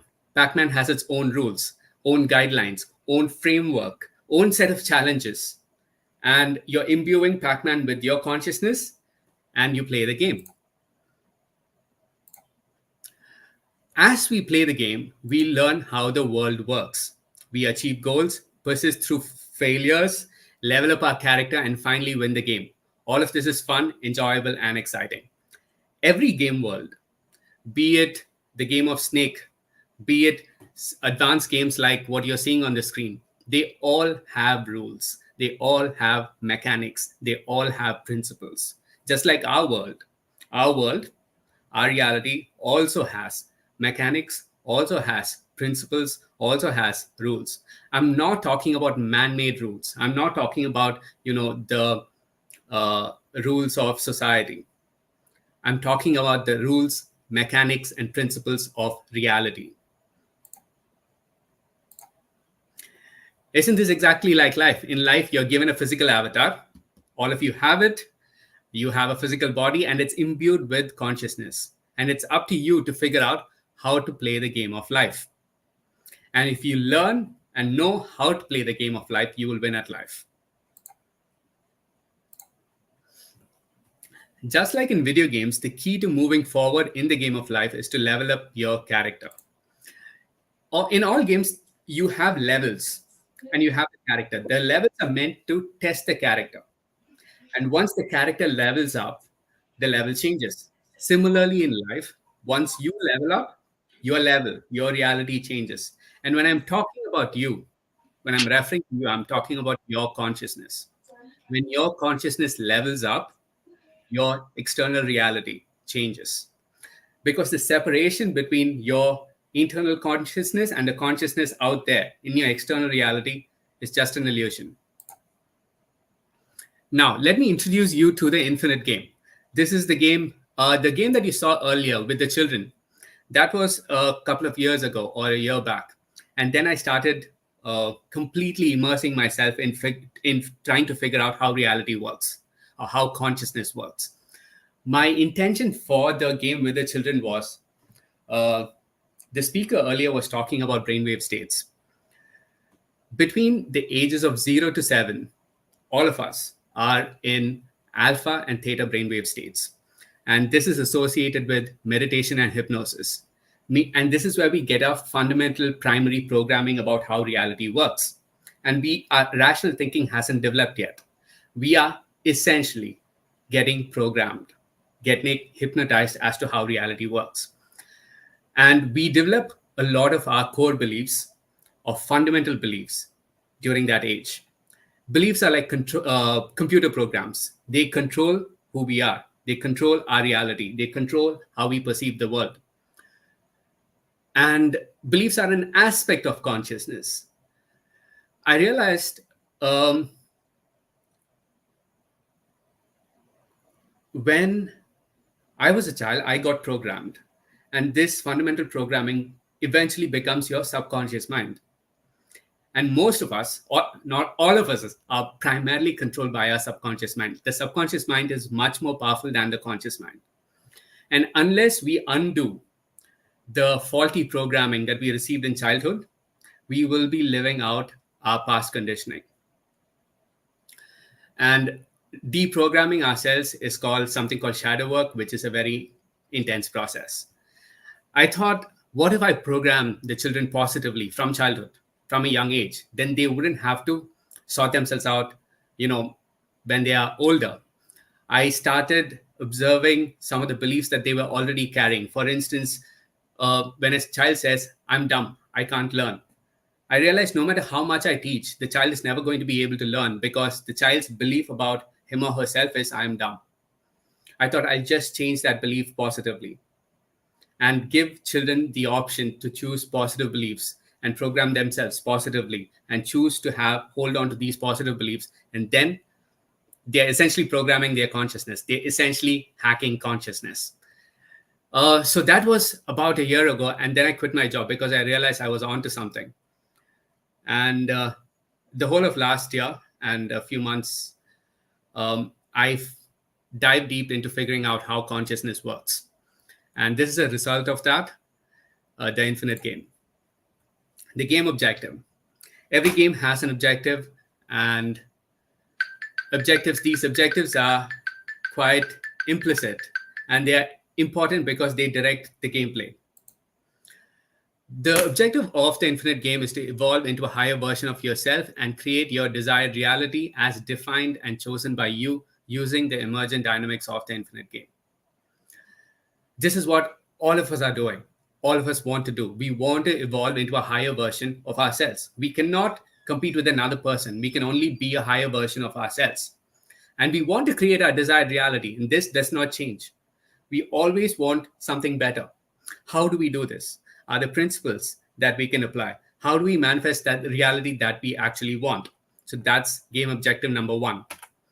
Game objective number 2 is find the answer to the question, who am I?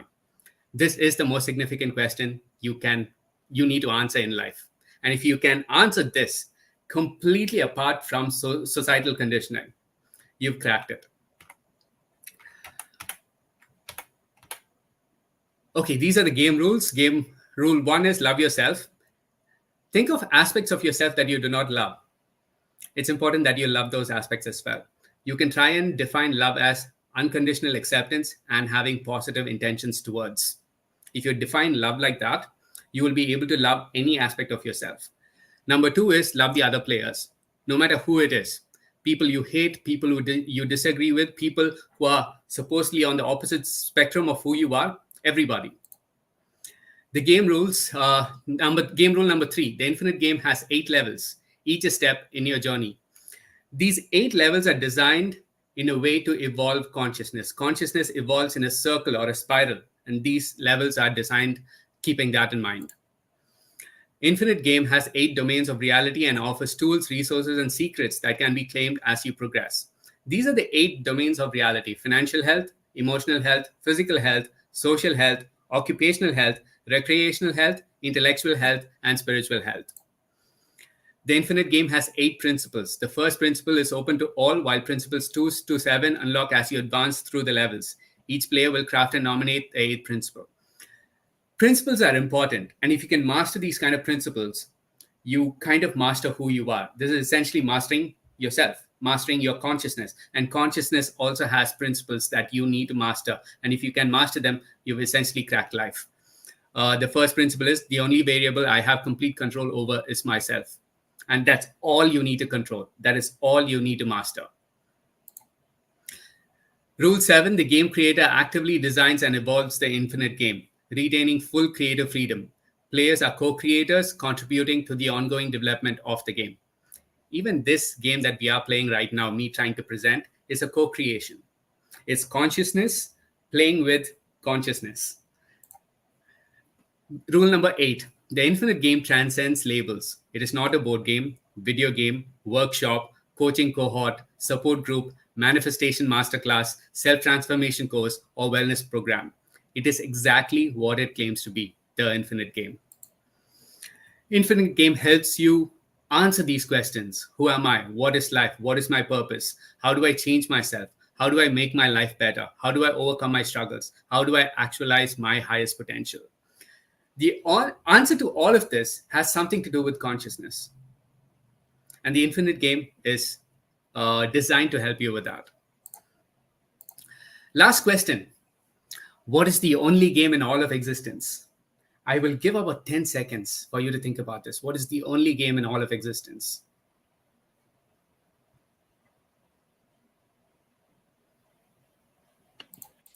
It is the game of infinite consciousness. Thank you very much. I'm Alan Justin. That was my presentation. You can follow me on Instagram. My Instagram handle is I am Alan Justin. My phone number is 735-855-1811. If you want to get in touch over mail, it's contactalanjustin@gmail.com. Play on. The game continues infinitely. Thank you very much. Wow. I couldn't have asked for a better ending or a beginning, so to speak. Thank you very, very much, Ashish. This has been really amazing, Alan. Is this? Have you developed the infinite game, or is this a concept? Is this an idea of life that you're trying to project as a part of the infinite game? And it is true. It really is. Yeah. In a sense, it really is. This is understanding how consciousness works. Right. And when gamifying it helps us play it, helps us become mindful of it, know how it works. Hence, in a game, you have, for instance, even let's say taking something as abstract as healing yourself. If you know how it works, you're better able to maneuver through it. The earlier speaker was talking about dealing with ADHD. If somebody can gamify that, they'll be better able to manage that. So this applies to everyone, anyone. Yeah, I mean, as how much society can say it's a serious problem to deal with, you can have fun ways to, maneuver yourself through it, and you can find, different versions of yourself, or pretty much you're the same you, but elevated version, level by level. It's beautiful. I think you should definitely put this in some form of interface, or I don't know, like actually the thing is, an actual video game which people can play. It would be amazing to try that. Awesome. I would definitely try with that. Thank you so much for that suggestion. suggestion. I mean, go for it. I think that it's something which is pretty interesting. It will open people's mind up, definitely. Awesome. Thanks, Alan, for the Thank you very much, Ashish. work that you've done. And yes, thank you so much, guys, for joining in today. We are pretty much heading into day 4 of the Unconference tomorrow. Wow, 3 days. It's been complete fun. I know it's a weekend, but it's a weekend that I think will give you complete closure or a new beginning, I guess, into how you can deal with things in your life. And yeah, we'll see you tomorrow. Thank you so much. Have a great day.